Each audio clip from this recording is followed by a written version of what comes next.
Kafile, we welcome each and everyone present here for this 35th Annual National Conference and webinar on emerging trends in transforming the global scenario. At the very outset, I would like to express my deepest gratitude to the education.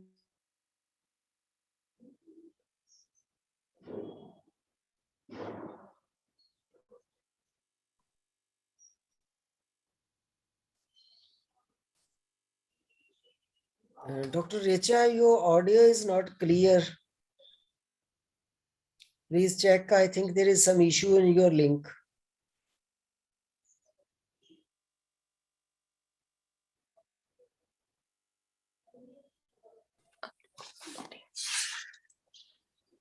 Sir, am I audible now? Yes, now it is audible. Okay, sir.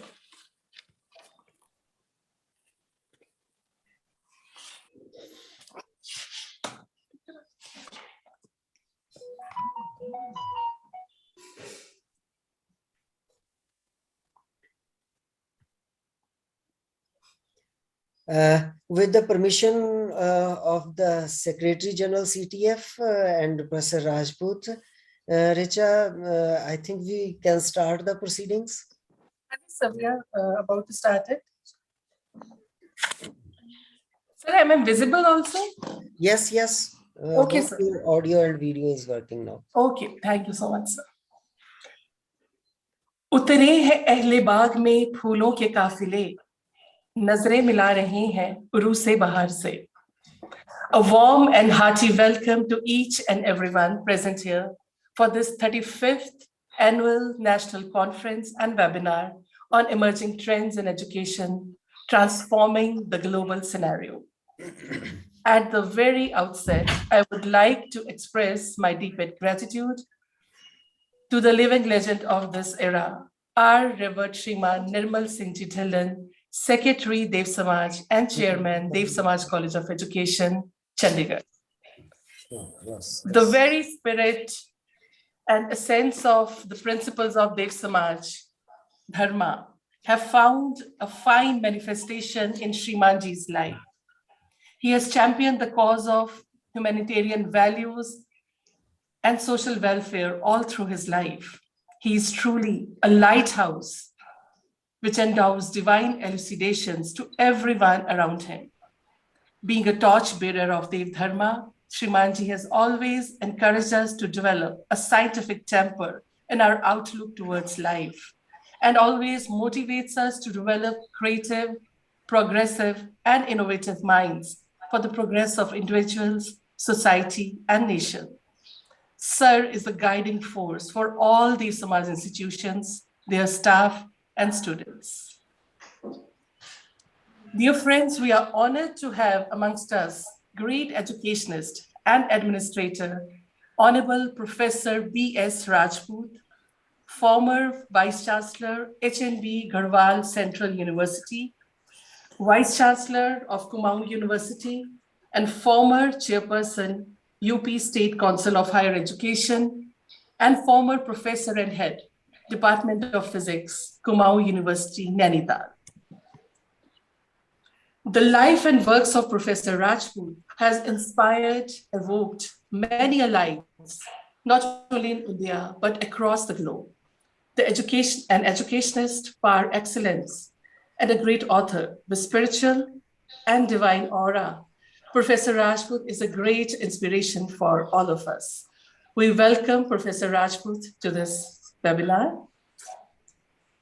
Dear friends, it's a great privilege to welcome Professor Nilima Bhagavati, International Secretary General, Council for Teacher Education Foundation, an ardent orator and a great devoted teacher. Professor Nilima has mesmerized scholars and people of varied caliber with her intellect and charm all over the globe at national and international forums. I wish to extend a warm welcome to her. Laurels may add to one's fame, but in some special cases, they add to thirst to explore and contribute more to the society in this challenging world. And one such personality, one such eminent personality whom we have amongst us today is Dr. Kushwinder Kumar, President, Council for Teaching Education Federation, Punjab and Chandigarh chapter, and Principal, Multani Mil Modi College, and the vision behind this webinar. We welcome you, sir.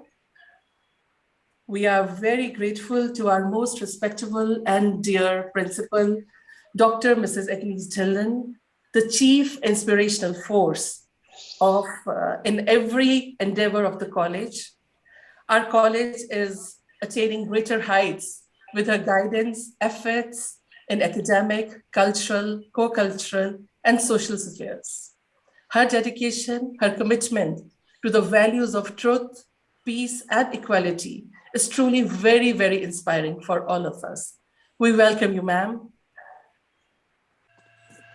I'm truly overwhelmed to welcome the League of Distinguished Speakers from the field of teacher education and higher education, who will be joining us in their respective sessions. I welcome Professor B.S. Khumman, former Vice Chancellor, Punjabi University, Patiala, Dr. M.S. Geeta, former Dean, Faculty of Education, University of Kerala, Dr. Sandhya Milind Khedekar, Principal, Gokhale Education Society, Maharashtra, Professor R.G. Kothari, former Vice Chancellor, VNSG, University, Surat, Professor Arvind Kumar Jha, School of Education, IGNOU, New Delhi, Professor S.C. Pachauri from Dehradun, Dr. Deepak Bhagat, Department of Management, NEHU, Dr. Yushosi Guha, and Dr. V. Raghu. Friends, it's a rare congress of some real gems of education, which we are lucky to host in these 2 days webinar. Today's August gathering is also marked by the presence of our most worthy and respected members of Council for Teacher Education Federation from India and abroad, who have joined us to bestow new dimensions in today's webinar. We extend a warm welcome to Dr. K. M. Bhandarkar, National President, CTEF, Dr. Mrs. Tender Dhillon, National Vice President, CTEF North, Shri S.P. Khanna, Patron, CTEF, Punjab Chapter, Dr. Jasveer Kaur Chahal, former Syndic, Fellow and Dean, Faculty of Education, Punjab University, Chandigarh, Dr. Pargat Singh Garcha, Secretary, CTEF, Punjab and Chandigarh Chapter, Dr. Sandeep Sani, Principal, Doraha College of Education, Dr. Surinder Kaur, Principal from Fagwara and member CTEF, Punjab and Chandigarh Chapter, Dr. Jignesh B. Patel, Department of Education, Children's University, Gandhinagar, Dr. Rashmi Khurana, member CTEF, Dr. Sneh Bansal, Principal, CGC Landra, and member CTEF, Punjab and Chandigarh Chapter. We welcome you all. Dear friends, as the sun shines and starts glowing, let's start the day with a similar way, with a divine devotion to the college prayer, Bhala chahna manushya matra, ka e insan wajib hai, kisi ki tu na chahani, nahi nuksan wajib hai. I request Ms. Rajvi from Department of Music to start the college prayer.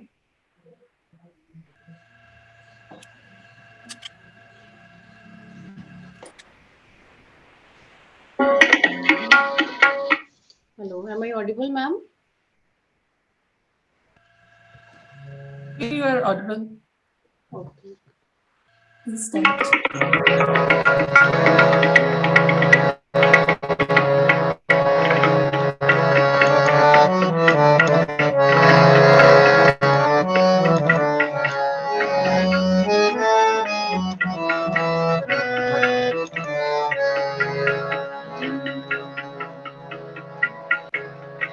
भला चाहना मनुष्य मात्र काए इंसान वाजिब है भला चाहना मनुष्य मात्र काए इंसान वाजिब है किसी की तू ना चाहनी नहीं नुकसान वाजिब है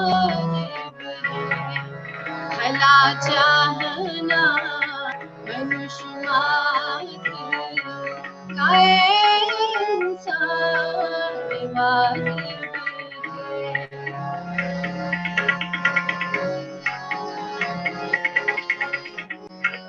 है हिंदू सिख मुसलमान हो यहूदी हो या ईसाई वे हिंदू सिख मुसलमान हो यहूदी हो या ईसाई तासुब तंदिल की ना नहीं नुकसान वाजिब भला चाहना मनुष्य मात्र काए इंसान वाजिब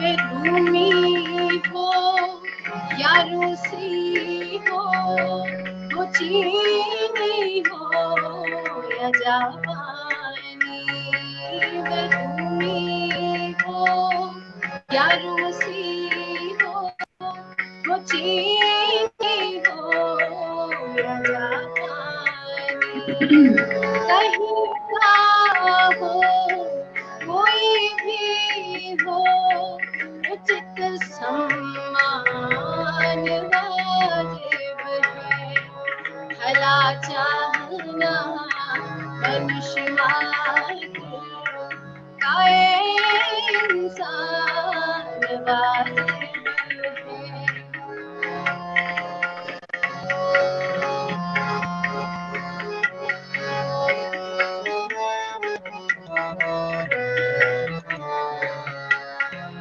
फिरंगी एशियाई हो या अफ्रीकी या अमरीकी फिरंगी एशियाई हो या अफ्रीकी या अमरीकी नस्ल और रंग के कारण नहीं अपमान वाजिब है भला चाहना मनुष्य मात्र काए इंसान वाजिब है गलत जाता अगर कोई धर्म मार्ग से भूला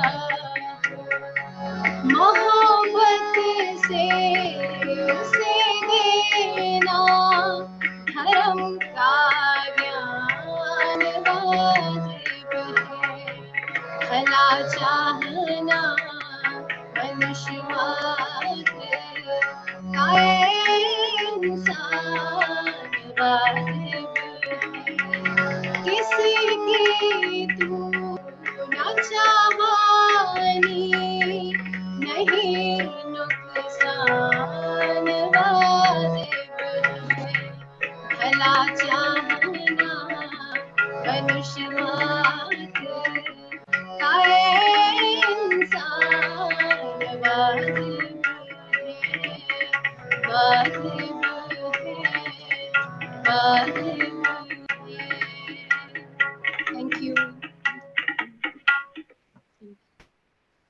बहुत बहुत धन्यवाद राजवीर, कार्यक्रम को एक सुरमई आगाज देने के लिए। और हमारी जो संस्था है उसके जुड़े हुए सभी जो मूल्य हैं वो इसी प्रार्थना में सम्मिलित है, तो उन सब से हमें तरोताजा करने के लिए धन्यवाद। नए दौर के नए ख्वाब हैं, नए मौसमों के गुलाब हैं, नए दौर के नए ख्वाब हैं, नए मौसमों के गुलाब हैं, ये मोहब्बतों के चिराग हैं, इन्हें नफरतों की हवा न दे। आइए शिक्षा के इस नए दौर का, इस नए युग का इस्तकबाल करते हुए हम शिक्षा के स्वर्णिम वर्तमान और भविष्य के नए ख्वाब बुने, उनकी इबारत लिखें और उनकी ताबीर देखें। इसके लिए मैं गुजारिश करूंगी अपनी प्राचार्य डॉक्टर एग्नीस झिल्लन से कि वह वेलकम नोट के साथ इस कार्यक्रम का आगाज करें। धन्यवाद madam. Good morning, eminent scholars and honored guests. It is a matter of great pleasure to extend a warm welcome to all present here for the 35th CTEF Annual National Conference on Emerging Trends in Education, Transforming the Global Scenario. It is a great honor for me to welcome Professor Bs Rajput, an eminent scholar and an academician par excellence. In his vast academic career, Sir has served as former Vice Chancellor, HNB Garhwal Central University, former Vice Chancellor of Kumaon University, and former Chairman, UP State Council for Higher Education, and former Professor and Head Physics Department, Kumaon University, Nainital. His idea of student centricity have ushered in several developments towards strengthening student employability, sport, spirits, achievements, and many other noteworthy laurels. Sir, it is an honor to have you as keynote speaker today. I feel extremely happy to welcome Professor Nilima Bhagwati, International Secretary General, Council for Teacher Education Foundation, a great educationist, a visionary par excellence, and eminent writer. Professor Nilima has been honored with many national and international recognitions for her contribution in the field of education, research, and society. I feel deeply honored to extend a warm welcome to our source of inspiration, Shriman Nirmal Singh Ji Dhillon, Secretary Dev Samaj and Chairman Dev Samaj College of Education, Chandigarh, the vision behind organizing this conference, who has offered his valuable services to Dev Samaj at a very young age of 20 years. He always emphasized on the development of moral values and scientific temper among students, enabling them to make meaningful contribution globally. His sincere efforts and guidance has enabled us to achieve greater heights in the field of education, sports, culture, and social activities. I also welcome the distinguished dignitaries from the Council for Teacher Education, Shri S.P. Khanna ji, Patron CTEF Punjab Chapter, Dr. Mrs. Tinder Dhillon, National Vice President CTEF North, Dr. K.M. Bhandarkar, National President CTEF, Dr. Kushwinder Kumar, President CTEF Punjab and Chandigarh Chapter and Principal M.M. Modi College, Patiala, Dr. Jasveer Chahal, former Syndic, Fellow and Dean, Faculty of Education, Punjab University, Chandigarh, and all our dear guests, resource persons, principals, delegates, and research scholars. Dev Samaj College of Education, Chandigarh was established by Dev Samaj, a unique religious movement founded in 1887 by our most worshipful founder, Bhagwan Devatma. The religion of Dev Samaj stands on the strong foundation of cultivation of relationships that are essential for social, moral, spiritual upliftment of mankind. Dev Samaj, as an epitome of moral and spiritual life, discharges two-folded functions for the new society to conserve old values by affording new scientific foundation for them. The fundamental objective of Dev Samaj is to promote harmonious relationship with the four kingdoms, the kingdom of inanimate, plant, animal, human beings, through feeling of respect, appreciation, gratitude, service rendered by all these kingdoms. It lays stress on strengthening the bonds of parents and child, brother, sister, husband and wife, employer and employed, and many other relationships in the true sense of Dev Dharma. It contributes to the moral and emotional development of our students, makes our college and society morally stronger. Bhagwan Devatma considered women education essential for their social, moral, and spiritual upliftment. He became the pioneer reformer who opened a high school for girls Lahore and then in Firozpur in 1901. Since then, the Dev Samaj Managing Council continues to carry the vision of our founder, and at present, Dev Samaj Society is running 22 educational institutions in the country. Established in 1981, the Smudge College of Education, Chandigarh, has maintained its distinction in improving quality education. The college has been equipping students not only in domain of knowledge, intellect, and discipline, but also with a mission to bring reforms in society through education of women. It is premier institution of North India promoting the cause of teacher education with courses like B.Ed, M.Ed, Diploma in Nursery Teacher Training, Yoga Teacher Training, Postgraduate Diploma in Guidance and Counseling, Postgraduate Diploma in Child Counseling and Family Counseling. It is the first college in Northern region to be recognized by NCTE in the year 1997. The college has been accredited and re-accredited by NAC thrice, first in 2002 with 4-star status, second time with highest A grade in 2010, and then third time with grade A with an improved CGPA of 3.22 in 2017. Supporting the continuation of teaching and learning during the COVID-19 pandemic, the college has developed online MOOC on learning to teach online for prospective and in-service teachers. We have succeeded in training more than 1 lakh teachers of Chandigarh and Punjab. This course has been uploaded on Diksha, portal of State Council of Education Research and Training, Punjab. The college is a renowned name in the field of community service and outreach contributions. We have been awarded with state awards for the best NSS unit, best NSS program officer, as well as best NSS volunteer by the NSS Department, Chandigarh Administration. College received Swachhta ranking award by Ministry of Human Resource, Government of India, in which the college has been ranked in top 25 cleanest institutions across India. The college has received Best Red Ribbon Club Award by National AIDS Control Organization for 3 years. We are the proud recipients of Best Herbal Garden Award by Department of Environment, UP Chandigarh. The college has been declared Best IGNOU Study Center in the region. Every year, the college secures meritorious positions in youth festivals, skill and teaching competitions at zonal and international levels. We are the recipients of overall trophy of first position in Punjab University C Division in sports for 12 consecutive years. The most exemplary features of our college is that we have wall of kindness, where people donate articles, clothes, etc., and needy pick them up without any humiliation. Honesty Corner is another noble initiative where students pick up the required stationery articles and honestly put the money in the money box themselves without any external monitoring. House examinations are conducted without any invigilators to include the value of honesty among the students. The world faces a tough situation with COVID-19 and changes it brings, especially in the education system. The pandemic has opened up an opportunity to bring about changes in the teaching, learning, pedagogy, and introduction of some very unique trends in education. Because of quarantine, families find themselves educating their children from their homes. Many of them unknowingly are experiencing this schooling, the process of adapting to a less formal education where children often take control over what and how to learn. This conference is being organized with an intent of providing active and interactive discussion on the new approaches and trends in the education that focuses on the students' demonstration of desired learning. It is concerned chiefly with the students' progression through curriculum at their own pace and depth. I thank CTEF particularly for giving us this wonderful opportunity to be the torchbearers to lead the march of revamping our education system. I hope that all of you will have 2 most productive days of interesting and stimulating discussions on knowledge sharing and learning.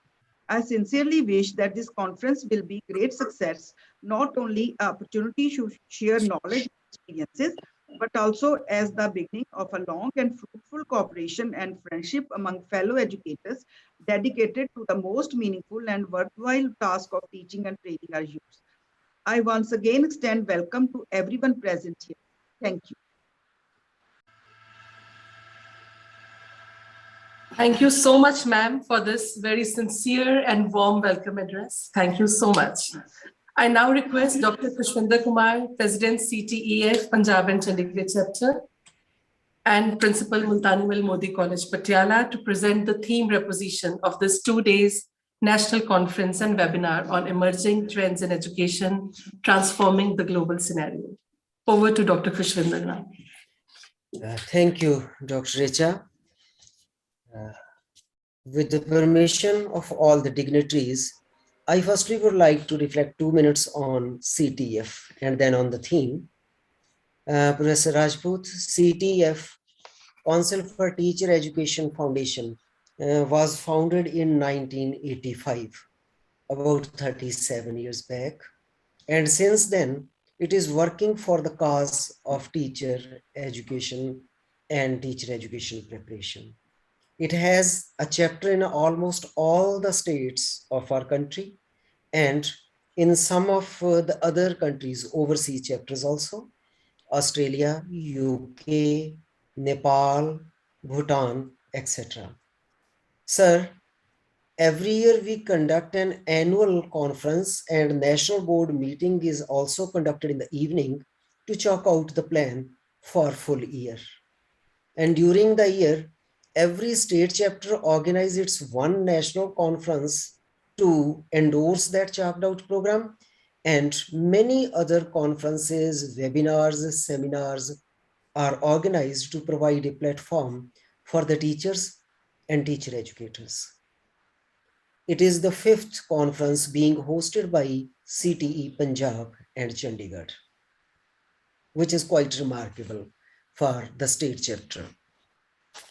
Coming to the theme of the conference, the two things were haunting our mind when we were trying to plan, trying to organize this conference.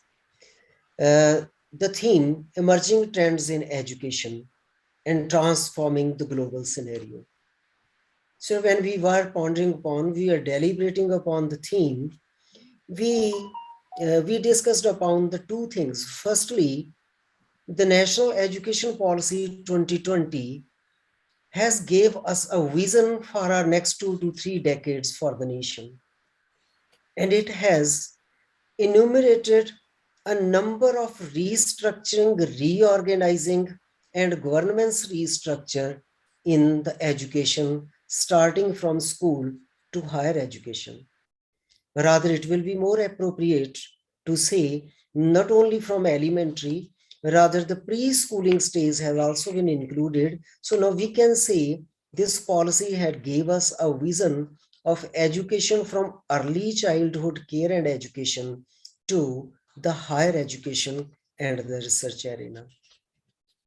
Secondly, we are passing through an unprecedented time, and this unprecedented time affected the education also, because education is the area and sector which is supposed to guide and lead the nations towards the future. We have witnessed that this era has accelerated the shift, the paradigm shift to the online and the virtual platforms of learning. It has gave us many advantages and at the same time had created many challenges also before us. When I'm referring to the challenges of a human behavior of a creature that actually is termed as a social animal. So this social has been changed in the existing paradigms. And when we refer to the learning faculties of an individual, then I think this social component is in the core of those learning faculties. That is why I referred it as a challenge, that what type of learning faculties will be there, how to develop those, whether we have entered the era when we again have to perhaps rethink and re-research on the learning theories also, the fundamental theories of learning also. But ultimately our aim is to provide a socially sensitized civic citizen to our society. And this task cannot be completed without collaborating all the subsectors of the education, the early childhood care education, elementary and secondary school education, tertiary education, professional education, all the areas. So looking into this, we have shortlisted 2 sub-themes. Firstly, in the present scenario, in this unprecedented time, which accelerated, I already mentioned, the pace towards the technology, do we have to relearn and redevelop the concept of school and schooling? Is it going to vanish? Are we entering the era where the brick and mortar buildings for our education perhaps are going to be redundant?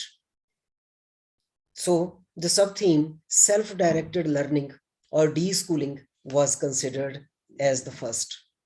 And secondly, what type of skilling or the mental capabilities or mental faculties we need to develop for our future citizen of the civic society?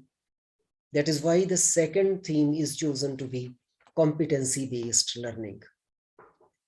With all this, I am quite happy that most of the state chapters has responded well, and by now about 500 participants are with us from all the states.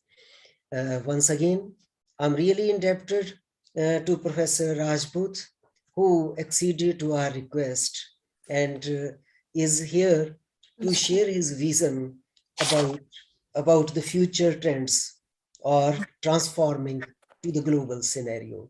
With this note, I extend welcome to all the participants, to all the resource persons. I'm indebted to all the resource persons and the dignitaries. Thank you very much. Over to Dr. Richa. Thank you so much, sir. That was truly very, very inspiring and informative. May I now request Professor Nilima Bhagavati? I very humbly beg to state, I got it in a chat box. Perhaps I missed to mention the chapter in Bangladesh, and we have the participants, Dr. Arun Kumar from Bangladesh. He mentioned that I have skipped this. I accept this as my omission, and I mentioned that we have a chapter in Bangladesh also. Thank you very much. Over to Richa. Okay, sir. I now request Professor Bs Rajput, our keynote speaker of the day, to kindly start with his keynote address and oblige us. Over to Professor Bs Rajput.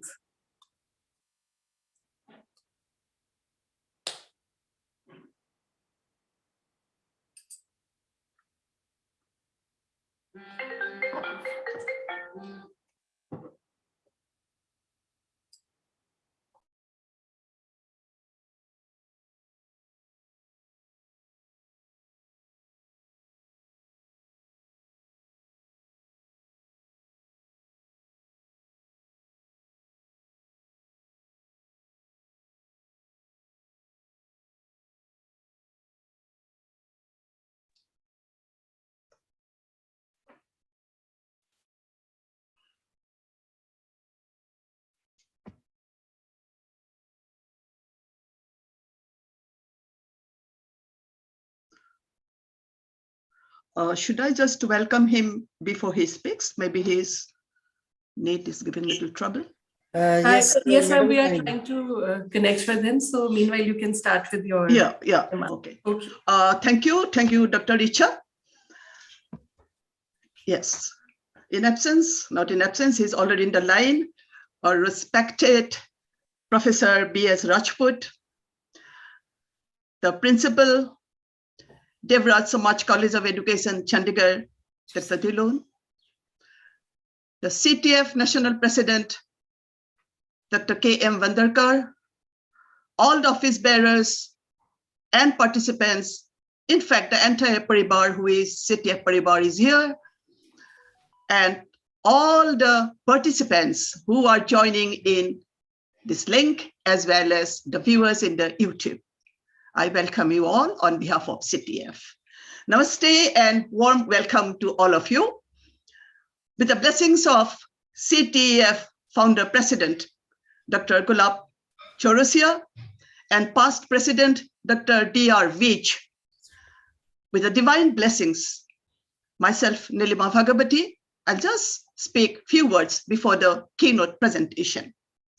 In fact, Dr. Kuzvinder, he stated about CTEF.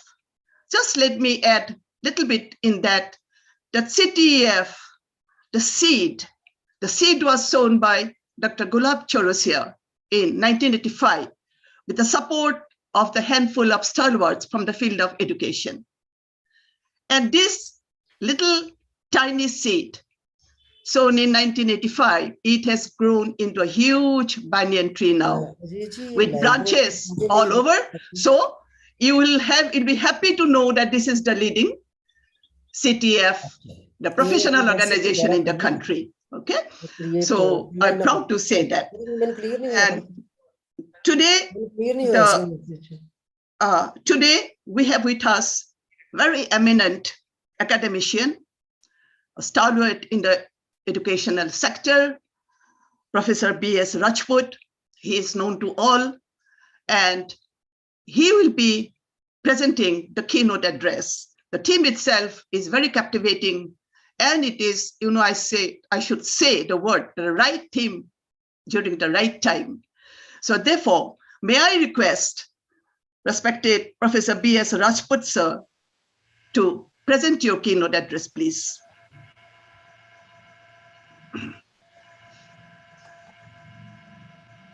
Okay, you see, there was a problem with my internet. Now I am audible. Yes, very much. You see, in this program of the Teachers Council of Teachers Education Foundation, first of all, I pay my respect to all the office bearers of the foundation and the office bearers of the college, Dev Samaj Education. So in this seminar, rather to say conference, on this is the emerging trends in education, particularly transforming the global scenario. We have to see that now, what are the emerging trends in education at international level? See, just after independence, the universities or the centers of the higher education were considered just like ivory towers, that the teachers were mainly concerned with two things: the propagation of the existing knowledge and the generation of new knowledge. The propagation of the existing knowledge was through the quality teaching, quality education we call it, whatever best form of a teaching method may be, and they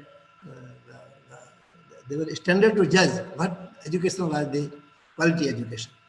And another thing was the generation of new knowledge that was due to research, innovative research. So mainly the centers of the higher education and the center for learning, just after independence and before the independence also, were doing only the two things. University teachers and the university as a whole appeared as just isolated from the whole society. There was not much social interference in the universities and no social concerns also. Now, the education has to be combined along with this quality teaching and the innovative research, the moral education, the awareness of the culture, country, and also the traditional knowledge of any country. And then its transformation at the global level. Just like some efforts were made, not through the universities or institutions, about the globalization of the yoga. The efforts were made by certain organizations different from the teaching community, and they have been successful. Similarly, the teachers, particularly this whole program of the theme which I learned from you about this conference, to educate the teacher, to educate or to professionalize the teachers for producing the citizens, nationalist citizens, patriotic citizens at the global level.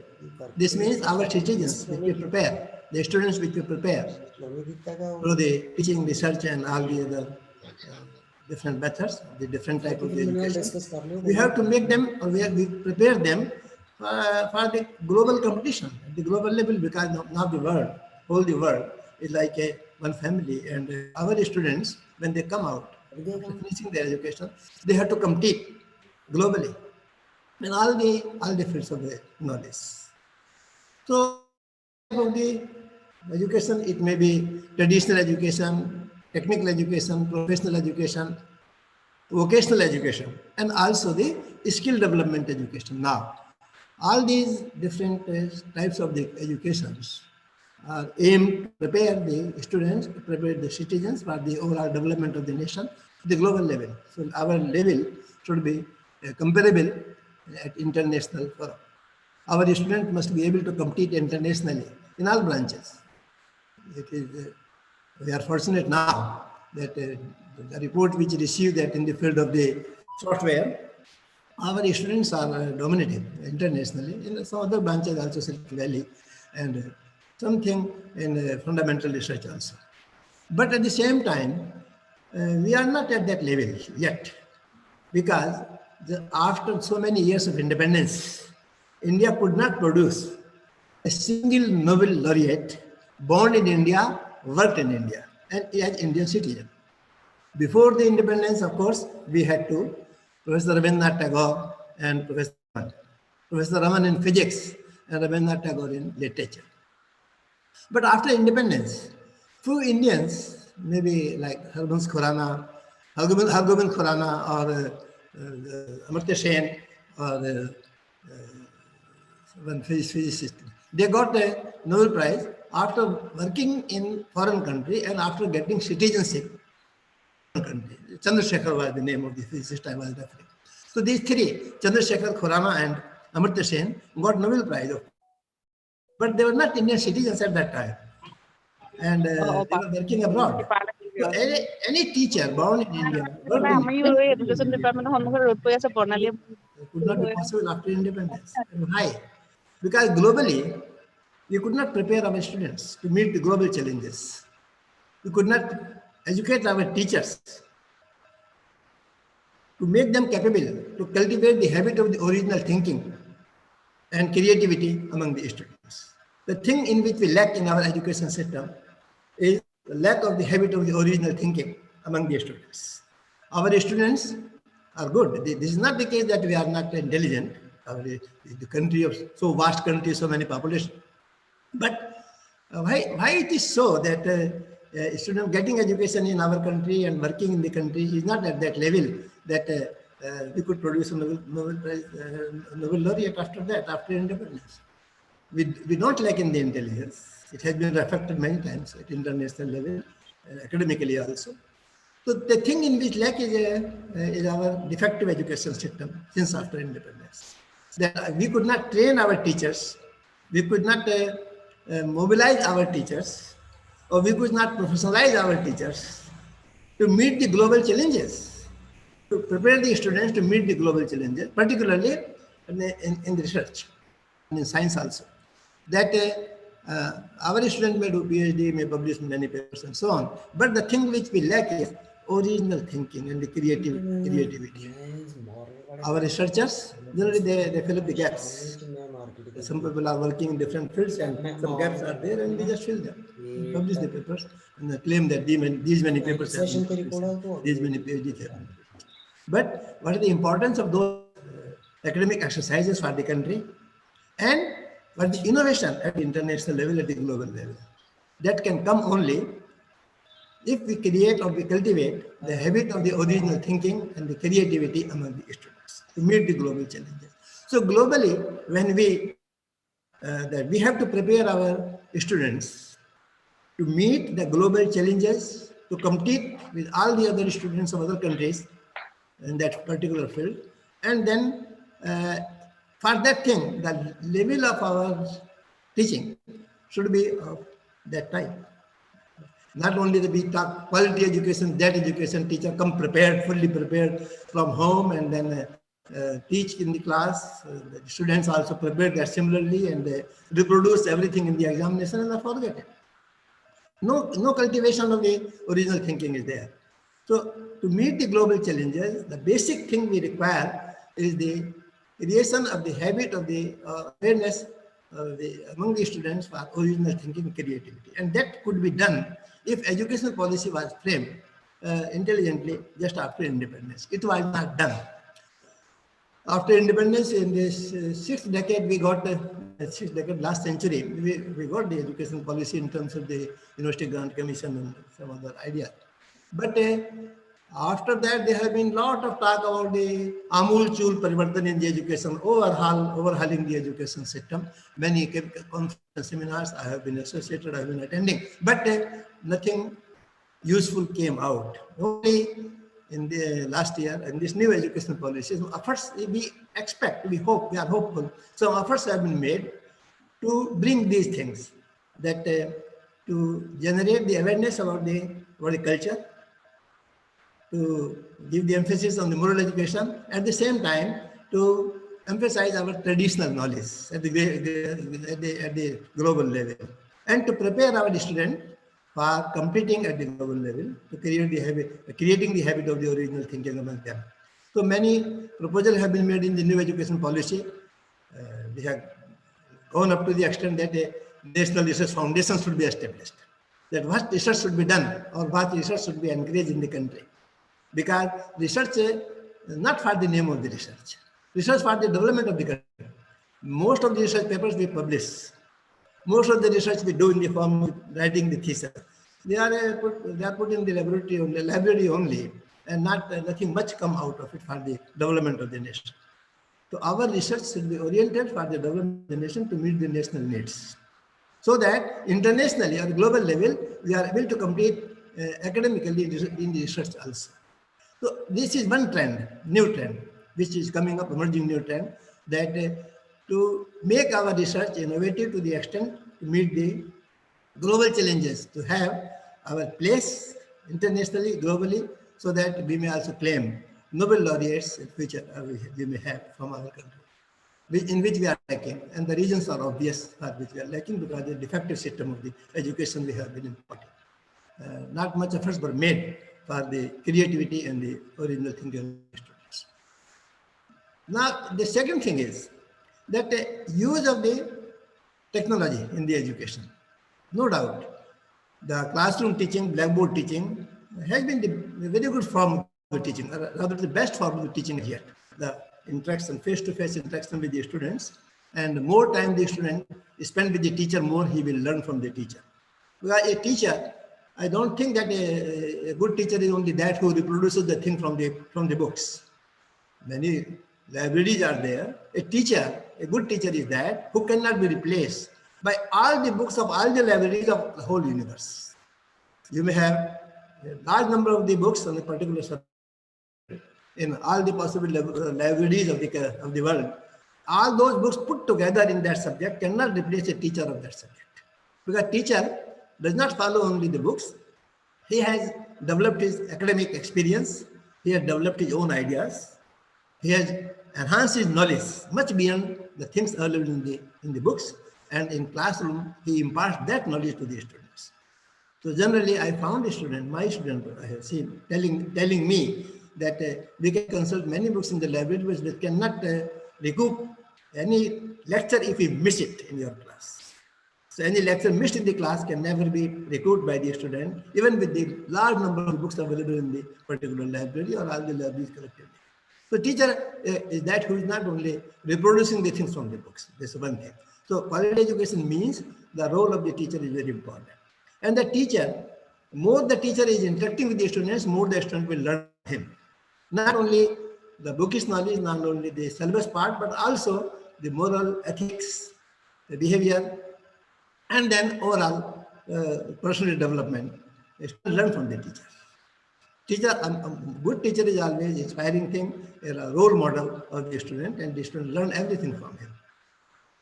Even as Vice Chancellor, I used to take classes before coming to the office of Vice Chancellor. Every day, 1 hour I used to teach in the classroom. That was my habit, because without teaching I could not live. Second thing, my students wanted me to teach first and then come to. And third thing, which was very important, that a teacher, any administrator in the education, if he is a teacher also, he is respected like a teacher. Many students may come, we see hi or like that, but nobody will come with the teacher hi, Guruji hi, never happens. So that is also advantage of being a teacher. At the global level, we talk the global scenario, new emerging areas, to prepare our teachers, because the fundamental aim of this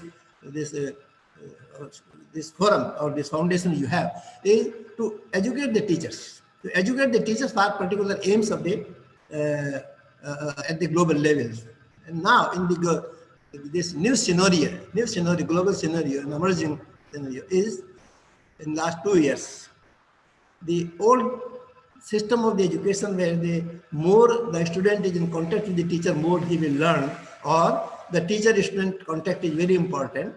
Teacher-taught relationship is developed because of that. More time the student spent among his teacher, as a researcher also, as an ordinary student also.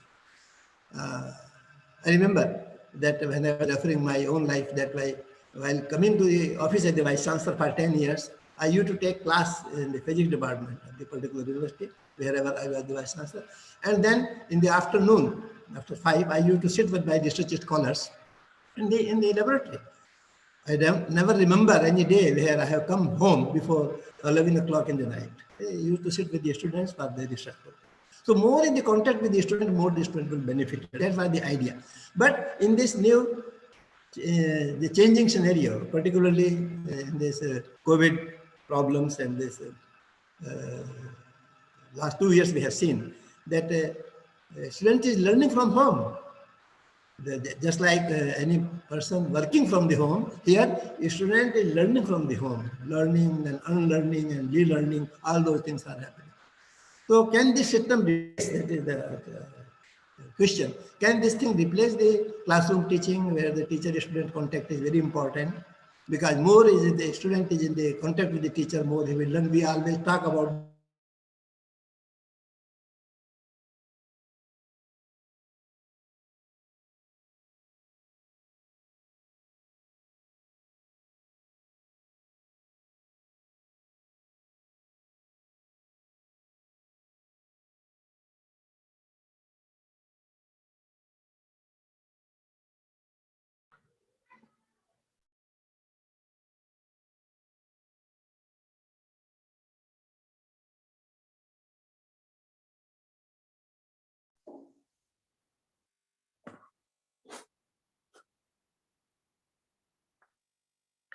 I think there's some technical problem. We are trying to reach Sir.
Friends, we are trying to reach Professor Rajput.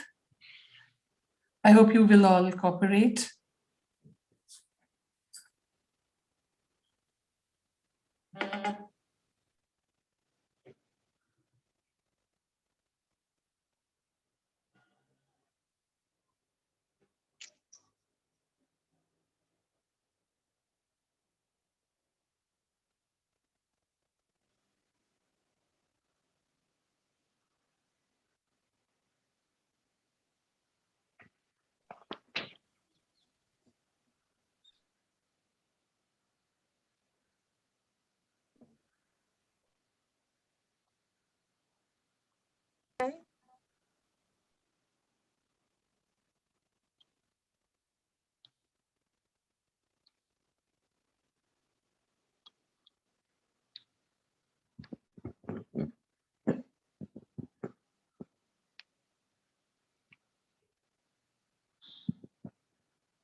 ਉਹ ਹੁਣ ਹੰਸਰਾਜ ਹੰਸ ਵੀ ਇਹਨਾਂ ਦਾ ਹੀ ਆ ਪਤਾ ਕੀ ਕਹਿ ਰਿਹਾ ਕਹਿੰਦਾ ਦਲਿਤ ਬੋਲਿਆ I request everyone to kindly mute themselves.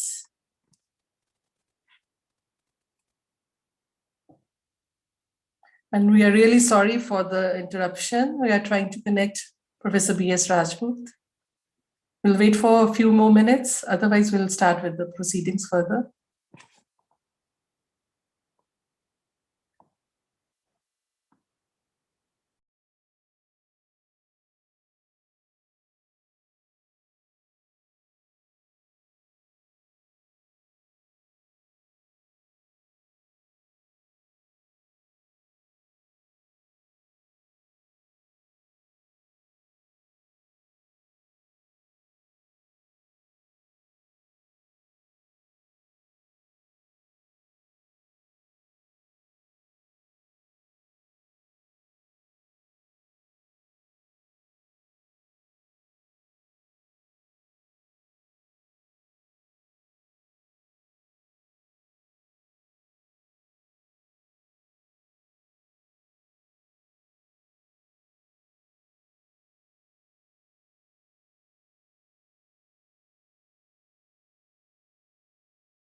A very good morning, colleagues. We really feel for this technical snag. Due to some technical problem, Professor Rajput is though trying to reconnect with us, but he couldn't. In meantime, I would like to share about 2-3 things which we intend to learn and highlight out of this conference. I hope in the meantime, Professor Rajput will be with us. Dear colleagues, now what we have to ponder upon is the changing expectations from teacher education. I personally believe in the light of NEP 2020, the ambit of teacher education has really been vasted, and a lot of areas have been included in teacher education. We, the teacher educators, though, are usually tuned for a pre-service teacher training program only, and even that confined to focusing on the teachers preparing for secondary and elementary school education. But try to reflect upon and go through the highlights of national education policy. It clearly have divided into many areas. First of all, starting from the early childhood care and education, which has been enlisted as a guarantee to education to a child, which has been downed instead of 6 to 14 age, it now has been revised to 3 to 14 year of age. So it starts from 3. So now the teacher preparation or the pre-service teacher education very rightly have emphasized the inclusion of the early childhood care education. As it's clear from the name, early childhood care. So early childhood care is not only confining to the literacy, rather developing certain values among us, the children. Then obviously, as we were confining, the school education has been divided into 2 areas, the elementary and secondary. But NEP very clearly emphasizes on skilling also. When I refer to skilling, there are 2 parallel concepts of skilling globally, which are existing in the contemporary times: education and skill, and education with skill. And when I pondered upon, when I gone through the drafts of national education policy, this policy is giving a hint towards education with skill. Education with skill means the school education take in its ambit the skilling component also at various stages, though it is from 9th onward only. It is emphasized from 9th to 12th grade. Whereas in some of the Scandinavian countries, education and skilling concept is also existing, means up to 14, we just have to provide the education to the children, and then later on, its skilling component is to be taken care of. Then coming to the tertiary education, the higher education, the teacher education preparation has never been envisioned and looked upon for training the teachers for higher education sector. Though now NEP very clearly defined that the teacher education preparation will consider preparing the teachers for higher education also. As an example, NEP very clearly defined that each and every registered student of PhD will have to complete a exit program, which will be confining to working in a school or college setting, teaching as a teacher, or writing referrals or articles, or preparing e-resources for future learning. As in case of PhD, there already exists an entry-level 6-month course. Similarly, some credits will be fixed for this exit program after submission or at the time of submission of the research thesis of the student. Apart from it, the in-service teacher training, which usually for schools is carried out in the diets, and in case of the higher education, it has been taken care by human resource development centers.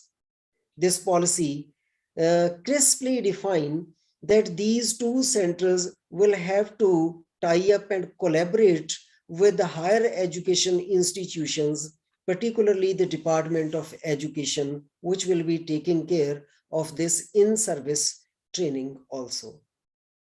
So in this light, and along with it, the capacity building programs have been expected from the teacher trainers, and a fixed annual hours of the individual's development are expected from all the teachers working in the field.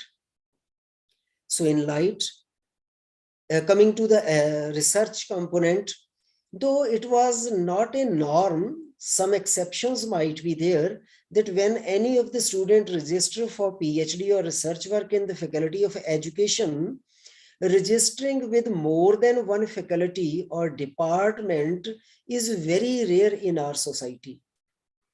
But national policy very clearly defines that we have to take care of interdisciplinary research or the collaborative research, because this emphasis starts very much from the ITEP, Integrated Teacher Education Program, which is conceived as a dual major program.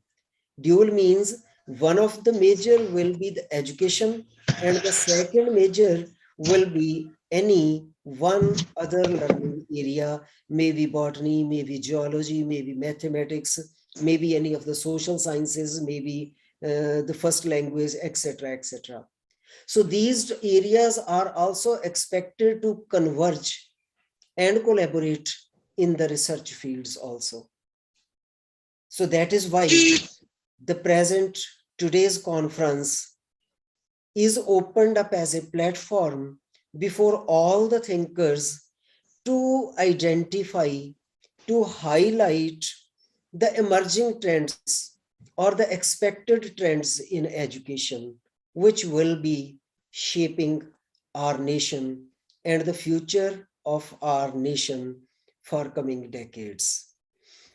With this note, I hope Professor Rajput is still, Dr. Richa, is Professor Rajput with us? He's there, sir. Yeah, he's there. I'm audible?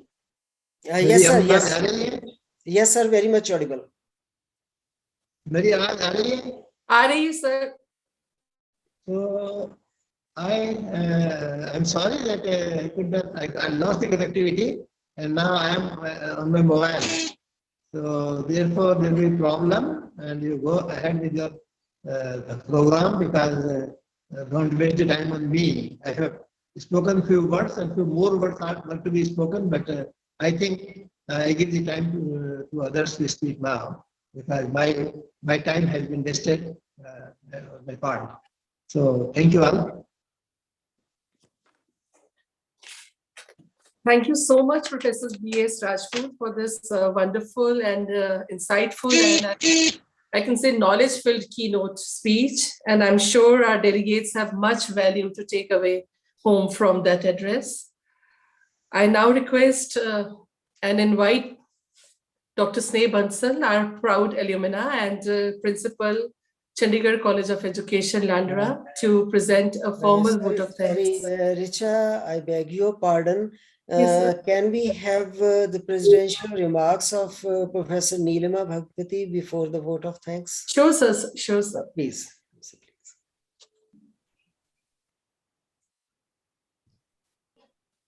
Okay. Okay, thank you. The key speaker note was indeed, it started with a very good beginning, but it's all technology. Practically, sometimes, it just makes us wait. But anyway, whatever he spoke, it was really excellent. The theme itself, which is the emerging trend in education transforming the global scenario, it is not that the pandemic situation, yes, it is responsible to some extent bringing the change, but in this 21st century, actually, the entire scenario is changing because of the Gen Next, our student community. Our student community is no longer, they will reach or try to reach the very traditional or the conventional system of education. You all are experiencing seeing your own children at home or in school, that how they learn. They do not want to understand something which they already know. Therefore, the National Education Policy 2020, it is stretching how to learn. It is now no longer called teaching. Just day before yesterday, I had a meeting with a national focus group. The teaching words should be removed. It should be learning, how to learn, how they will learn, how the concept formation will form, etc. Therefore, the whole scenario has changed now, and we have to cope up the education system, go along with the system, changing it, rebooting it, revamping it, so that our generation, the generation coming up, our present generation, they reap the best. They reap the best, and they prove themselves to be the global competitors in all aspects of education. Our keynote speaker, he referred some very good points in his speech, which he could not continue. But anyway, he talked about the professionalization of teachers. Yes, this is something very important, which he has focused. Unless and until we become a true practitioner, until and unless we become a true professional teacher, I would not like to use the word teacher, or true practitioner, I think our mission, we cannot carry ahead. He is therefore said and referred twice when I heard that the teachers in the present time, they must be competent. They must have that mental readiness to sit for the global competitions. They must be the teachers for the 21st century. Because as we know, we have so many challenges ahead. The pandemic itself showed the challenges. Because hardly all of you know that at the very beginning, the online teaching itself was a problem, because most of the teachers, practically in my state, even I have seen, I visited some schools, that they are in a confused state how to start, just the two-way process. So therefore, it is not something that the children want, that we have to, even online, we can make it interesting, we can make it interactive. Now the term has changed from internet to intranet. That is another word which has come out. So I just want to add to whatever he has said, that this is very important, that we, the teaching professionals, we have to keep pace with the change of time. Yes, we should be ICT literate. We should know not only to make the PowerPoint presentation, we should know how to make the classroom, how to take the classroom online, how to make the classroom online, and how to teach the students or make them learn. So this is what I understood, or what he has some points he focused in his very presentation. He had more to say. And one thing which I really liked, which he said, that the mental readiness, and to some extent, or to great extent, the excellence in the education sector must come now. We have to prove lots of things were said earlier. If I go to the commissions, I do not want to repeat that. Now we have to prove that we in India, we have great numbers of excellent institutions, schools, and in higher education. This is what we have to show to the world now, that we can again establish the Vishwaguru. The Vishwaguru we have to establish again, and this should be in the mind, because this forum is today full of teachers. I want to say that we should be committed, and we should think that this is our job, this is our profession, this is the practice we are doing every day. It is like the Havan which we do for the good of the society, for peace. So it is a Havan we are doing every day in the classroom for the benefit, for the welfare, and for the maximum development, holistic development of the students. So this is what I want to say. I would like to sum up over here. And on behalf of CTEF, I'm really grateful to Professor Rajput ji, because he started with such a wonderful note. I thought that it will continue, but only for the disconnection of the net, that couldn't be possible. But anyway, it was really excellent, really good. And I thank all the participants here for bearing, like for silence for a few minutes and staying here. With these words, I just sum up, and over to Richa. Thank you so much, Dr. Nilima Bhagavati. Over to Richa, please. Thank you, Ji. Thank you, ma'am. Thank you so much for your wonderful words of wisdom. They will go a long way with us. And now I invite Dr. Sneh Bansal to present a formal vote of thanks. Yeah. Thank you so much, Dr. Richa. A very good morning, one and all present here. खोल दे पंख मेरा कहता है परिंदा, खोल दे पंख मेरा कहता है परिंदा, अभी और उड़ान बाकी है, अभी और उड़ान बाकी है, जमीन नहीं मंजिल मेरी, जमीन नहीं मंजिल मेरी, अभी पूरा आसमान बाकी है, अभी पूरा आसमान बाकी है. And I think like the conference theme is really putting towards the quote which I've just mentioned here. And with this word, I extend a very good morning to one and all present here. I, Dr. Sneh Bansal, Principal, Chandigarh College of Education, feel honored and privileged to get the opportunity to propose a vote of thanks on the inaugural session of 35th CTEF Annual National Conference on Emerging Trends in Education, Transforming the Global Scenario. On behalf of CTEF Punjab in Chandigarh and Dev Samaj College of Education, Chandigarh, I express my gratitude to the Honorable Professor Bs Rajput ji for his kind presence and very inspiring keynote address. Sir, we are really enlightened with your knowledge and presence. So, you have rightly pointed out that the innovative pedagogy, the professionalism, and encouraging teaching and learning in an interactive, learner-centered way that enables exploratory, action-oriented, and transforming learning shall be undertaken at relevant stages to develop the global competency skills in students at all levels. Like as we all are in the phase of implementing NEP 2020, which envisions a comprehensive approach to transforming the quality and quantity of education, your address was really very meaningful to us. We have been very fortunate enough that we have a dynamic and visionary leadership who at every step guide us in executing this event. My sincere thanks to Dr. B.M. Bhandarkar ji, National President CTEF, Dr. Nilima Bhagavati ji for the presidential address. Ma'am, you have really made my work easier, and you have really pointed out in this time we need to bring excellence in our education and develop the 21st century skills among our students. I would also like to thank our beloved Dr. Satinder Dhillo ma'am, National Vice President North, for being an inspirational source for us. And I also thanks to Dr. Khushwinder Kumarji, Principal MM Modi College, Patiala, President CT Punjab and Chandigarh chapter, for setting the tone for the conference.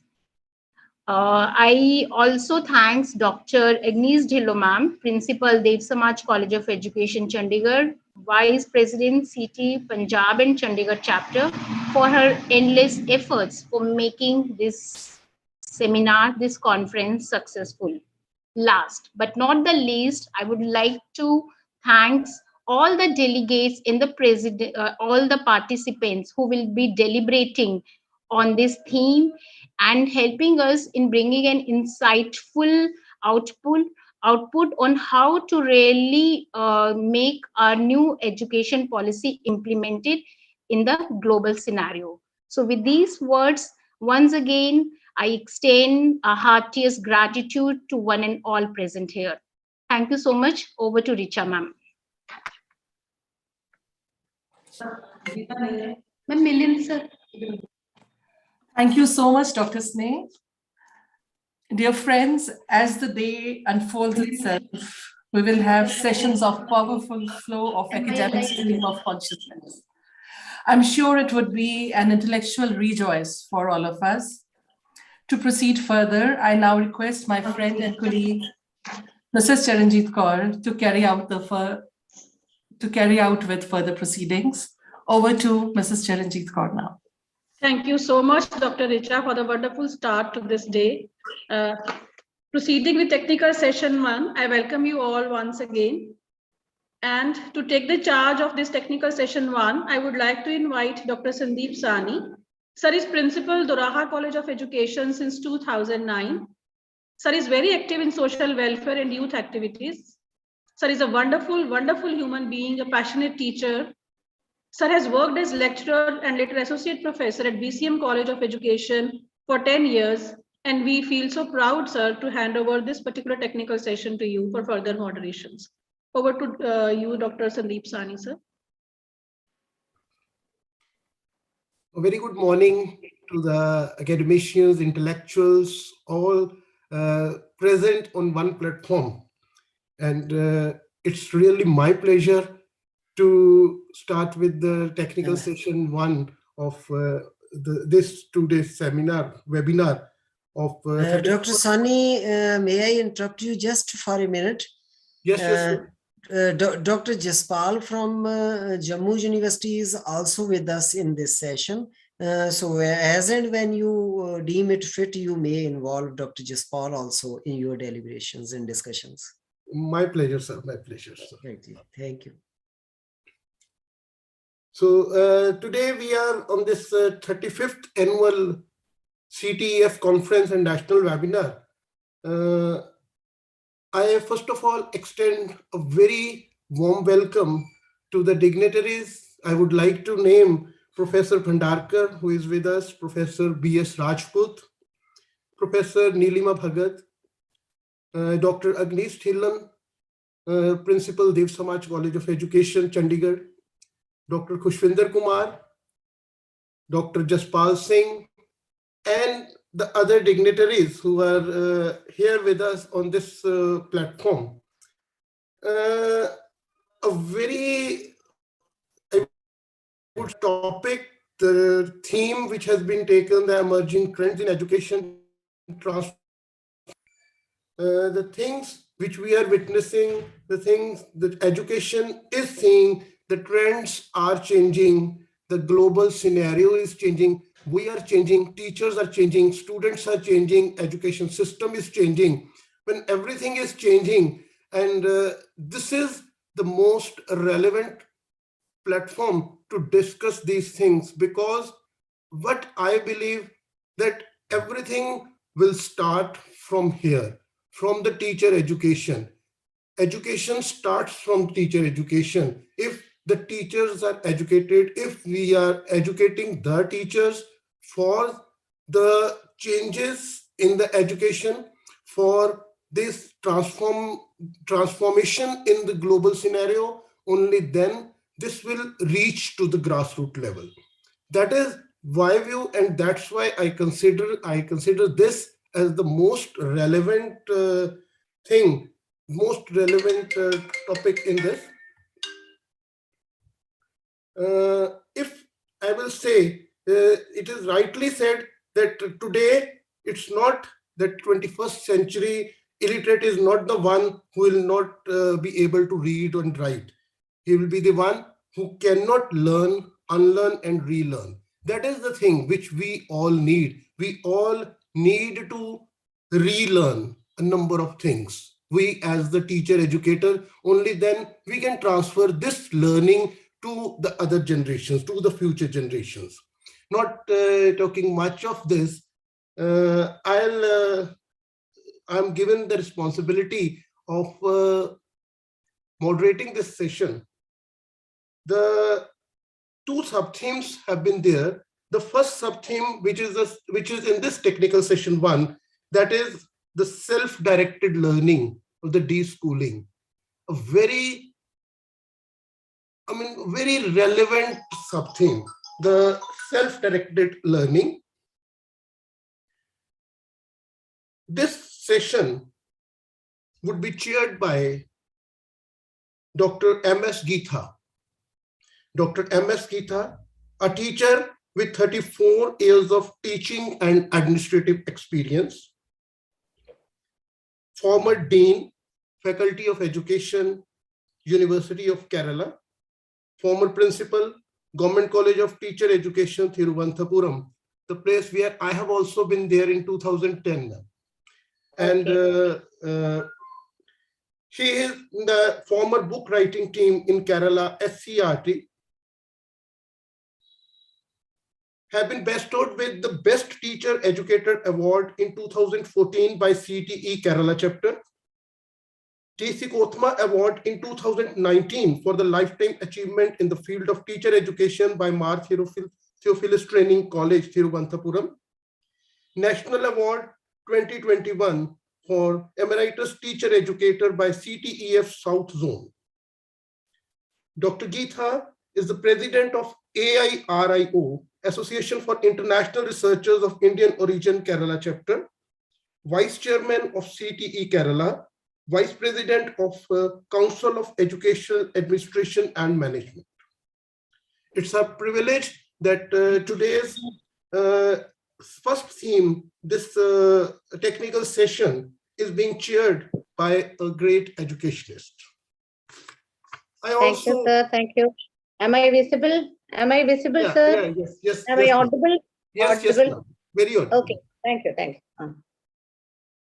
The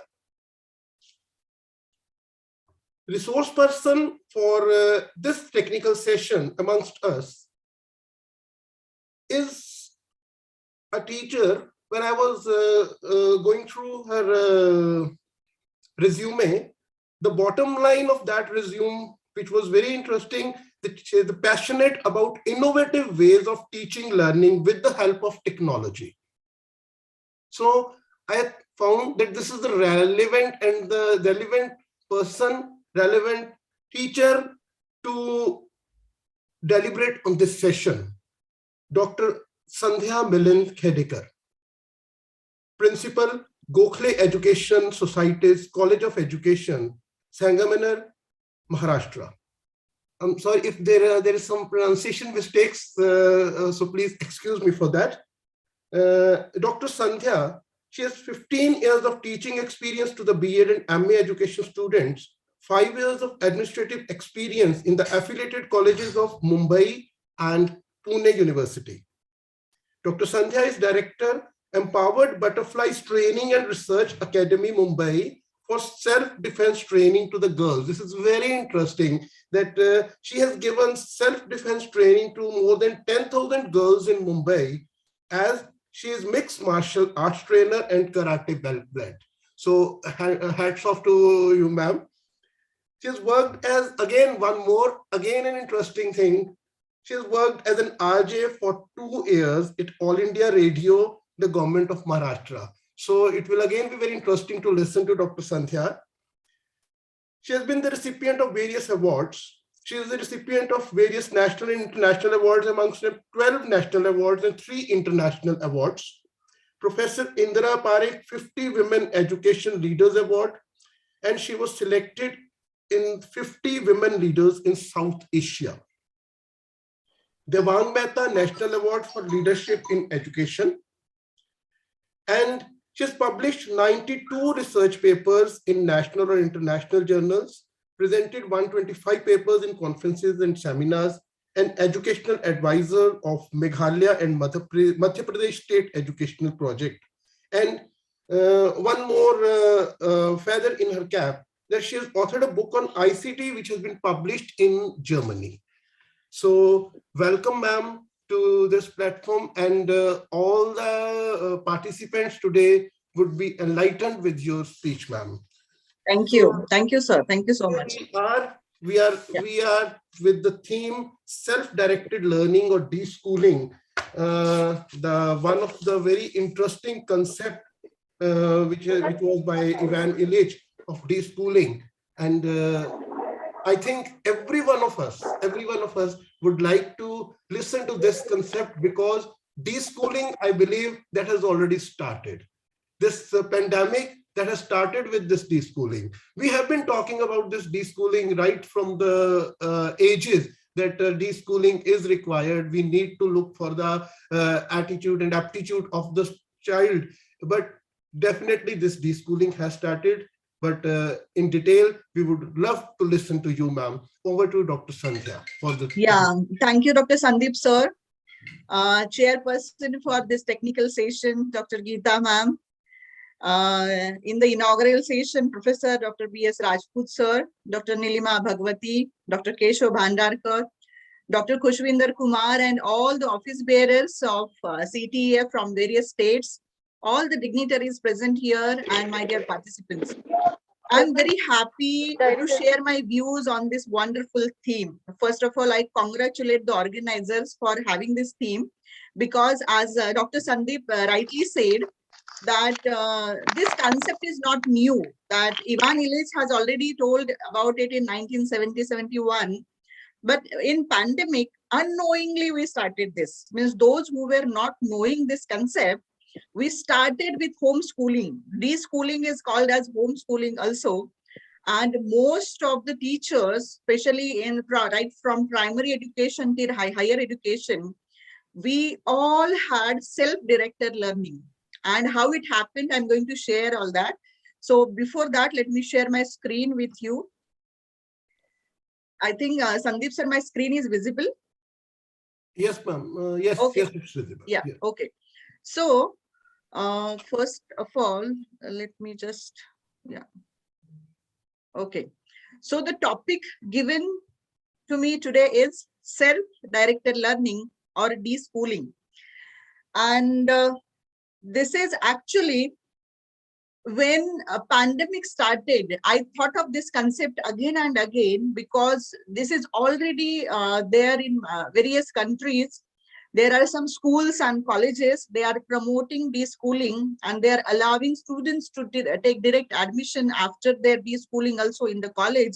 And those students who are doing their schooling from self-directed learning, and they are allowed to take admission in college, and they are taking the degrees from various universities all over the world.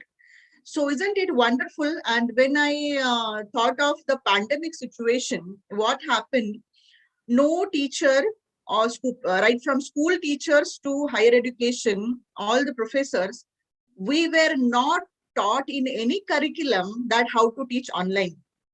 But we all managed to do self-directed learning. We all learned technology. We all learned how to take online classes, and our students, younger generation is always smart. So they cope up with the situation very fast. So let me share with you what exactly this concept is, and a few of very wonderful, interesting things about deschooling. So according to Dr. Peter Gray, education is not equal to schooling. Try to understand what I'm saying here. And this is wonderful quote, which I really like, because what we think when we think of education, education is not only about doing schooling or doing college or taking degree. Education is the sum of everything a person learns that enables that person to live a satisfying and meaningful life. Isn't it wonderful? As each person's concept of a satisfying and meaningful life is unique, each person's education is unique, society benefits from such diversity. So when we think of those people who are very successful in their life, but they are not much educated, I have seen some people, they never went to school, but they have a very good level of education. So education is not only about learning the syllabi or curriculum in the school, it's about the all-round development of any individual. So the concept, the hardest thing to get into the mind of the beginner is that the education upon which he is engaged is a life course, for which the work of a few years under teachers is a preparation. So we always say that whenever child goes to school, it's a preparation for life. But when we get the real education, ask those people who really learned through their traveling, who really learned out of the classroom. who learned in the laboratories, who learned at home. So this concept of deschooling is a term invented by Austrian philosopher Ivan Illich. Today, the word is mainly used by homeschoolers, especially unschoolers, those who have opted themselves or who have chosen that I will not go to school and I will do the homeschooling, to refer to the transition process that children and parents go through when they leave the school system in order to start homeschooling.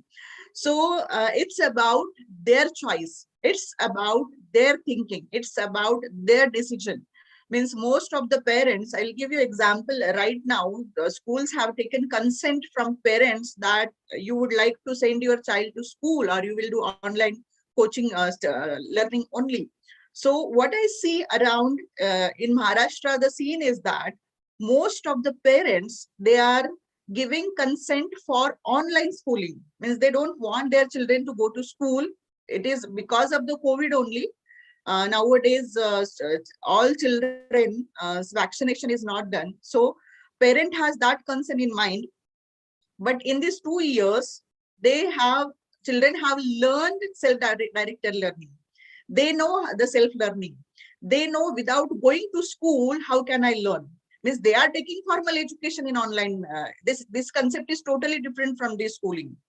So online learning is something that we are choosing right now. And we have learned various techniques unknowingly of this schooling. So I'll be telling what exactly it is and what are the things that we have to keep in mind about self-directed learning. So self-directed learning, that is SDL, in 1975, Malcolm Knowles defined self-directed learning as a process in which individuals take initiative. It's not about dropouts. It's not about those leave school because of any other conditions like economic or social conditions. It's about individual take initiative that I want to do self-directed learning with or without the help of others in diagnosing their own learning needs.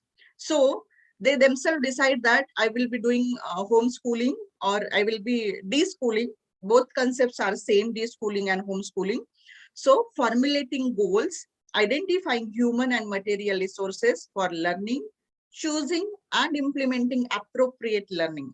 So strategies and evaluating learning outcomes. Here, it means those children who do homeschooling and they want to opt for some examination, they want to take admission, they are allowed to take admission to any degree after this schooling also. They are allowed to give a private, we can say private examination form in SSC or HSC board, and they can opt for the examination directly without going to school.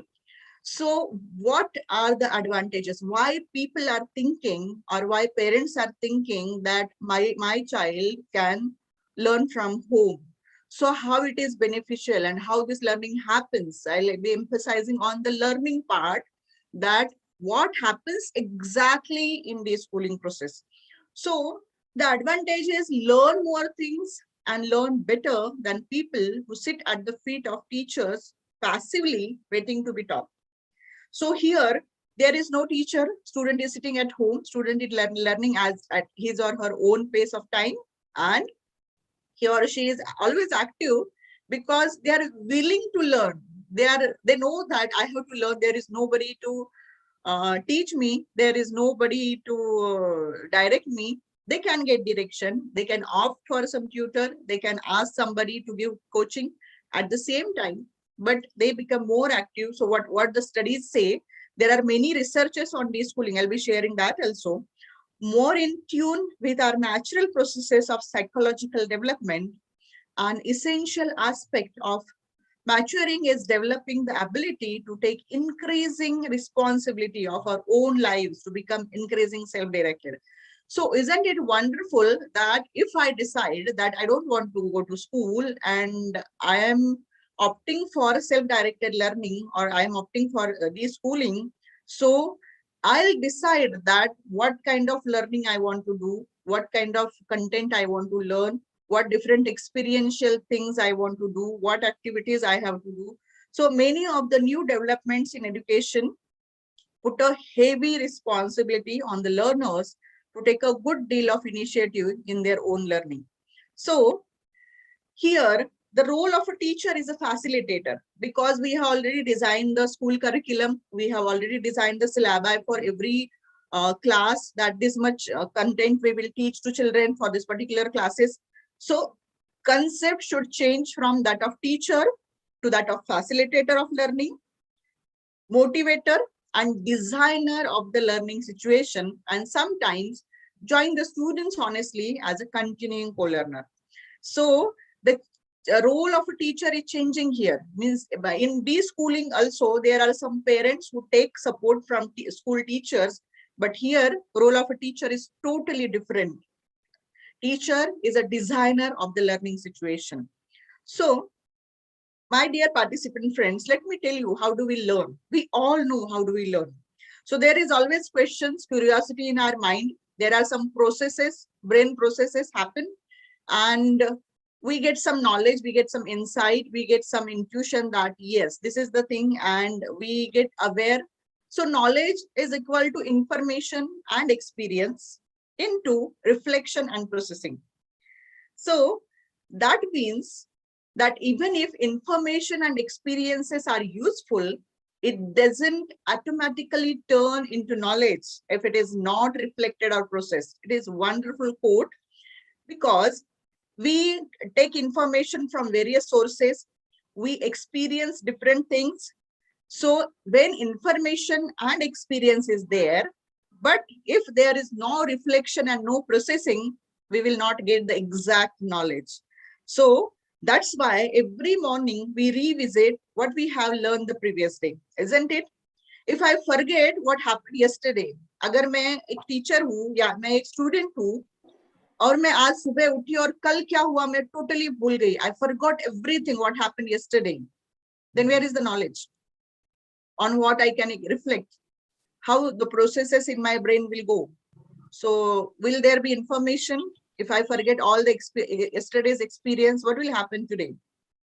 So knowledge is something that is information and experience into reflection and processing. So when we reflect on the information, when we reflect on the experiences, when we process on all the information gathered, then only we get the knowledge of a particular thing. So this is a learning pyramid. I think most of the teacher educators who are in education field, they know this, that average student retention rates, if a child is homeschooling or a child is studying at home only, so 5% we learn from lecturing, and they are not actually, retention rate is very low, that is 5%, 10% reading, 20% audio visual, 30% demonstration, 50% discussion, 75% practice doing, and 90% teach others or immediate use. When I give this learning pyramid to my student teachers, I always tell them, when first time I started teaching in the classroom situation, when I became a teacher, when I was assistant professor 15 years back, and few concepts in teacher education, which I studied in my B.Ed and my M.Ed, I came to know the exact concept when I started teaching them. So when we teach others, when we use those concepts for again and again for teaching children, so we remember that very much, or we understand that very much. So those students who are de-schooling, or those who are doing the self-directed learning, when they reflect on that, when they try to tell what they have learned, when they have some group discussion, when they discuss with some other peer students, peer group, so real learning happens, or the retention happens when we teach others. So this is a wonderful thing. And this figure, I think all of you know, 6 blind people and an elephant. This is a wonderful story. I think aap sabko pata hogi. 6 blind people were there, and हर एक को बताया this is the elephant. एक हाथी है, और वो हाथी का आपको बताना है how is appearance of a हाथी. So they all were just touching the various parts of elephant, and everybody has different perception. So everybody could not actually visualize how actual elephant looks. So I think you all know the stories. I'll not elaborate on this. So it's all about the perception. When we are totally unaware about the thing, when we cannot see the holistic thing, so whatever experience we get, so we come to know that this particular thing is about these things. So our perception depends on our experience. Our perception about something is depend on how we look at it. When these people, 6 people, they touched different parts of elephant, they told that elephant is like this, elephant is like that, elephant is, so those who have the person who has just with the trunk, he said that this is in a cylindrical way. So this happens in deschooling also. Means it depends on, here we have to take care of what kind of learning experiences our children are getting. So it's always there that whatever we learn, it depends on our previous experiences. And there are various learning styles which are given in self-directed learning and deschooling. I'm sharing one figure here. So this is about adult learning style. In this, you can see the right hand side, visual is there. So images, pictures, and colors. If child is not going to school and there is no formal teacher teaching to a child, and so whatever visuals the child is having, images, pictures, or colors, there will be some visual impact that this particular red, this is a red color, this is a green color, this is a yellow color. Or there are some oral like audio things from music and different sounds. Then word, speech, and writing will give verbal learning. Then in physical, body, hands, and touching, like we do in formal schooling. Because when child goes to formal school, we take different activities and we try to teach children. But here in this schooling, in Ivan Illich book, if you get opportunity, please read his book on deschooling. He has wonderfully written that how we learn, how child learns. And there are different brain processes they get developed when child is doing deschooling. So most of the parents now are opting for this option because they feel that they learn better without any stress, any anxiety. There is no fear, and they don't have to go to formal atmosphere. There is no anxiety that every morning I have to get up and I have to get ready for the school. And if a child is not willing to go on that particular time, he has to go. He has to run to the school with all the school bag and luggage and tiffin box and water bottle and everything. And child is again in a formal way. Many times he or she does not like that particular subject. He is a passive learner. So here in deschooling, Ivan Illich has given wonderful thoughts about it, that children create interest. Creation is most important thing. I'll show you it in later slides. Because independent study refers to the range of instructional methods which are purposefully provided to foster the development of individual student initiative, self-reliance, and self-improvement. So there are many possibilities that if I am doing independent study, I am studying from home, so I can have various ways like computer assisted instruction. I'll read some reports, some assigned questions are there, homework I will do. And nowadays, digital technology, it has given a wonderful things like robotics and augmented reality, virtual reality. Students are learning with Google Assistants. So the students are learning with the help of robotics. There is a device called Alexa in every home nowadays, and they learn at their own. So that is a wonderful thing in independent learning. So there are different styles of learning in deschooling also. Ivan Illich has beautifully told about it. So I'll be telling 6 traits in my presentation. Not all methods and models are suited for all target audiences. Means there might be a different style of every learner in deschooling. There might be a different way of every learner in a deschooling. So Isn't it wonderful that child or a student herself or himself decides or chooses the learning style, that in which way he or she wants to learn? And nowadays, in the globalization, all the libraries of all over the world, they are just a click away. You can just go on Google, go on the website of any digital library, and you will get all the resources available on just one click. So that is a wonderful thing given in a, we can say, a digital world. This digital era has given a very wonderful insights to the students. Because changing landscape of teaching and learning, the formal teaching, I think that will get vanished after a few years, and we will be more activity oriented. We will be more practicum oriented. No theory part, no teaching part. Teacher will be always a facilitator, motivator, and designer of learner. Teacher will work as a designer for learning system. So there are many researches on the brain, researches on learning, new students and learning style, technology, globalization. And Ivan Illich, in his book of Deschooling, he has written about various kinds of learning styles, that how our brain works and how learning happens. And as we all know, in the age of communication and multimedia, new definition of educated, that is adaptability and lifelong learning.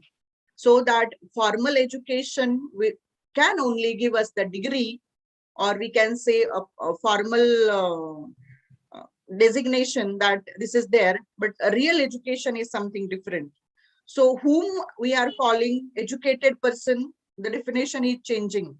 And in the age of technology and globalization, we all know this definition is changing. This is the site I wanted to tell you. I think this education 4.0, this slide is visible to you.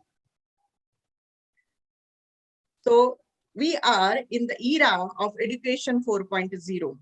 So you might be knowing about, is this slide visible, education 4.0? Yeah, I think it is. Yes. Oh, yes, Madam, it is visible. Yeah, okay. I thought it got stuck, but now it's working. So we all know about the concept education 4.0. This concept has came from industry 4.0. We are in the fourth generation or the fourth revolution of education. This figure is given by Thailand Cyber University. So I have given their name here. So we all know that in the first generation of education, the first era, we were in teaching learning process, we were lecturing and we were focusing on memorization. In the 2.0, internet enabled learning was there. We tried to adapt new technology. We tried to teach students with the help of internet. In 3.0, knowledge producing education is there. So what is knowledge producing education? As in earlier slides, I already told what is exactly knowledge. Knowledge is not about only gathering information. It's about getting experiences and multiplying it with different kind of reflection and processes. Then only we get the knowledge. So in 3.0 generation, it was a knowledge producing education. And now we are in 4.0, that is innovative producing education. Innovation is there. So the theme of the conference is very suitable, and it's a need of a era that we must discuss on these kind of issues. We must discuss on these kind of things. In the next slide, you can see I intentionally have put this 9 points here. And I really want every teacher must understand what exactly it is. Because the fourth revolution is characterized by the fusion of technologies, including enabling technologies for Industry 4.0. Like industry in education also, because when the ICT concept came, I know that we started teaching information communication technology in education. That is a particular subject in Bachelor of Education course. And when I was teaching it, this ICT concept was there previously in industry and in corporates. And this came to education, and we started with the different kinds of information strategies, and we try to incorporate technology in it. But my dear friends, now in education 4.0, we must understand these new concepts, because if our students are doing self-directed learning, they are doing schooling, they are homeschooling, or they are coming to the formal education. So whatever way they are choosing these concepts, we must understand that what is augmented reality. If teacher is coming to the classroom and there is a globe in a hand, and without any laboratory, without any chalkboard or blackboard, teacher is teaching with augmented reality, and student is also learning. And this augmented reality is very, very helpful in deschooling and self-directed learning. Because when there is no teacher around, there is no formal school, there is no formal education, and students has opted for self-directed learning, that augmented reality will wonderfully work. Virtual reality concept is coming. We are actually doing so many virtual things, Internet of Things, all the IoT devices are there. I can use any remote and I can operate any of the gadget in my home. When if I stay on the 5th floor of the building, and on the ground floor, there I park my car, and while coming from the car, on the ground floor itself, I can switch on the AC in my home before reaching to my bedroom. So when all the devices are connected with the internet, and IoT is there, Internet of Things. And my dear friends, there will be a coming future in 4 or 5 years only. We will be operating all the gadgets in home, school, offices, everywhere with help of IoT. Then artificial intelligence concept, you might, everybody is knowing about this, that we are transferring machine language to human language to machine language. You are aware about the Alexa device. We give instruction to Alexa, and Alexa listens that voice, and Alexa reflects that she knows about this, or she might say, sorry, that I don't know about this. So artificial intelligence, we have to use this in learning situation. Big data analytics, we have to do cloud computing, cyber security, 3D printing, digital simulation, robotics. These are the things, they are really, really working wonderfully in self-directed learning. So, and if you see some of the students, and yesterday I searched some researches about deschooling and self-directed learning, and those students who had opted for deschooling, they have given their reflection wonderfully.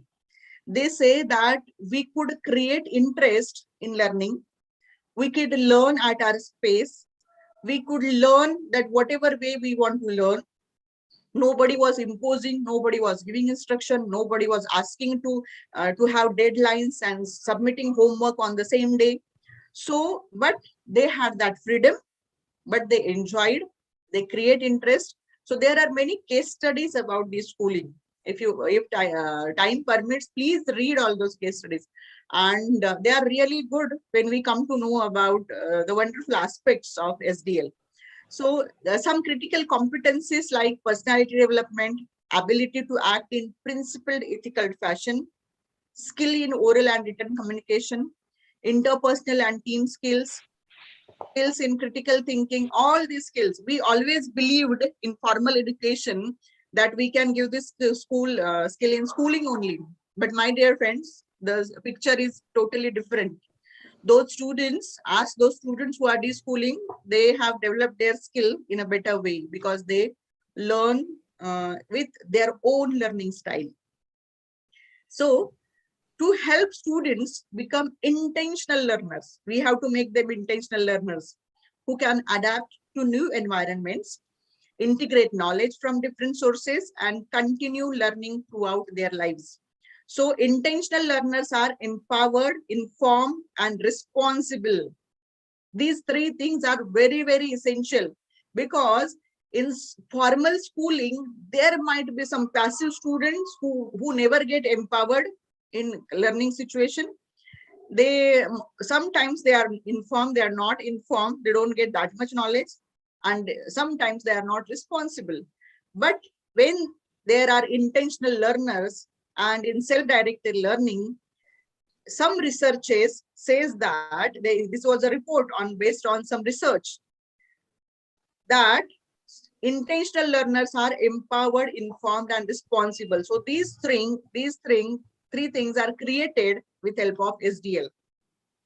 And becoming an intentional learner means developing self-awareness about the reason for study, the learning process itself, and how education is used.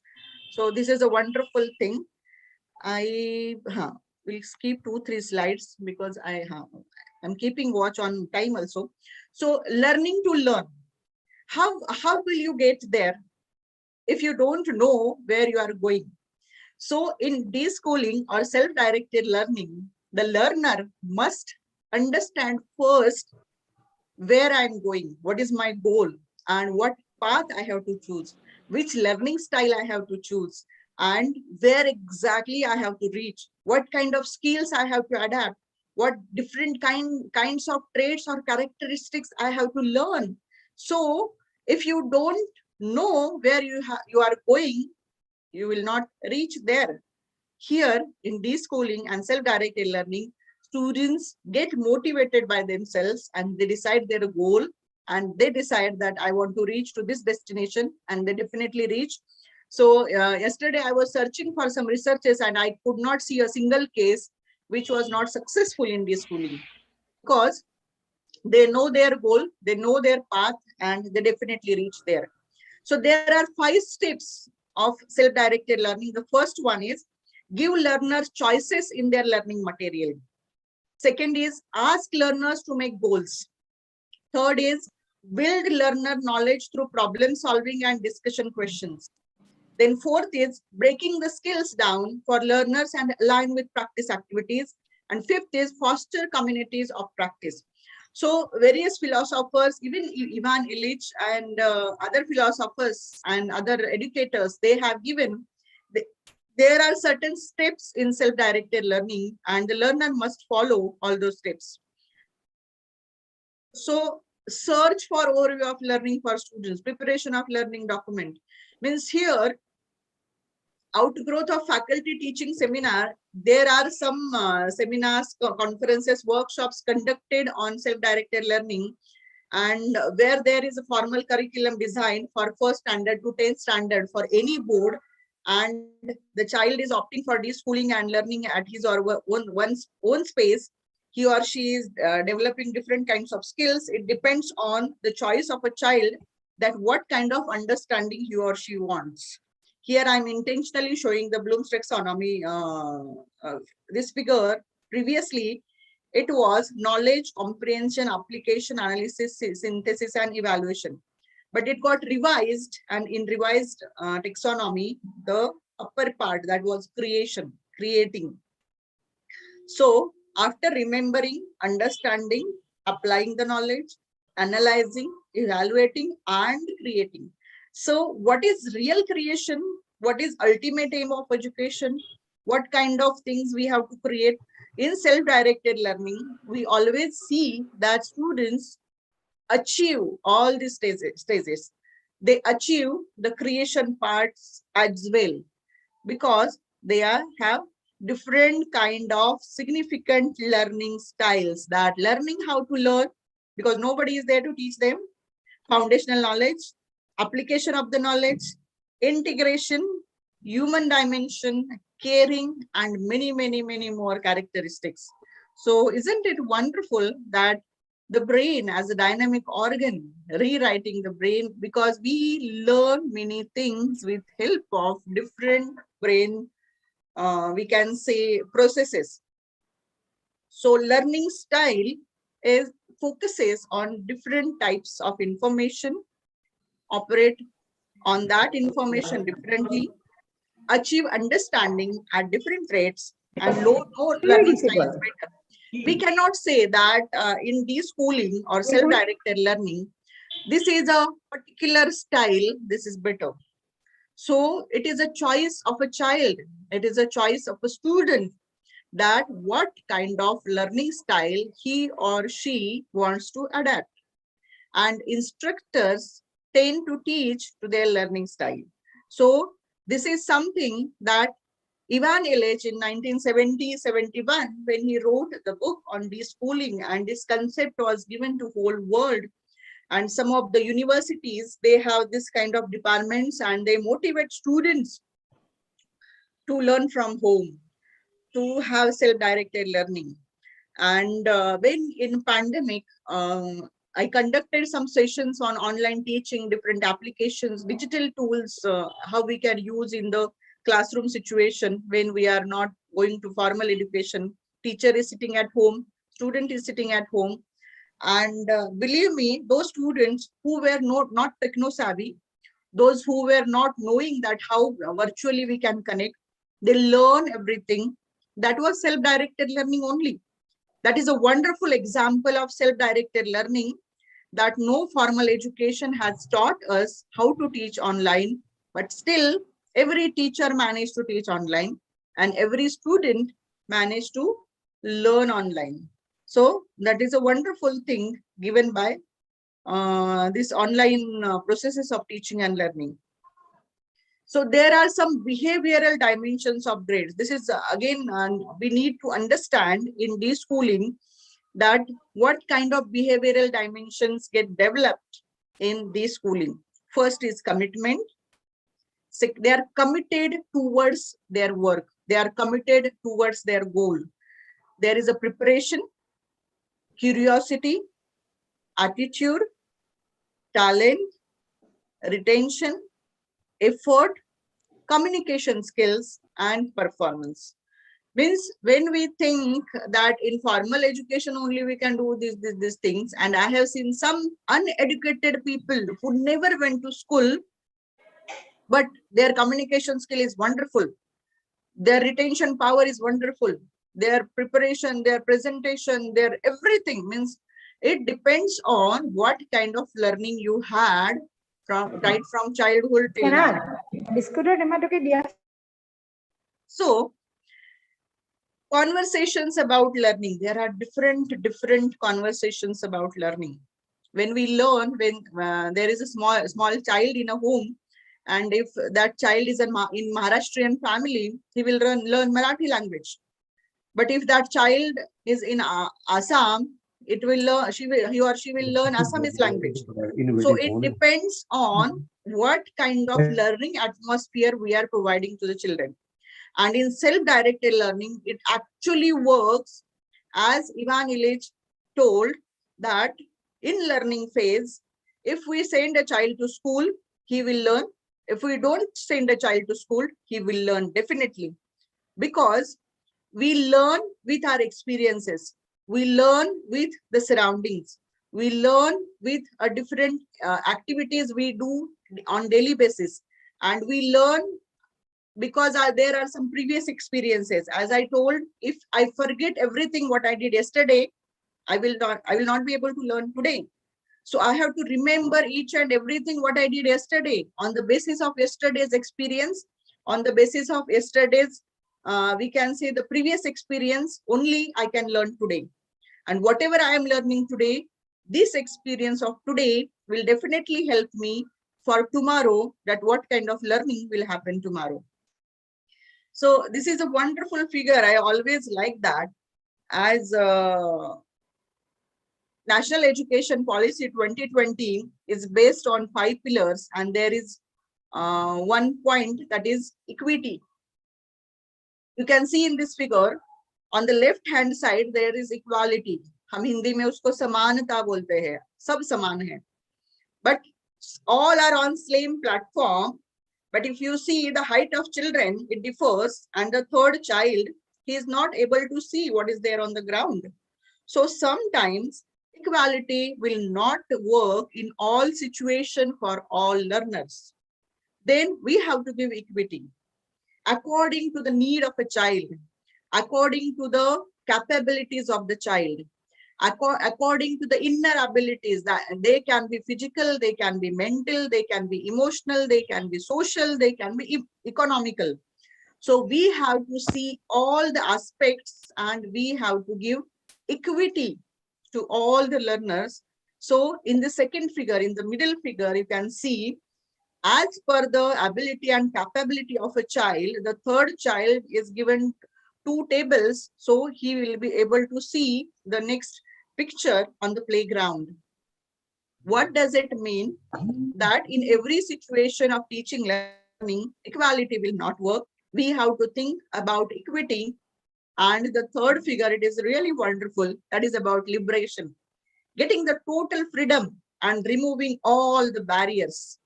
Means there is no barrier between playground and the children, and they have full liberty of watching that match on the playground. So liberation is something we can say it is in deschooling or self-directed learning. Means whenever there is when real learning happens, you all might have seen that if we only give equality to students, they might learn, but few students, those who are not emotionally, mentally, socially, economically strong, they might not get whatever objective of teaching learning is. So National Education Policy 2020, in the 5 pillars, one pillar is equity. So we have to think from this point that give equal opportunity, equal space, equal this thing, that if child is not capable, we have to give different opportunities, skill-oriented things, more activity-based practicum syllabus, and give different kind of learning experiences to the students. And in liberation, when we remove all the barriers and when we really give freedom to children, that whatever way you want to learn, you can learn. And my dear friends, when there is a freedom in education, there is always a self-discipline. We don't have to maintain discipline then. That child becomes responsible.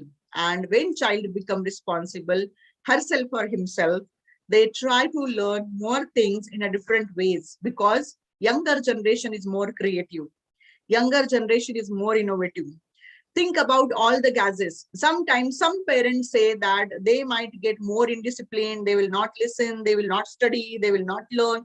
But I'll give you one example. If there is any gadget we get in a home, and if there are 3 generations, ask the eldest people in the home, if there is a new mobile device, and the eldest people in home, they might get adapt to it or learn it after some time, after seeing the features of it.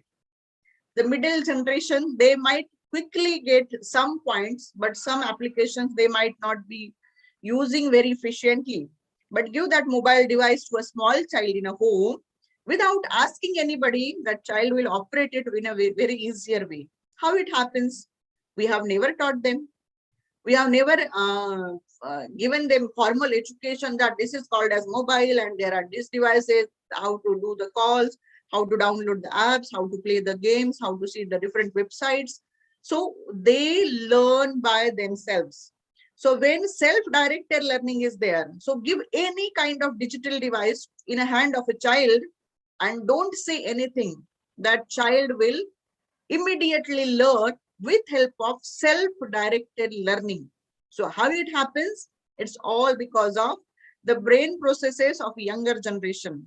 Because younger generation is always smart and younger generation is always innovative. They adapt new things very powerfully and they get self-learning in a better way. Because if anybody teaches us, if I'm using this gadget, if I'm using this laptop, and if I don't know how to operate it, I have to ask somebody. But give this laptop to a child, he will be able to use it in an efficient way without asking anybody. So this is what about self-directed learning. This is what about deschooling, and this is what about liberation. So give freedom to children and they will learn wonderfully. So there are 6 optimizing conditions for successful implementation of self-directed education.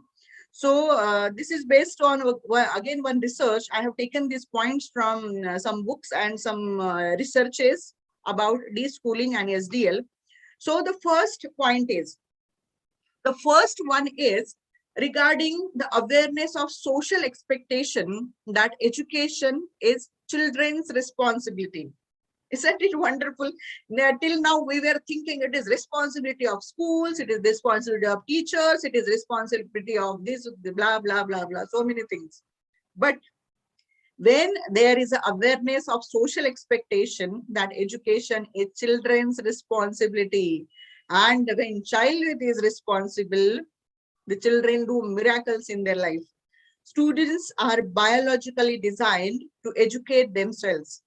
Give them complete freedom in either selecting or rejecting to join course. Tell them that this course is not suitable for students who choose it due to parental or adult expectations. If they are really interested, they can achieve their educational goals.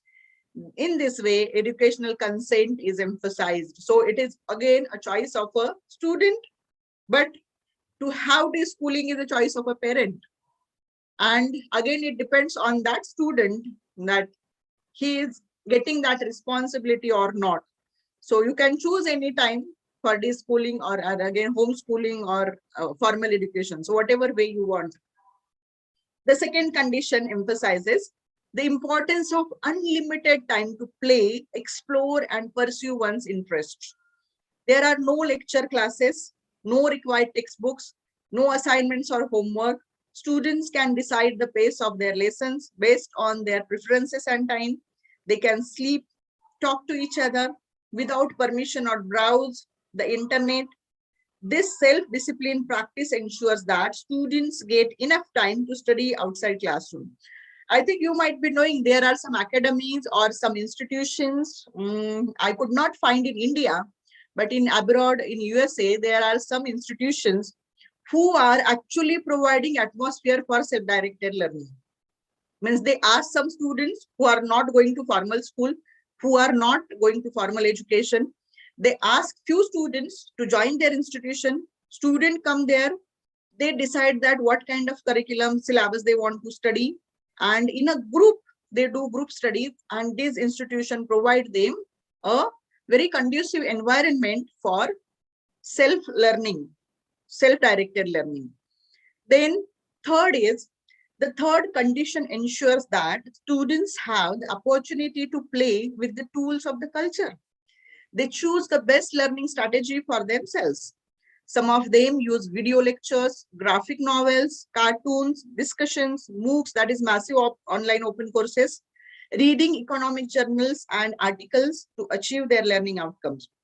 So there are different ways, and technology has given us thousands and lakhs of things to adapt, and various applications where we can learn online. Students can use social media, which is one of the most natural tools to learn the subject. So there are different ways to learn in self-directed learning. The fourth condition ensures access to a variety of caring adults who are helpers and not judges. So I like this concept, where access to a variety of caring adults who are helpers and not judges. Because child always believe in formal education, somebody is judging, somebody is keeping track, somebody is saying, don't do this, don't do that, sit straight, look in the book, I am teaching, look at the chalkboard. So somebody is always judging a child. I am not saying that formal education is not providing that atmosphere. Formal education is always good, but I am here trying to say that what is schooling and self-directed learning is different from formal education. So role as an educator is to facilitate learning. So this role we have to adapt in formal education also, and not the first source of their learning. Self-assessment and peer assessments are promoted than teacher assessment. Assessment is one area where self-directed education condition cannot be applied in a school context. Still, self-assessment gives the students freedom and ability to control their learning to some extent. Because when there is a formal test, formal examination, students always go through stress, anxiety, fear that what will happen in the examination, if I get less marks, what will happen to me, what will be my grade in the examination. Here, there is always a self-assessment. Students have to choose their assessment, what kind of assessment they want to do. And in self-assessment, there is always a freedom and they can control their learning because there is nobody to judge them. The fifth condition allows for free age mixing among children. Students learn from their peers, and actually they have many informal study groups with their seniors. Free age mixing for learning happens mainly beyond the classroom.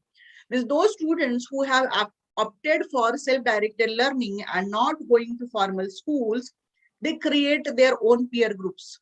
They have discussion forums. They go, like as I said, there are some institutions who are providing this kind of atmosphere for homeschooling, and they are giving some area or play area to sit children together, have discussion, share your thoughts, express your views, and they learn and they self-assess themselves. And the final condition ensures that students immerse in a stable, supportive, respectful community. It is very, very essential, because stable, supportive, respectful community student get in this kind of education. So because students are not stressed out, because they have their self-directed paths, and there is no mandatory adult supervision of their learning. Principles of trusting students, granting autonomy, and inspiring responsibility are helping students to achieve their educational outcomes. But traditional classroom teaching with homework, compulsory attendance, and assignments in other subjects sometimes crowd out the self-directed learning efforts of students. So whenever there is a self-directed learning, students are stress-free, they get more liberty to learn, they learn different learning styles, they have their own creative ideas, they come up with some innovative projects, and they really learn in a better way. And there are some disadvantages. I'm intentionally sharing some disadvantages of self-directed learning. Sometimes some parents, in some researches, when there was a data collection about these schooler parents, they say that in some students there is no self-discipline, no face-to-face interaction, lack of input from trainers, slow evolution, good e-learning is difficult to do. So why good learning is difficult to do? Because when we think of, am I audible? Hello? Yes, yes, ma'am. Yes, ma'am. Yes, ma'am. Yes. Because only I'm getting call from Nilima Bhagwati. No. I'm just saying you have to also, one more speaker is there. Yes, So please yes, ma'am. kindly. Yes, ma'am. Yes, it's only 2 slides left. I have Yes, done. yes. I have done. Yeah. So there are some benefits I already shared with you, and I was just completing the presentation, and these are some references of my presentation, and I really want to share this view to all my friends, that this concept of self-directed learning is really, really wonderful. This is not new to us. This is there from 1970. And most of the students all over the world, they are opting for it. Parents are again motivating children to do that. So it's all about our perception about learning. It's all about self-motivation. It's all about what kind of learning I want for my life. So it is always a choice of a student, choice of a parent, that they want to do deschooling or homeschooling, or they want to go for formal education. So both the education system have their own advantages, disadvantages, but choice is yours. The trends of education are changing, the innovative ways are coming up, and as per the innovation and creativity, we have to move ahead. We have to change our roles every time. So that's what I wanted to share in this presentation. Thank you, Professor Nilima Bhagwati, for having me here. Thank you so much. Thank you. Great. Thank you, Madam, great. Thank you, Bhandarkar sir. Thank you so much. You are always a motivation to me. I think we have one more speaker, our chairperson from Jammu and Kashmir, CTEF. Yes, ma'am. Yes, ma'am. Yes. Thank you, Doctor. Thank you, ma'am, for your wonderful elaboration of the deschooling, the concept of deschooling. Definitely, there is the concept of liberation in deschooling, but one thing which was very much clear, that freedom comes and freedom requires discipline as well. So Yes. a number of the terms which we have been listening, that was the intentional learners was given to the learners who opt for this deschooling or self-directed learning. There is a concept of virtual reality. Artificial intelligence will come into being. New gadgets are coming into being. Intentional learners are there. But the teacher has been given the job of facilitator, a motivator, a designer of the learning situations. Or I will just sum up this, this deschooling, it's the transformation of the conventional classroom. Most people, they acquire knowledge outside the school. Most learning comes casually, and most intentional learning is not the result of programmed instruction. So thank you, ma'am. This was really wonderful. Your presentation was really wonderful. And in the chat box, you can see that a number of the chats haven't come. They were all for the praise for your presentation. Thank you, ma'am. It was wonderful to listen to you. Thank you. Thank you. Now, moving on to the next part of this technical session, we have Dr. Jaspal with us. Dr. Jaspal, who is the chairman of CTEF Jammu and Kashmir chapter. Dr. Jaspal is here with us.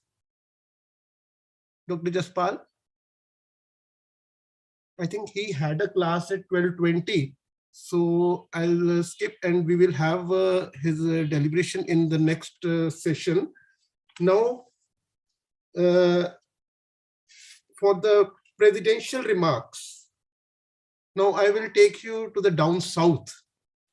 And one thing we are, we from the north, I was just looking that Dr. Geeta's fan was running, and it was in this cold weather in this north. I was finding that that fan was running. So here it is, Dr. Geeta with us. I have already introduced Dr. Geeta with you, but because the time constraint is there, and we have to finish it within 20 minutes or so. So please, I invite Dr. M.S. Geeta, the teacher and administrator with more than 34 years of experience, and from down south, from the Kerala, for the presidential remarks. Over to Dr. Geeta. Thank you, sir. Thank you. Thank you very much. Here it is really hot. That's why my fan is put on. Okay. Dignitaries of the technical session, Dr. Sandhya Milind Khadekar, Dr. Sandeep Sahni, Dr. Surendra Jit Kaur, and other respected organizers of 35th Annual Conference of CTEF, especially Professor Bhandarkar, Professor Nilima Bhagavati, Dr. Rajeshri, Professor Rekhu, and all other organizers, academic and managerial, from Dev Samaj College of Teacher Education and Maharashtra, especially Dr. Richa, the coordinator of the program, and my dear participants. I'm very happy to share the first technical session of this conference on the topic self-directed learning or deschooling, which was presented by Dr. Sandhya Milind Khadekar, Principal of Gokhale Education Society's College of Education, Maharashtra. I appreciate the organizers for choosing this theme, the self-directed learning and the emerging trends in education, because this is one of the concepts we have to bear in mind in the 21st century, which will be a challenge in front of the world, which transform the global education scenario and global mentoring of educational activities. And she has put forward a large chunk of information about self-directed learning. And she said that real learning takes place when we teach others. And she has elaborated the different styles of learning, adult learning style, concept of education 4.0, and about artificial intelligence, cloud computing, and educating intentional learners, and steps in self-directed learning, and different levels of understanding, and different behavioral dimensions of self-directed learners, and the brain process of younger generation, and how to optimize conditions of self-directed learning, etc. It was a very elaborate presentation and a very wonderful presentation. And congratulations, Dr. Cynthia Milind. And the ways of obtaining information, I have something to add about the self-directed learning. The ways of obtaining information and using information have changed substantially in recent years, because information has become accessible from multiple sources. This in turn has challenged our earlier belief that information is unchangeable, and the belief that authorities have access to absolute and correct information. In addition to this, the view of learning as memorizing information in separate compartments gave way to a problem-oriented view based on conceiving, knowing, and understanding facts. Therefore, the importance attached to memorization faded away as conceiving the nature of knowledge and learning has changed. And learning how to learn gained ground or priority. And individuals who have learned how to learn can organize their own learning, and they can transfer new information to larger contexts. They can overcome difficulties, and they are open to development and change. And they also possess self-confidence and awareness, and they are willing to learn, and they can use various learning strategies, and they know their own learning styles, they know their own interests and talents. And whenever I hear about self-directed learning, the first thought coming to my mind is that of lifelong learning. And learning how to learn is one of the fundamental skills of lifelong learning. In lifelong learning, individuals can become aware of their own learning needs, and they can decide how they want to reach knowledge. And at the same time, they can understand the nature of knowledge instead of memorizing it. And lifelong learning enables individuals who seek self-development or further education to meet their learning needs independently and flexibly. With lifelong learning, these needs can be met anywhere, both formally and informally. And I want to relate lifelong learning with self-directed learning, which focuses on knowledge and skills needed by everyone, regardless of age. In self-directed learning, the responsibility to learn shifts from an external source to the individual, that is, from the teacher to the individual. And so control and active involvement of learner in the learning process is crucial in this process. And when we read literature, it reveals that lifelong learning covers various skills known as 21st century skills, and these skills are thought to be increasingly important to information societies. And self-directed learning are part of these skills. I think so. When I look into the theme of this session, I can find the term deschooling also along with the title. Deschooling is also a self-directed type of learning that promotes the freedom of children to choose what they want to learn. You might have got the idea of deschooling and self-directed learning from Dr. Sandhya's talk. Because of quarantine, families find themselves educating their children from their homes. Many of them unknowingly are experiencing deschooling, the process of adapting to a less formal education where children often take control over what and how to learn. And so this is not a new concept, as Dr. Sandhya has said. It became popularized in the 70s when the philosopher and educator Ivan Illich published his book, Deschooling Society. In that book, he describes an educational model where the child chooses what to learn while the adult guides and supports him. He believed that traditional education, where children must follow a unique curriculum and the same timetable schedule, kills curiosity and creativity, not allowing for the development of soft skills. In this context, I would like to quote the words of Julia Rogero, one of the supporters of deschooling.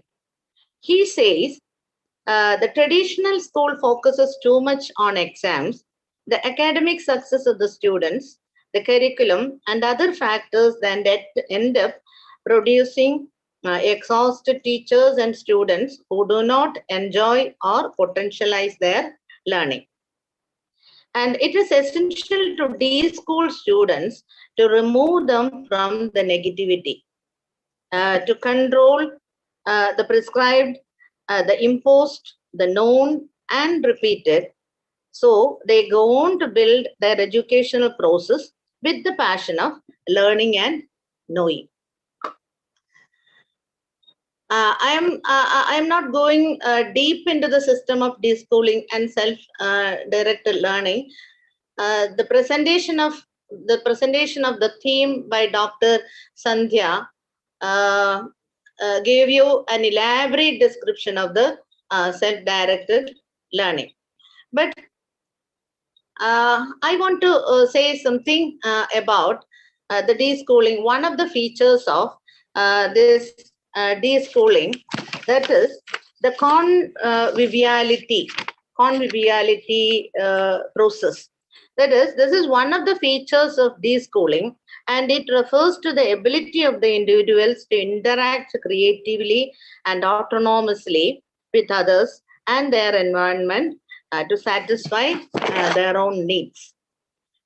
And I was a teacher, and I was a teacher educator for the last 34 years. And so I have of the opinion that, since I am from an old school, I take the view that completely ignoring schooling does not do any good to the educational world, because schooling has its own importance in promoting social and cultural attributes among children. And this, the process of the phenomenon of conviviality is a fascinating term. And however, flexible inclusion of these terms of deschooling promotes discovery learning also. And in the COVID-19 era, most governments around the world closed schools to mitigate the spread of virus, and students, educators, and families had to navigate uncharted learning landscapes. Thereby, alternative models of delivering education proliferated. In this context, we can revisit Illich's educational ideas through the lens of pandemic-related shifts. That is my thought about self-directed learning or deschooling. Okay, I am stopping. This is time. It is time. I think I have to stop now. I thank the organizers of this seminar, especially Dr. V.M. Shashigumar, who gave me a chance to chair this session, and also the organizers of CTEF National, Professor Bhandarkar and Professor Nilima Bhagavati, to give me a chance to chair this session, and also to the organizers of the college, especially the coordinator, Dr. Richa. Okay, thank you very much. I'm stopping. Thank you. Thank you, ma'am. It was wonderful to listen to your presidential remarks regarding the self-directed learning and deschooling, and further extending the views of Dr. Sandhya regarding this concept. Concept is new.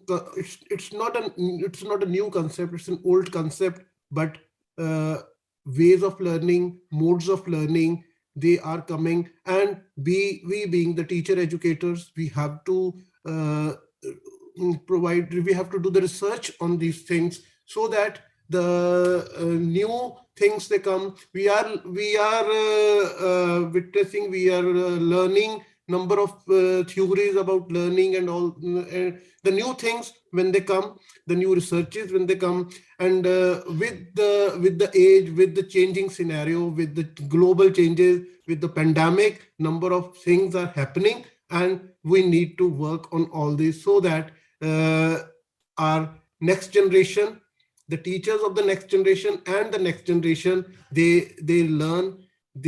So for that we need to relearn, we need to unlearn, and we need to learn, and we need to pass on these things to the new generation. So thank you, ma'am, for thank you, Dr. Sandhya, and thank you, Dr. Geeta, for your remarks. Now, before we close this technical session 1, I invite Dr. Surinderjit Kaur, Principal, Ramgarhia College of Education, Fagwada, Punjab. He is the executive member of CTEF Punjab and Chandigarh chapter, for presenting her vote of thanks. Thank Dr. you, Dr. Surinderjit Kaur. Am I audible, sir? Yes, ma'am. Yes. I, on behalf of the organizers, Council for Teacher Education, Foundation Punjab and Chandigarh, and Dev Samaj College of Education, Chandigarh, extend a heartfelt gratitude to the session chair, Dr. M.S. Geeta Somnath, teacher educator, administrator from Kerala, the resource person of this technical session, Dr. Sandhya Milind Khedekar, Principal, Gokhale Education Society's College of Education, Sangamner, Maharashtra, and moderator of the session, Dr. Sandeep Sane, Principal, Doraha College of Education, Doraha. We are grateful to you for your insights on the theme self-directed learning or deschooling. Dr. Sandhya has rightly said that our perception depends upon our experience. The pandemic has taught us many important lessons. It has posed many challenges before us. These changes and the lockdown impacted students across the world. In these testing times, educators need to think about some new trends.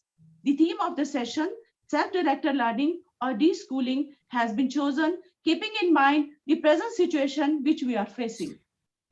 Today, there is a need to offer to our students the widest and freest possible choice to learn. It was a valuable session, a wonderful session, I will say. I'm sure this learning experience will stimulate the environment for promotion of quality of teaching learning, research, and will encourage self-evaluation, accountability, autonomy, and innovations in these changing times. I, Dr. Surinderjit Kaur, Principal, Ramgarhia College of Education, Fagwada, Punjab, thank you for the interest and enthusiasm you have shown in the 35th CTEF Annual National Conference. Thank you for being with us. It's been a great pleasure. Thank you, sir. Thank you. Thank you, ma'am. Thank you. So now I hand over the dais to Dr. Khushvinder Kumar. Dr. Sani, thank you very much. We are really grateful to all the resource persons, to the dignitaries, to all the chairpersons, vice chairpersons of the state chapters. Before conclusion of this session, if any direction from our Secretary General, Nilima Bhagwati, but I will request to the coordinator, Dr. Richa, so kindly assure that we should restart the link at 1:45. And I request all the participants to kindly rejoin at 1:45, and we will start the session right exactly at 2. And the last session at 3:30 is a participatory reflections session. We wish to have the reflections and discussions only in the last session so that we can draft certain recommendations for the high-ups and the authorities which will emerge out of this conference. and we assure those will be sent through our Secretary General to the appropriate bodies and the platforms. Over to Dr. Richa.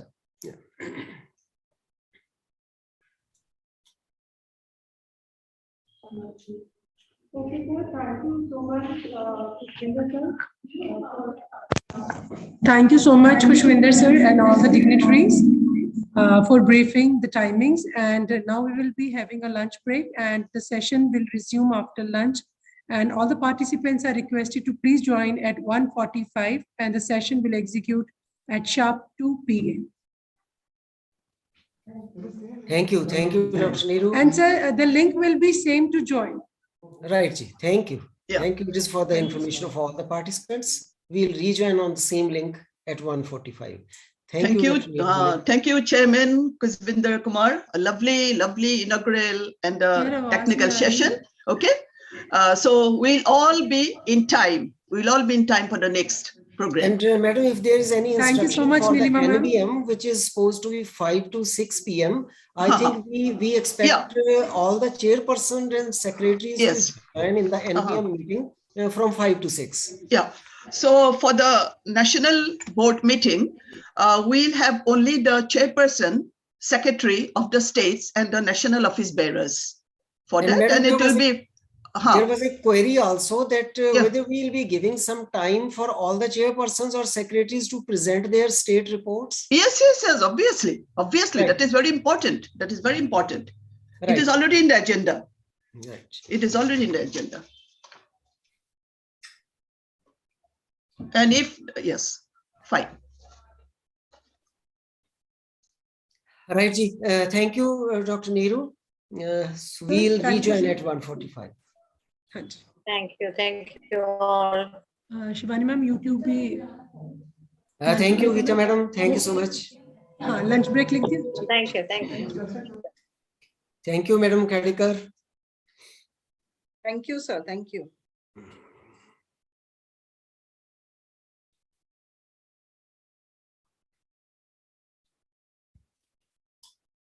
Dr. Neeru, we can close the meeting for the time.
उठा लो भाई.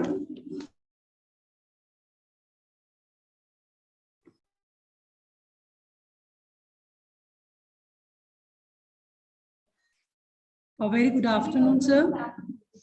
We request all the participants to please join so that we can start with the technical session 2. Pargat sir, 1-2 minute wait kar liye. We have only 33 participants. Sure, ma'am. We can wait for 1 or 2 minutes more. I think Professor Jha has joined. Respected Kothari sir, a very good afternoon, sir.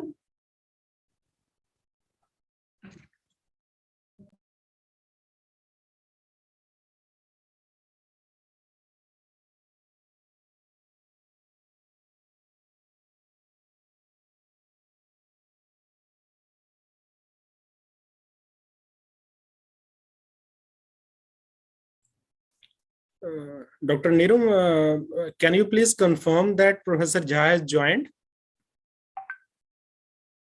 Sure, sir.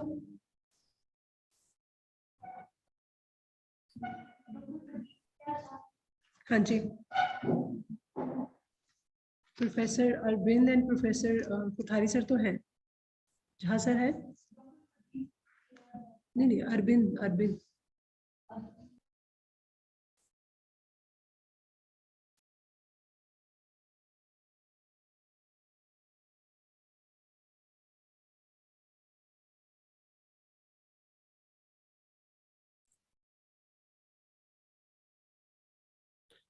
Good afternoon, Nilima ma'am, and good afternoon, Kothari sir. A very good afternoon, ji.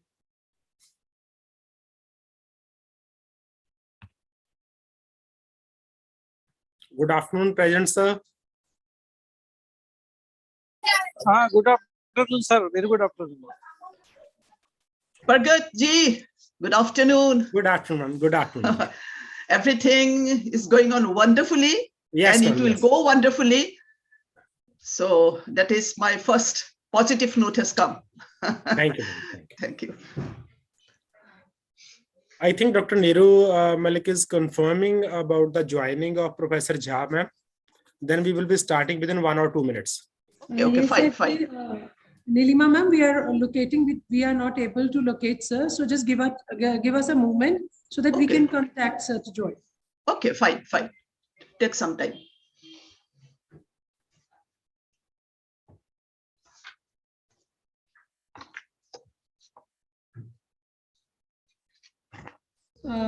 Sir, we have Dr. Pradeep Kumar Jha. So कहीं ऐसा तो नहीं है Arvind sir ने Pradeep sir के वहां से join किया हुआ है. Dr. Pradeep, can you hear us, please? Dr. Pradeep?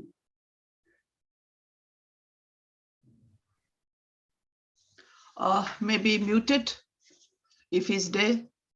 Yes, sir. Yes, ma'am. He's. Ma'am, karna.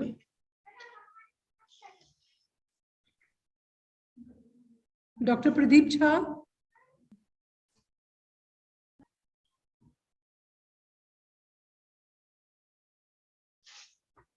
Can you give him a call, please? Professor Jha? Yes, ma'am. We are calling, ma'am. Yeah.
Hello.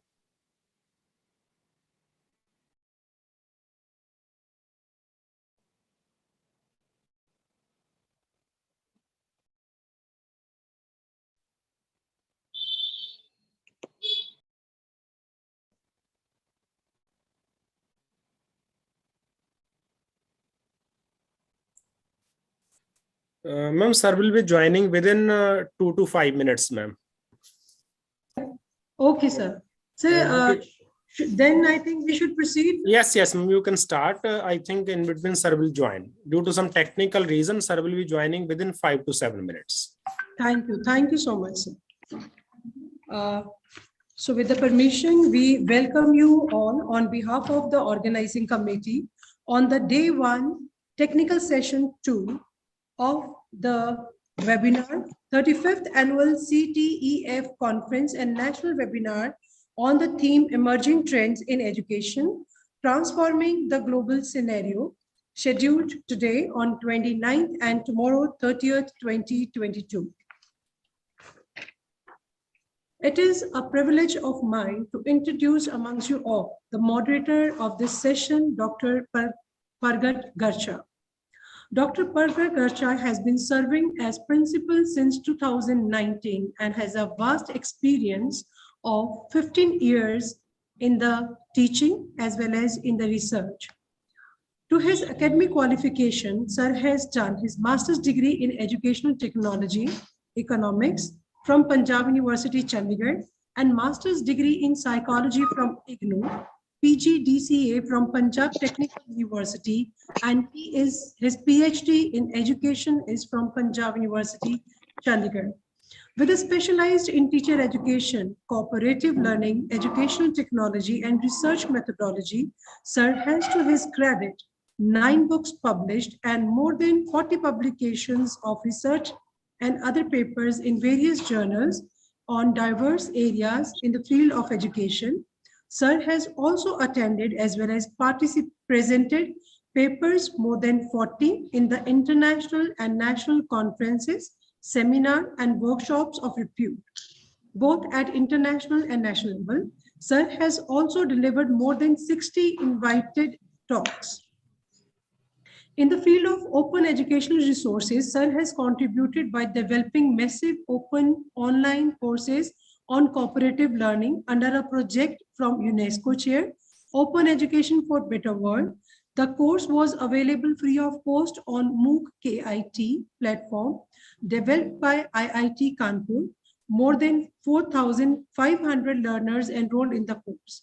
Dr. Pargat, also instrumental to start learning management system, Moodle, in 3 institutions working under GHG Khalsa College Management, and also participated in various conference, workshop, and faculty development program in the field of educational technology.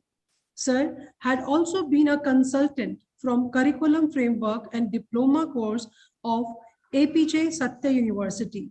As a principal and secretary of Punjab and Chandigarh chapter of Council of Teacher Education, He has organized several seminar, webinar, and conferences at state and national level, as well as at international level. Sir has also served as a member of Academic Council of Punjab University, Chandigarh from 2018 to 20, and presently a member of PUSC, that is Punjab University Sports Committee, and also providing his valuable services as NAG assessor to NAG. As a social activist, Sir has Sir works with an NGO and the great service to the humanity that along with his better half, Sir has donated his life, like the main organs, to the Mohan Foundation on March 2007. So to start and to execute session technical 2, over to you, Dr. Pargat Garcha. Thank you very much, Dr. Neeru Malik ma'am. I think you have spoken a lot about me. Nothing like this. These are the words which we usually speak about one or another person. Still, thanks for your gesture, ma'am. So a very good afternoon to all present in this second technical session of 35th CTEF Annual National Conference. I think I'm lucky that I got this chance to moderate this session in this very important annual national conference. First of all, I, on behalf of the Council for Teacher Education for Punjab and Chandigarh chapter and Dev Samaj College of Education, would like to extend a hearty welcome to our worthy guest speakers, chairmen and secretaries of different chapters across the globe who have joined us through Zoom and YouTube platform. I also welcome all the respected principals from different colleges and schools, faculty members, and different research scholars who have joined us in this session and since morning in other sessions too, our inaugural session and the first technical session. As we know that this CTEF family, the CTEF organization is leading professional organization in India, as well as some chapters in the other nations also. So it is continuously working for teachers, teacher educators, educational administrators, educational policymakers, research scholars, and professionals of educational management. And this body is contributing a lot from past decades. Many of the members of this body were part of the NEP 2020 and now the part of the various focus groups. So the body is contributing a lot in the field of education. Our present national president, our Honorable Mr. Dr. K.M. Pandarkar ji is leading from the front and doing wonderful efforts to realize the aims set by our torch bearers, Dr. Gulab Churasia ji and Dr. Dev Rajput ji. We know that this annual national conference of CTE is a mega event for our national body and all the chapters. So we are really thankful to our national body, Professor K.M. Pandarkar ji, our President Sir, Professor Neelma Bhagwati ji, International Secretary General CTEF, Professor R.G. Kothari ji, Chief Advisor of CTEF, and Dr. Satinder Kaur Dhillon ji, who have guided us and provided our state chapter a chance to organize this national conference of CTEF. Our state executive body and team Dev Samaj College of Education under the guidance of our patron, Shri S.K. Khanna ji, and Chairman Dr. Khushwinder Kumar ji is trying their best to organize this conference in online mode in a best way, because we are organizing it in an online mode due to this pandemic. Otherwise, it had been an honor for us to see you all in face-to-face mode in our state, that is a land of 5 rivers and a city beautiful Chandigarh. We pray to God to give us another opportunity to see you all face-to-face mode. So till now, we have successfully completed the inaugural session and the technical session 1. And in our technical session 2, we have a thought-provoking theme. That is a competency-based learning for deliberation. So dear participants, this theme is a very important theme in light of major changes at national and global level. Competency-based education is an approach to teaching and learning more often used in learning concrete skills rather than just abstract learning. Large skill set are broken down into competencies which may have sequential level of mastery. Competencies reinforce one another from basic to advanced as a learning process. So competencies within different contexts may require different set of knowledge, skills, attitudes.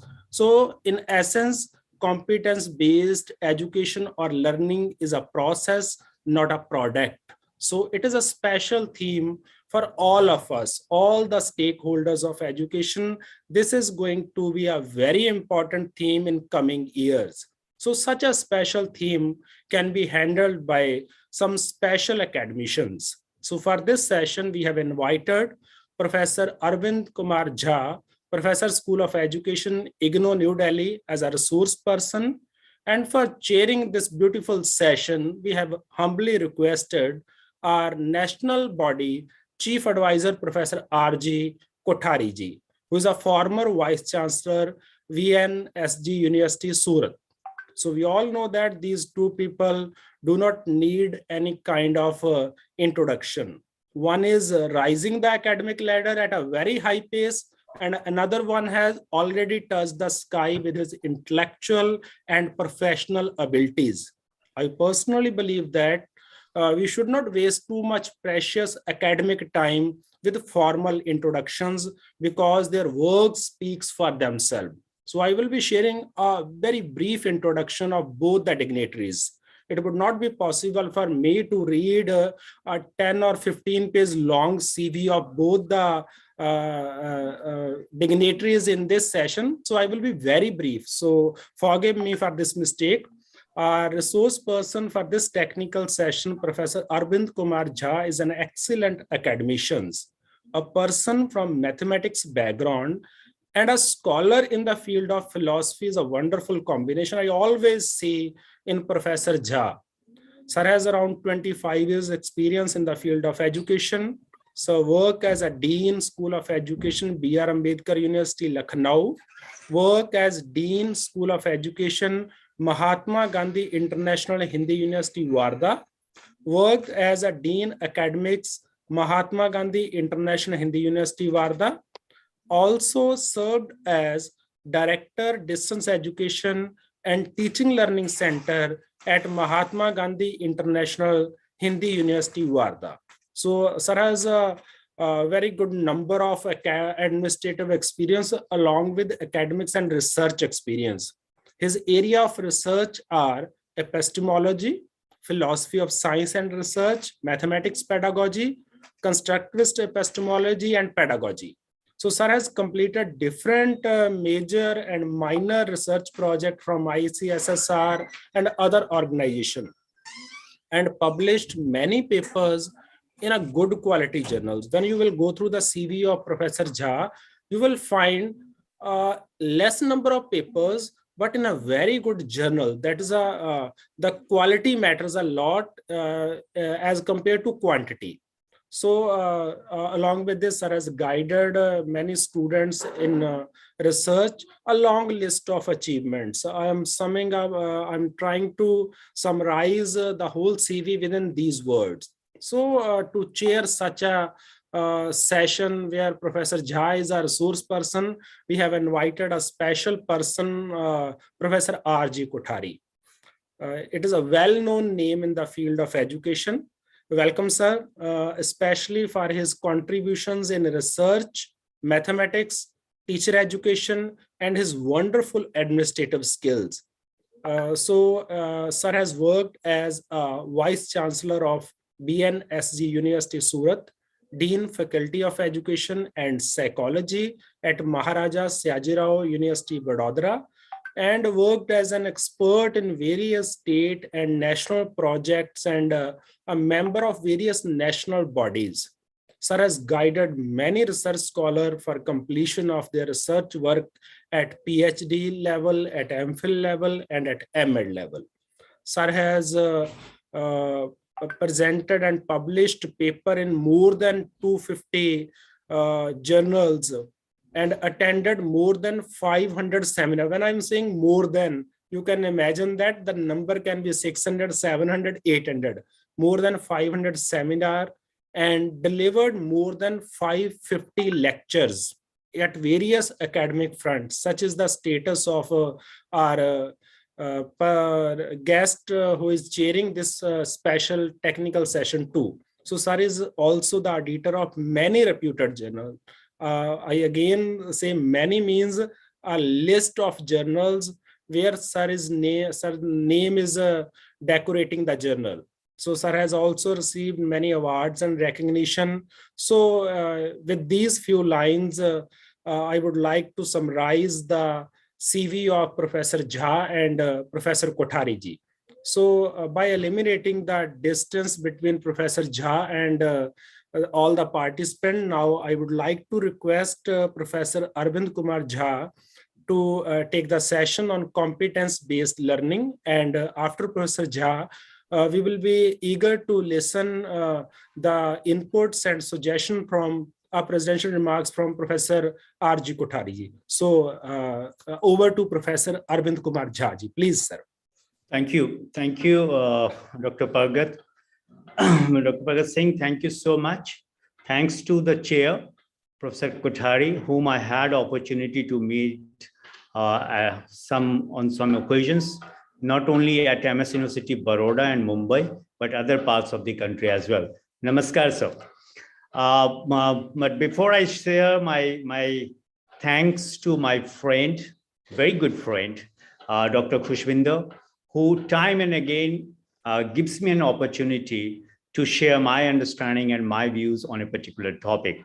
And particularly if I am associated with CTEF, the credit goes to Dr. Khushwinder. Also, I am seeing Nilima ji, whom I am seeing virtually after a very long time, whom I have met at 2-3 places under different banners. But of course, when I could visit, Assam, I could not see her. Twice or thrice I visited recently. First of all, Dr. Pargat Singh, thanks for my nice introduction. Thank you so much. So what I'm going to do, I'm going to talk about my understanding of competence-based education, not only learning. I find competence-based learning as one of the components of competence-based education. So, Dr. Pargat, my only request that I think I'm supposed to talk 15 to 20 minutes. Tell me the time. Sir, around 30 minutes, sir. 30 minutes, fine. So sometimes being a teacher, you know, it happens, every teacher is the habit to exceed the time limit. Please remind me 5 minutes before so that I can conclude whatever I wanted to say. See, why all of a sudden you find that in India particularly, people have become conscious of not only the objective based, not only on the basis of learning outcome based, but the competency based learning. There are 2-3 reasons in India. If you go by even NEP 2020 documents, you'll realize all of a sudden people are realizing in the field of education that skill is the core area of education. Ideally, or you can call it idealistically, I am of the opinion that higher education should be for the knowledge, and secondary level education or the college level education or the diploma level education should be for the skill, right? But as the time demands that we educationists are compelled to bring change in our own thinking as well. So skill should be in the heart of the educational process, whether you are talking at the level of secondary education or the tertiary level, particularly the college or the university level. And more importantly, more than that, competence is more important, because the moment I become competent, right? Whether you give me an opportunity to capitalize myself and use my ability in the skill domain or the knowledge domain or the research domain or any other domain which is related to education, I'll be able to do the best. And that's why what education should do from this perspective, that please concentrate on me how to enhance my competency. For example, everybody delivers a lecture, right? But some people have got extraordinary ability and skill, right, to deliver the talk in an extraordinary way. And it's not that only the knowledgeable person can do this. Only the skillful people can do this. People are of the opinion that if you have got the competence, if you have worked with your competence level, you will be able to do it so excellently. Whether you are communicating in a language X, Y, or Z, whether it is your natural acquired knowledge with reference to communication in language, in a particular language, or it's the acquired language and skill with reference to a particular language. So I may be very good at Hindi, but suppose my English is the acquired knowledge or acquired skill. Even there, if I know how to use my competence effectively, I'll be able to do that. And there are other factors also. Industry is demanding. Fine, give me the knowledgeable people. Give me the skillful people. Give me the people who are competent people whom I can use and utilize, not in one domain, but also in other different domains as well, friends. And that's very important. And that's why all of a sudden you'll find people are talking about through various documents, through various strategies, through various policies, that how to help the students, how to help the learner to enhance the competence of oneself. Like I may be very good at in terms of competency in a category A, but I may not be very good at to express my competency or to use my competency or to demonstrate my competency with the same ease in another one. And that's why you'll find some people are very good at communication, particularly the oral communication. Some people are very good at written communication. Some people are very good at non-verbal communication. And that's why you'll find some people, their class commanding is extraordinary. And you'll find the very knowledgeable people, they know how to, engage their learners so intensively. So competence develop, competence differ. But the question is, can competence be enhanced? My understanding is yes, competence can be enhanced to a great extent, provided there is a natural inclination, there is a natural tendency, and there is a natural inclination of the learner in a particular domain, a specific skill and knowledge.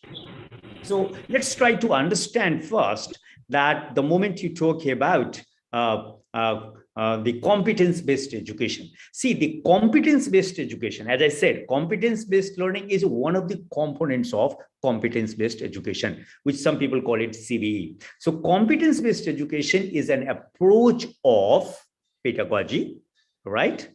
And the moment you say the approach to of pedagogy, it means pedagogy for me includes not only teaching, learning, but also the assessment and engagement. Engagement at two levels, engagement at the individual level, as well as engagement at the community level. And that's why today, particularly in 2022, almost all universities and colleges, even the schools, are asked that if you are going to revise your curriculum, don't confine your curriculum to teaching, learning, and assessment only, but also the community engagement. Community engagement, it means that the community should be engaged whatever you are doing in the name of academics. So in short, even if you refer the CBSE or refer n number of documents, you'll find that the competence-based education is an approach to teaching, learning, and assessment that focuses on what? That doesn't focuses on only in terms of learning outcomes. That focuses on students' demonstration of learning outcomes, not merely the learning outcomes. That you say, okay, these are my objectives and these are the learning outcomes. Fine. For learning outcomes, not cognitively or not only in black and white, but your students have to demonstrate, yes, you have acquired that particular competence. So demonstration of learning outcomes is the key point, friends. This is what we have to remember. Number 2. Number 3, it is also attaining proficiency in particular competencies in as many subjects as you learn. So suppose if I'm learning language, so my communication skills should be, in terms of competencies, excellent orally, in written, or non-verbal. Sometimes, okay, fine. If I'm not competent in both, then at least I should be competent in either of the one. And if you combine all these 3 points, right, then you can say that the competence-based education is an approach to teaching, learning, and assessment on the one hand. On the other, which must focus on the students' demonstration of learning outcomes. That is the second component. And more importantly, the third component is attaining proficiency in particular competencies in each subjects. And you know, history is full with such examples. Those who used to stammer and they become one of the marvelous speaker, marvelous orator. I know one person, Gethe.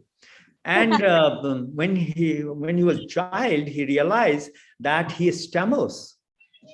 So anybody used to ask him that, okay, what do you want to be in life?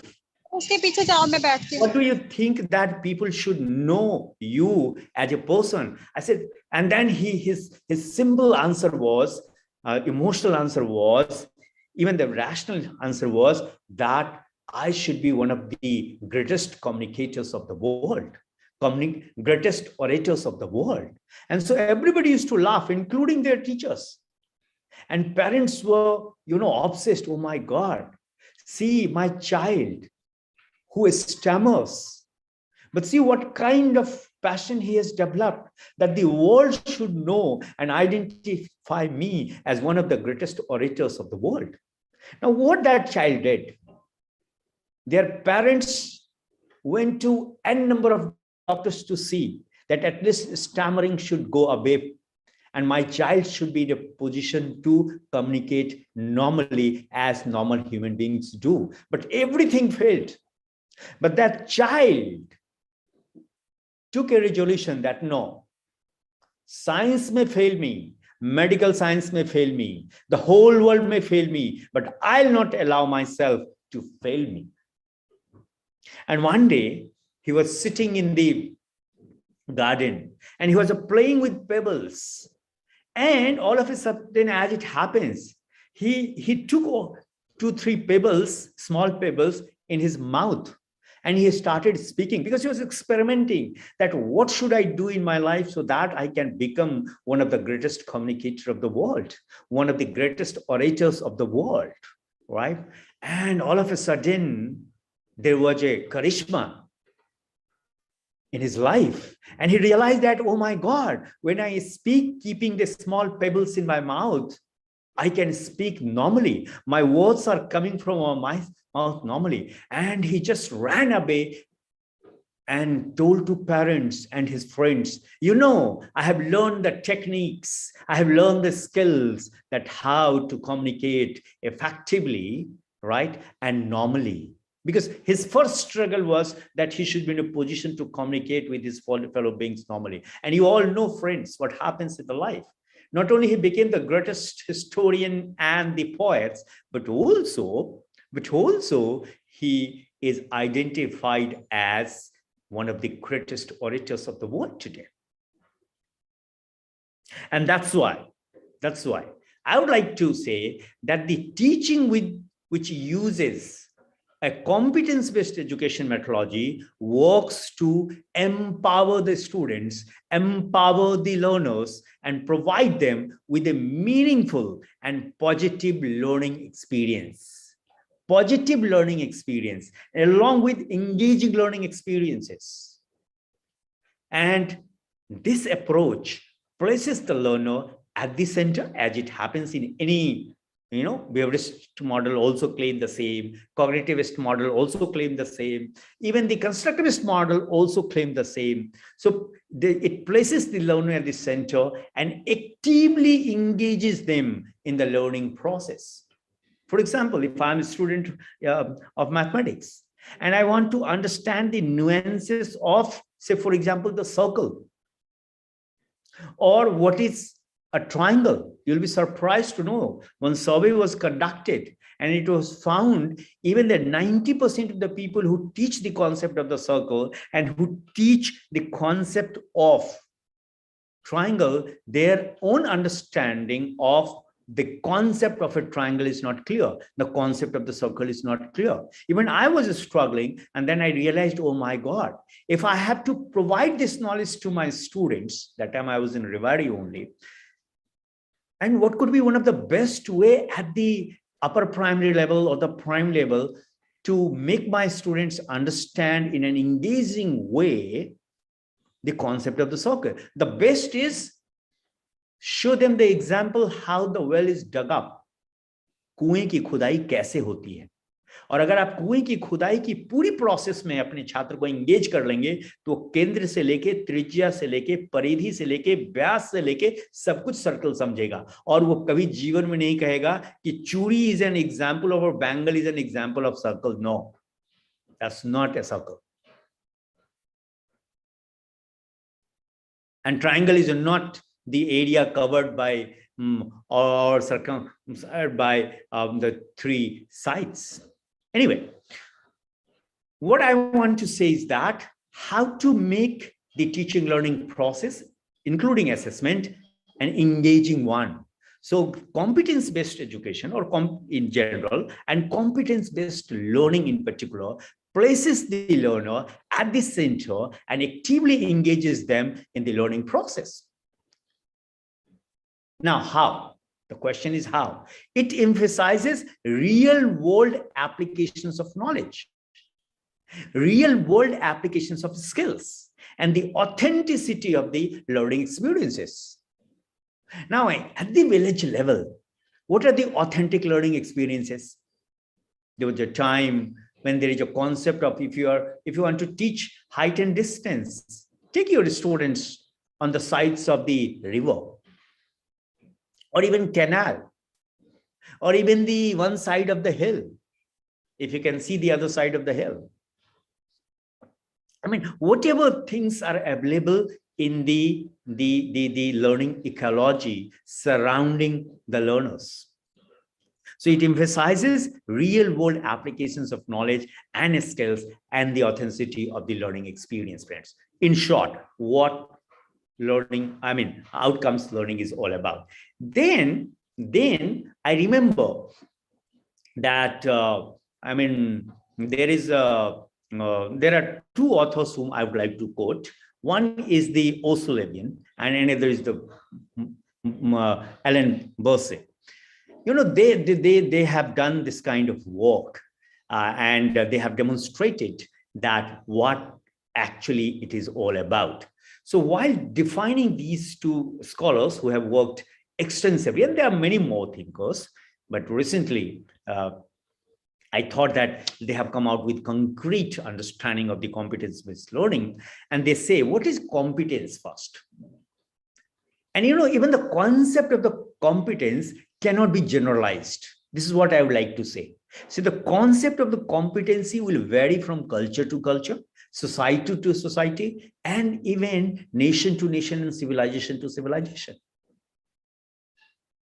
So competence is generally defined as educational, as educational experts have said, to consist of at least 3 interrelated ingredients, friends.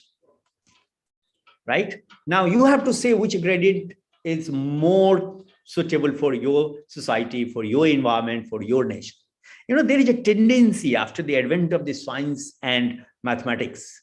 I always say, I being a student of mathematics, that mathematics and science both have done wonders in this world. At the same time, both have vitiated our larger comprehensive understanding of the human capability of understanding a particular phenomena, friends. For example, what mathematics has done, what mathematics has damaged.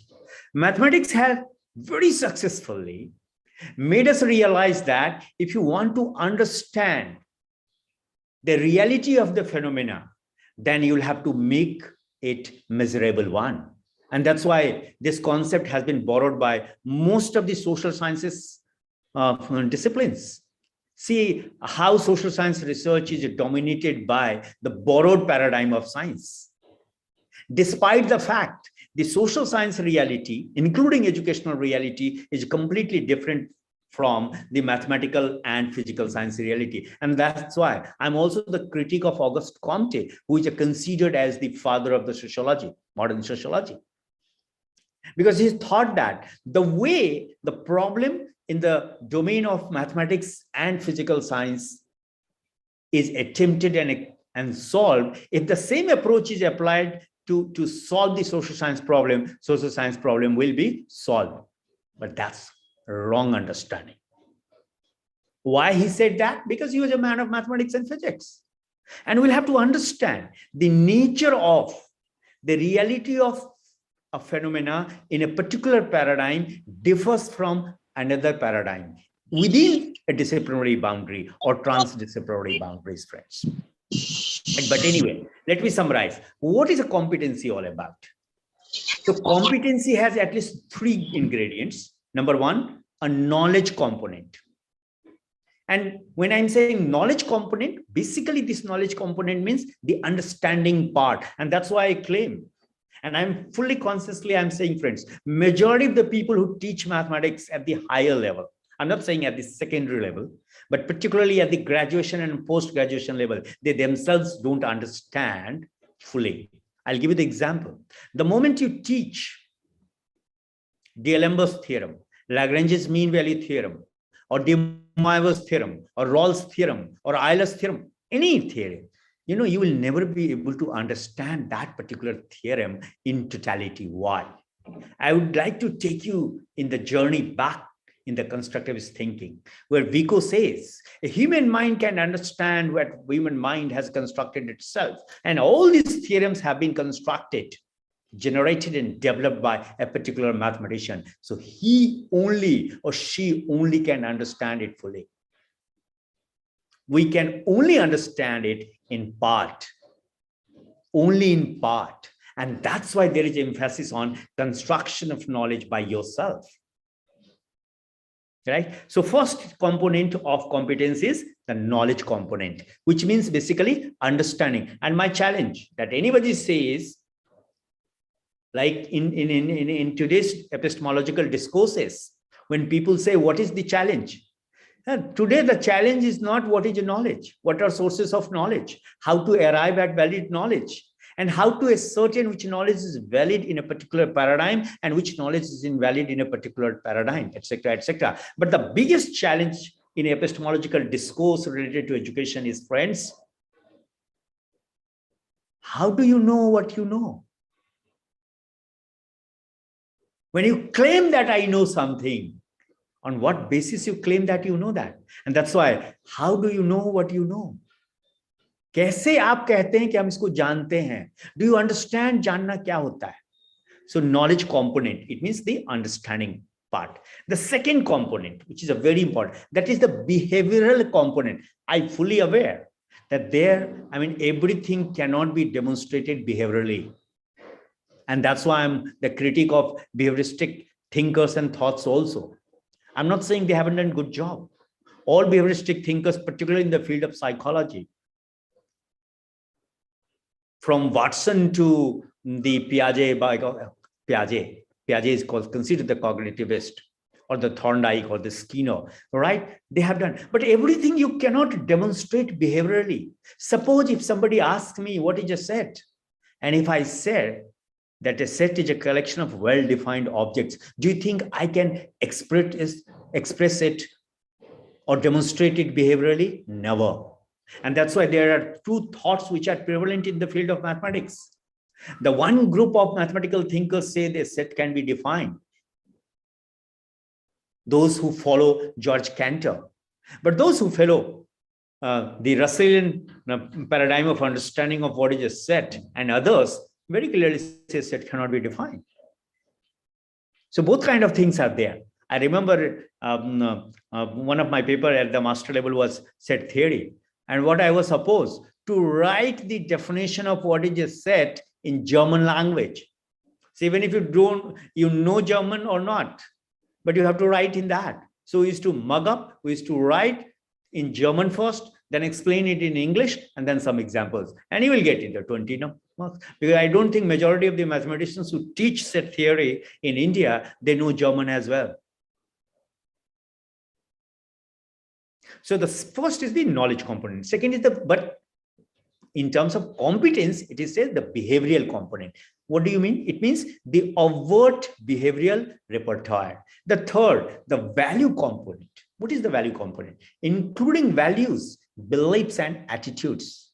You know, learning mathematics is not only about solving mathematical problems, but you should be passionate about what is it that makes a mathematics. How mathematical knowledge is different from physical science knowledge, or the chemical science knowledge, or any form of knowledge in this world. Whom you will study so that you will be able to understand what mathematics is all about.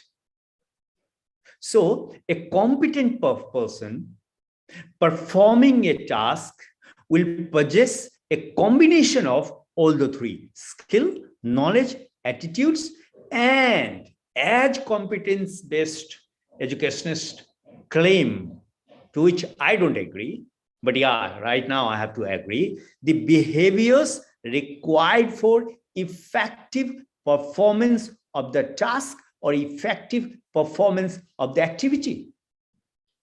So what education should do? If I have to prepare the teachers, the first quality that I would like to see in my all teachers, that they should be the excellent communicators. And I'm not saying only the oral communicators, maybe the written communicators. And therefore, if you have to holistically synthesize what is a competence which consists of all these three components. This is the one level. There is another level, that is a competence again may be divided in the three components. And it is the ability of the person. So first is the skill, knowledge, and behavior. And second is the ability of a person. So competence is also combination of three kinds of ability. What are those? Number one, as they claim, a particular behavior in something. Second, a particular context. This is the second ability. And the third, a particular quality. And that's why when you listen to 10 different people, and you find all three different people were different in their effects. Why? Because they were different in their ability in terms of competency. So a particular behavior in something, a particular context, and a particular quality. You remember, I'll give you one example from Bollywood. Before the first break Irani got, almost in all ads, he used to hardly communicate orally, only gesture communication was there. But once his ability got solidified and he got the first break, he became the super hit. And this is what happens with almost all human beings. It happened in the life of Shakespeare. It happened in the life of Einstein. It happened in the life of n number of people. Ramanujan. It happened in the life of so many people. So friends, what through these examples I was trying to say is this, that the defining competence is a complex, and an educational competence even more complex. Because education as a discourse, as well as education as a process, as a phenomena, is a very, very complex, friends. Very, very complex. But yes, there are some organizations like OECD, like PISA, Program for International Student Assessment, some organization like Organization for Economic Cooperation and Development. They have done much work on defining what competence is all about and what competencies are all about. And they have created a framework for competing students' competencies for purpose of assessment. And PISA is very active in India also. If I quote PISA, I remember my first encounter in PISA when I was at Central University of Himachal Pradesh, Dharamshala. So PISA people were conducting some, preliminary data collection in the area of primary education in Himachal Pradesh. And according to the PISA, a competence is more than just knowledge and skills. It involves the ability to meet the complex demands by drawing upon and mobilizing psychological resources. Which are considered the psychological resources? Skills and attitudes in a particular context. And that's why I say the concept of the competence will differ from context to context. I mean, definition of competence in context A may not necessarily suffice the definition of the concept in context B or context C. So, for example, the ability to communicate effectively, it is a competency. Now, what is a competence-based learning? Directly, I'm coming to that. And then I'll also talk about how to effectively facilitate of competency development. So what are the, pedagogically, first let me talk to the teaching and then I'll talk to anything. So what are the attributes of competency-based teaching? The first thing that is needed on the part of the teachers is understand how learners learn. That is the meta learning. See the irony, even we don't reflect, hardly we reflect in our own life. What's your way of learning? You all know the concept of multiple intelligence, particularly with respect to pedagogic practices, failed initially. And Gardner was very much frustrated. Still, why? Because it was realized that if your teaching style doesn't match with the learning style of your learners, teaching will not be effective by any means. And particularly if you are using multiple intelligence concept in the classroom teaching. So understanding how learners learn, that you must be acquainted with the concept of the meta learning, metacognition. Number one, this is the first. The second, match principles of learning and teaching, you all know. Facilitate rather than control the learning. Model humility, critical thinking, respect, competency, and caring at all the times. Even those who are not excelling, you have to be caring. Or maybe today he is struggling, but not necessarily tomorrow he will struggle. Tomorrow he may become or she may become the excellent one. Sports are full with such examples. So what you have to do? You have to support acquisition of knowledge, skills, and professional behaviors in all learning domains, whether behavioristically you are, excuse me, you are talking in terms of cognition, cognitive domain, or the psychomotor domain, or affective domain, whatever. So provide timely and specifically feedback, etc., etc. Now, teaching and effective facilitation of competence development. For this, what has been suggested? It has been suggested that particularly if you talk in terms of psychomotor domain, because competence is largely related to that they demonstrate the expected way to perform a given skill. I remember one of my teachers here in University of Delhi, He used to always ask us, and he used to always write that, comments on our lesson plan. Please raise your voice in the classroom. And when he used to come to the classroom, his voice was the lowest one, the least one in the class. After 2 rows, nobody can listen to him what he is speaking. Now, in this case, you'll find he was unable to demonstrate the expected way to perform a given skill. But yes, cognitively, he used to ask. So allow the learner to practice for a while and then ask for a return demonstration of that skill. Set up models or create a simulation exercise in the practical laboratory. Like whenever physics people ask me how to improve their competency in teaching, I always suggest them, please see the videos developed by Richard Feynman. Perhaps he is the only physicist, Nobel laureate physicist who worked on the area of teaching and learning in physics. And that's why it is emphasized that there is need to arrange for sufficient practical experiences requiring skill performance of the competencies under direct supervision.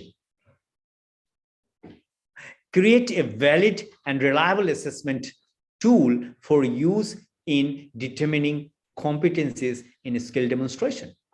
Similarly, there are more challenges, but the affective domain. How will you do that?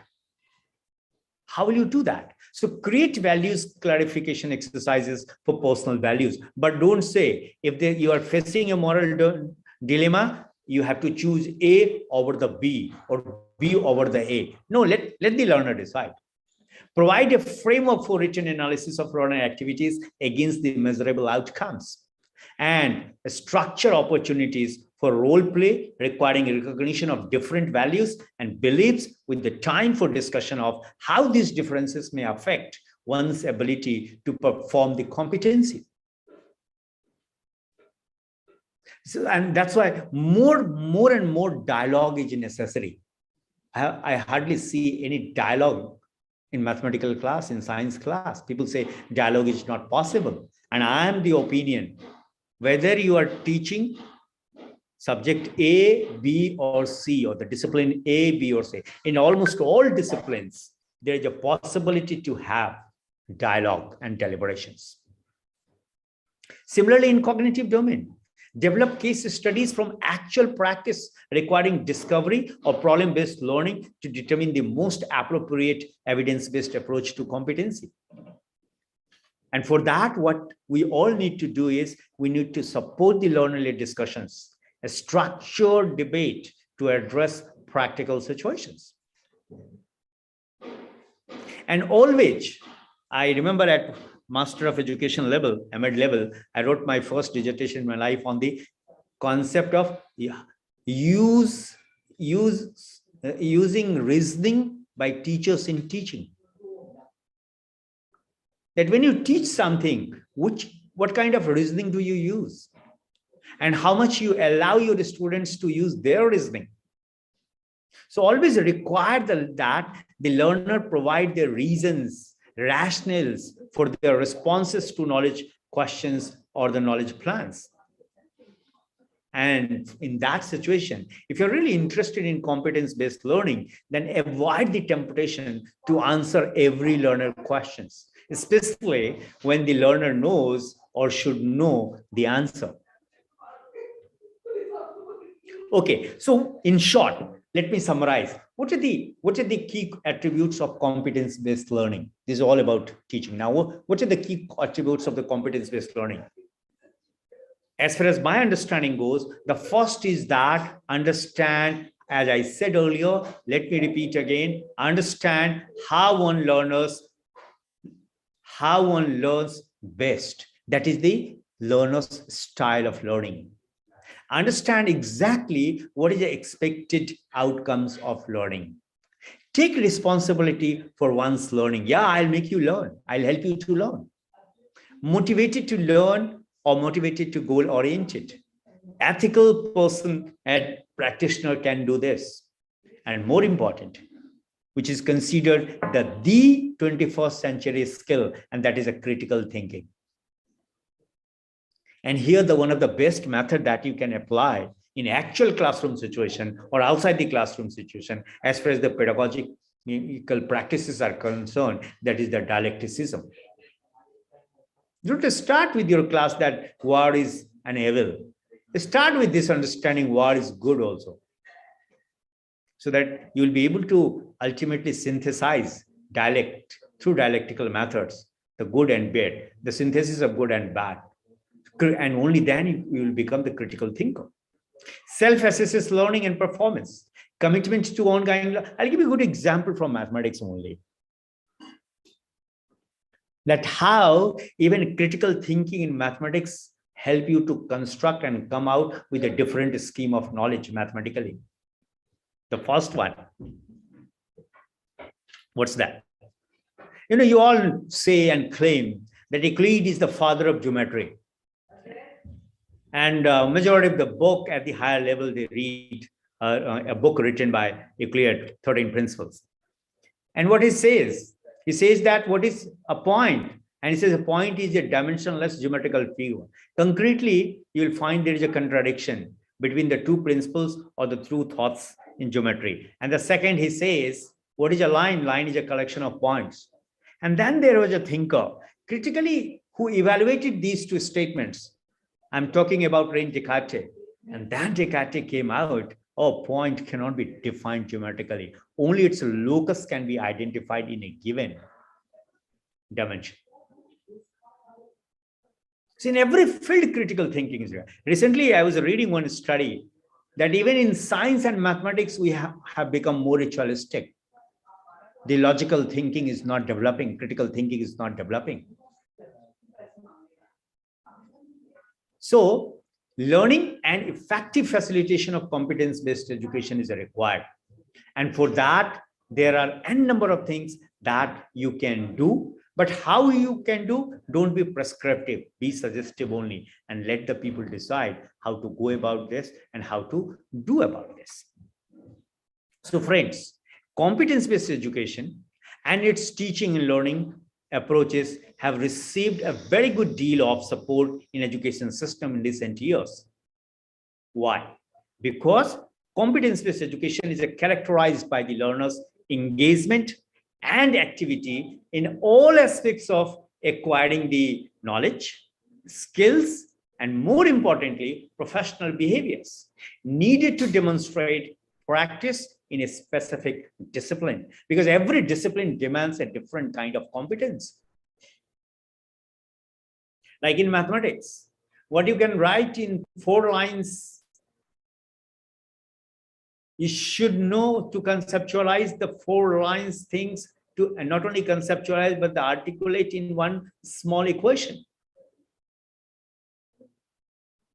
And that's why many contributors, they have stated that competence-based education must involve teaching and learning strategies that facilitate the development and, more importantly, the demonstration of a competency.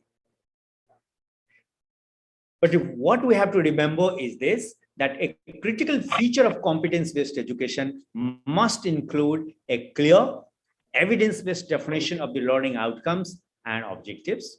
And the learning objectives must include demonstrated for performance criteria of the role. We must underline. Demonstrated for performance criteria of the role.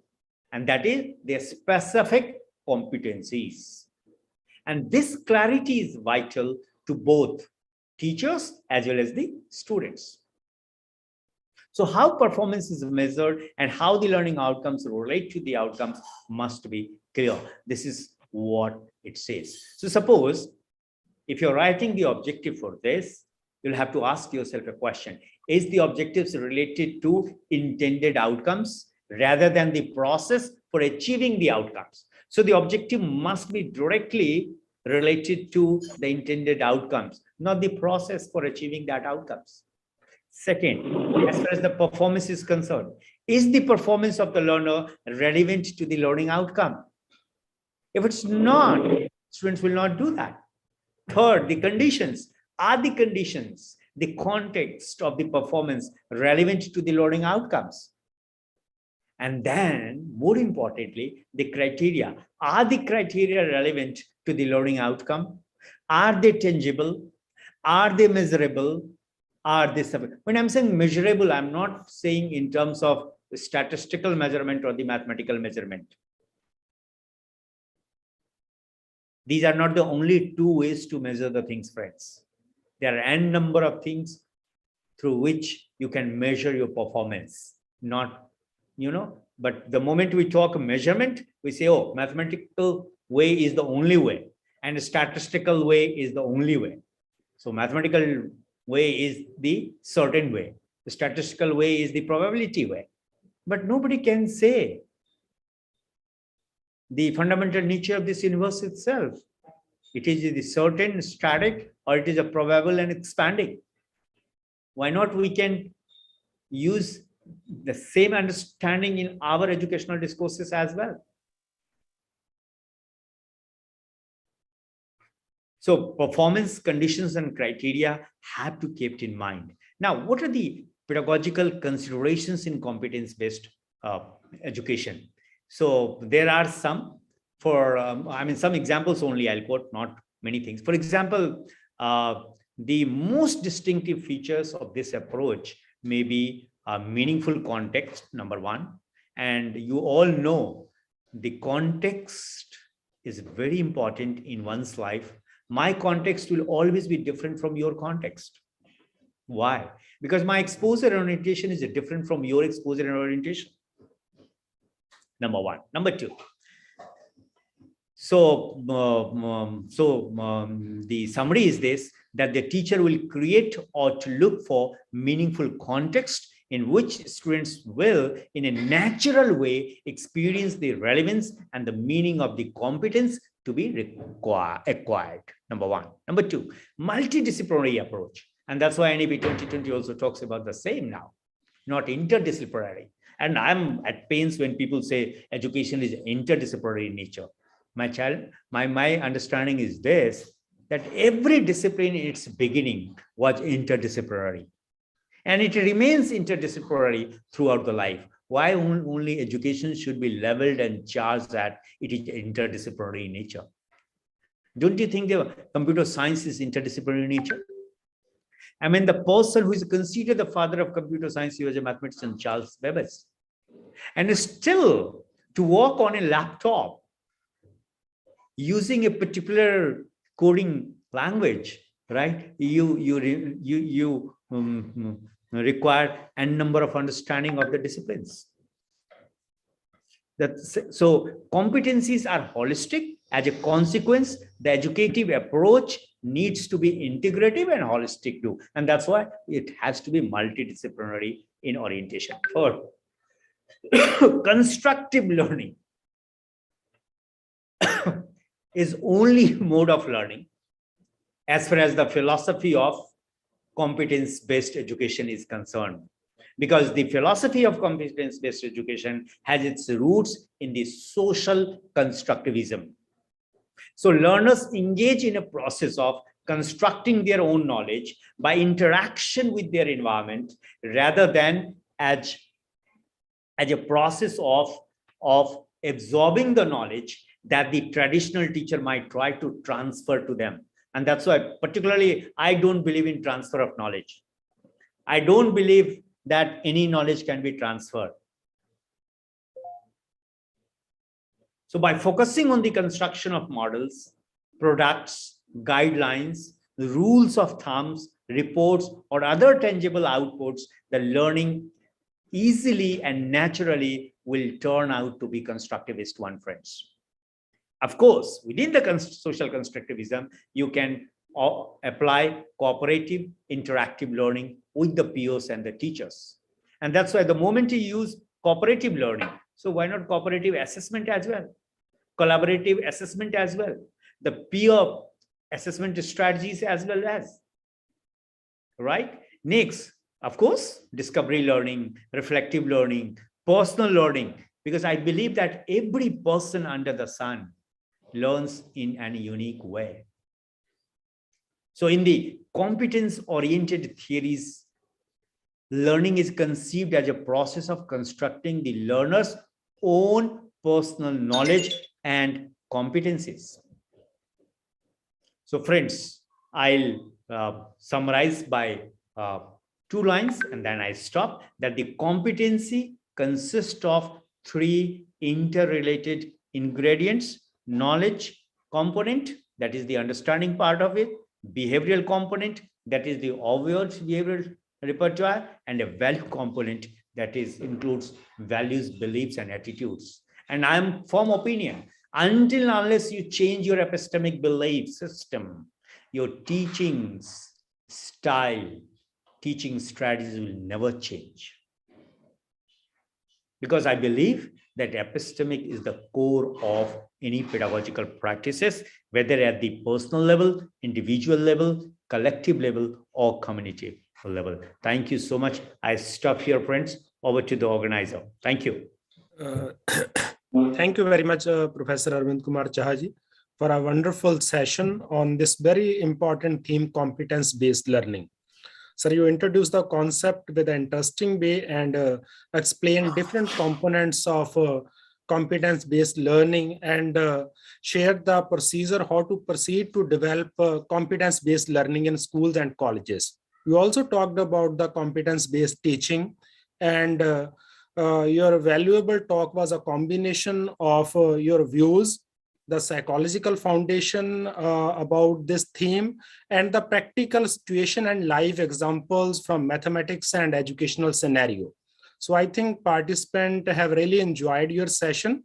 You also given a hint toward an ongoing debate on competence-based learning. At what level we should focus on competence-based learning? There are many research studies, especially in Australia, about this ongoing debate of competence-based learning. So I think you have also given a hint in the starting about this debate also. So you also shared your opinion about the roadmap to reach the aims of competence-based learning and summarize the key component of this concept in a beautiful way. So thank you very much, Professor Jhaji. And now we have among us Professor R.G. Kothariji, who is chairing this session. We know that a long back, sir has work on competence-based education, this particular theme. When I was going through the CV of Professor R.G. Kothariji, so I saw that word of competence-based. So I think the views of Professor R.G. Kothari will be very important and valuable on this particular theme. So now I humbly request our respected Professor R.G. Kothariji to share the valuable views with the participant. Professor R.G. Kothariji.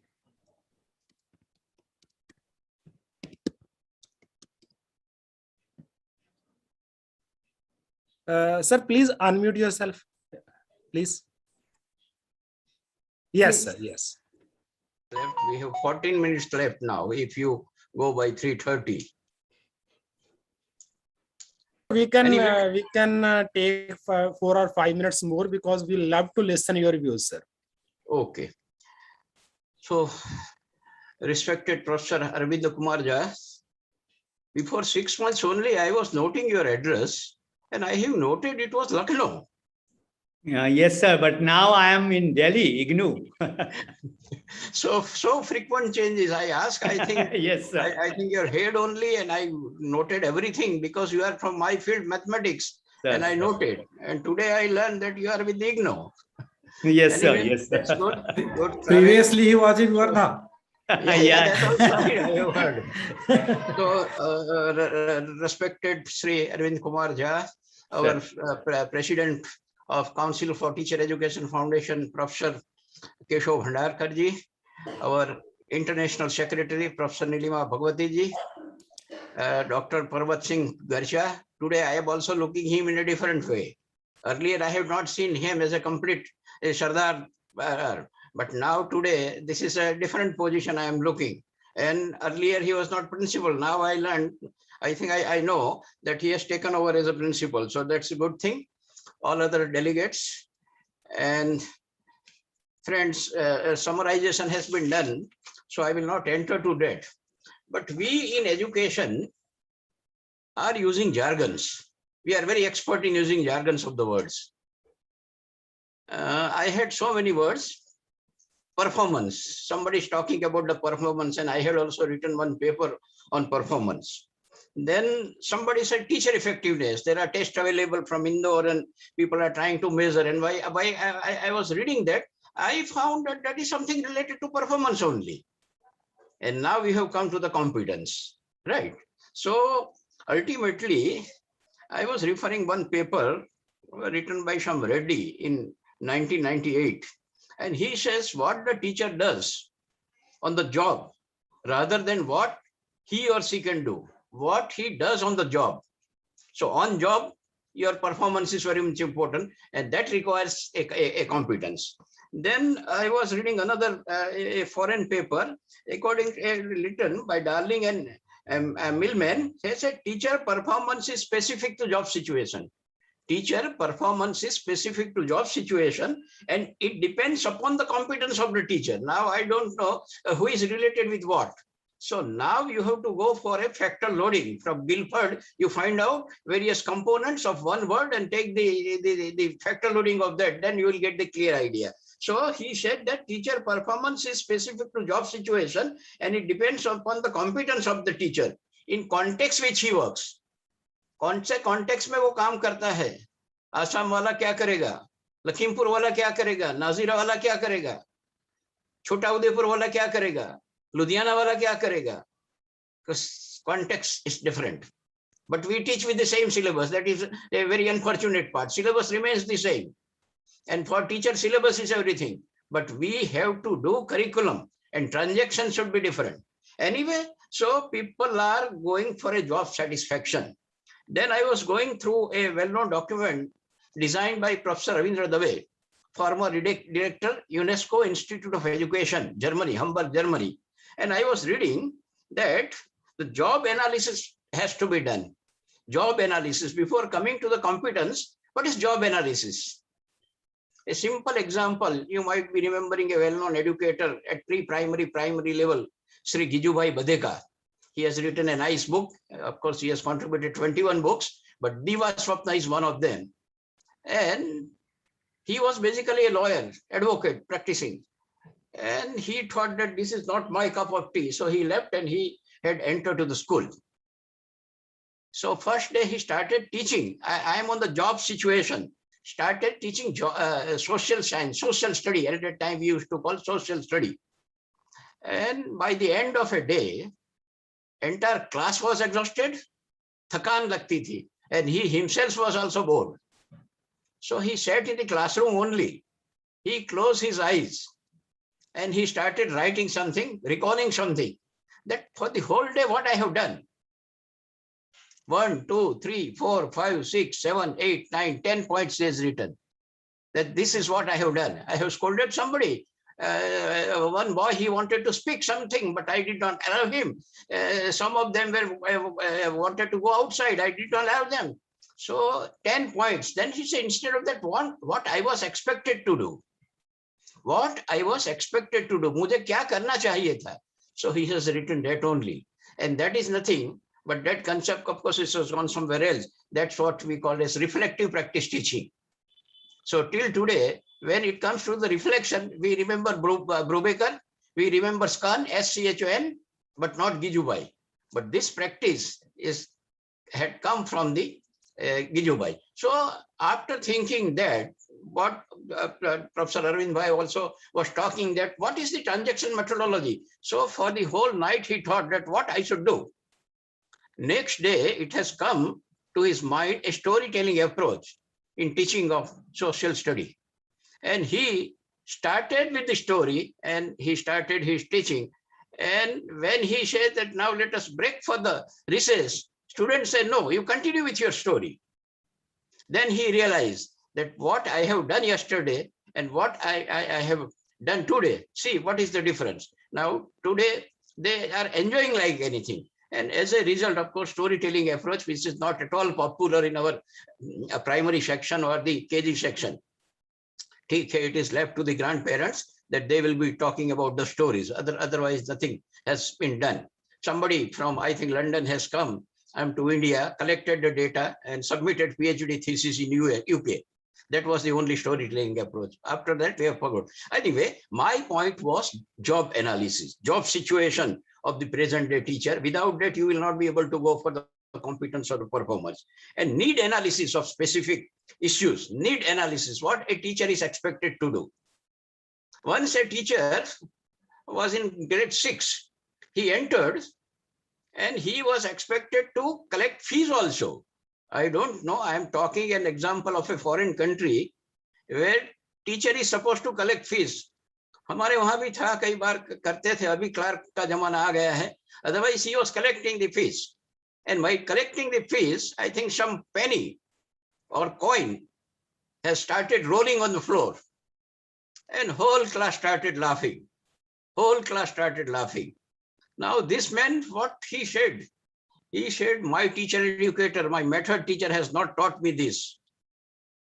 Fee collection was not my idea. That was not my role. He has never taught. He has started blaming. That's all. Another teacher, when she entered to the classroom, she thought, okay, let me keep the all benches very ready in a particular order. And books were also kept open on that day. And when the students came in the room, oh, they said, what is this? Who keeps the book on the bench? And everything was destroyed. Then she also got disturbed. What is this? My teacher educator has never told me what I'm supposed to do. So job situation. And that is why before going to anything, there is one word which is often used by Hilda Taba also.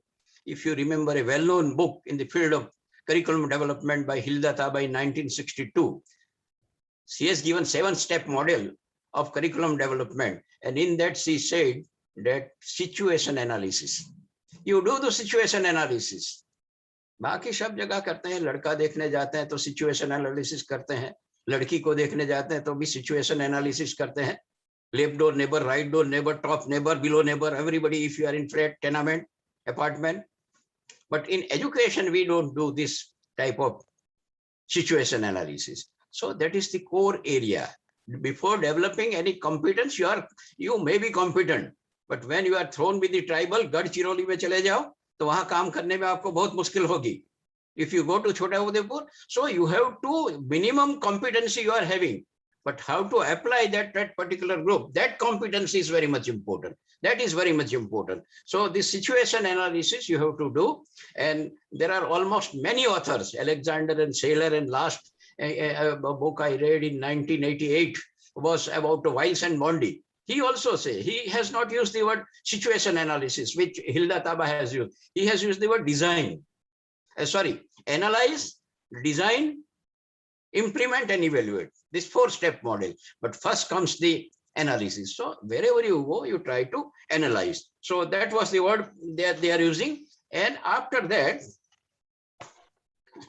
competence or everything has come. And when there was another study conducted by Journal of American Educational Research. And today, at least before 40 years, when we were taught as a student, what are the good characteristics of a teacher? Everybody, without any hesitation, will say content mastery. But when I think before 20 years, I visited a border of MP, Rajasthan and Gujarat, there were some tribal students. I talked to them in Hindi. A teacher कैसा होना चाहिए?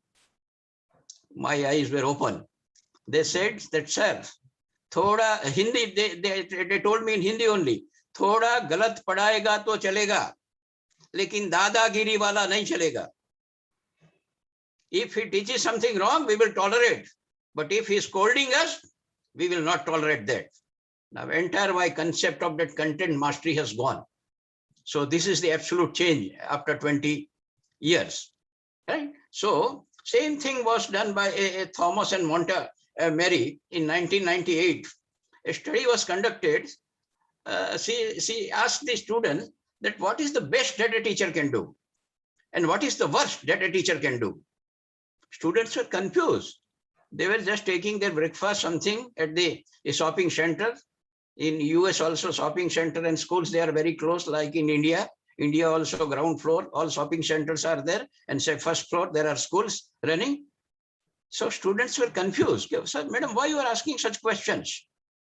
Then immediately one girl student said that, madam, why don't you come and join our school as a teacher?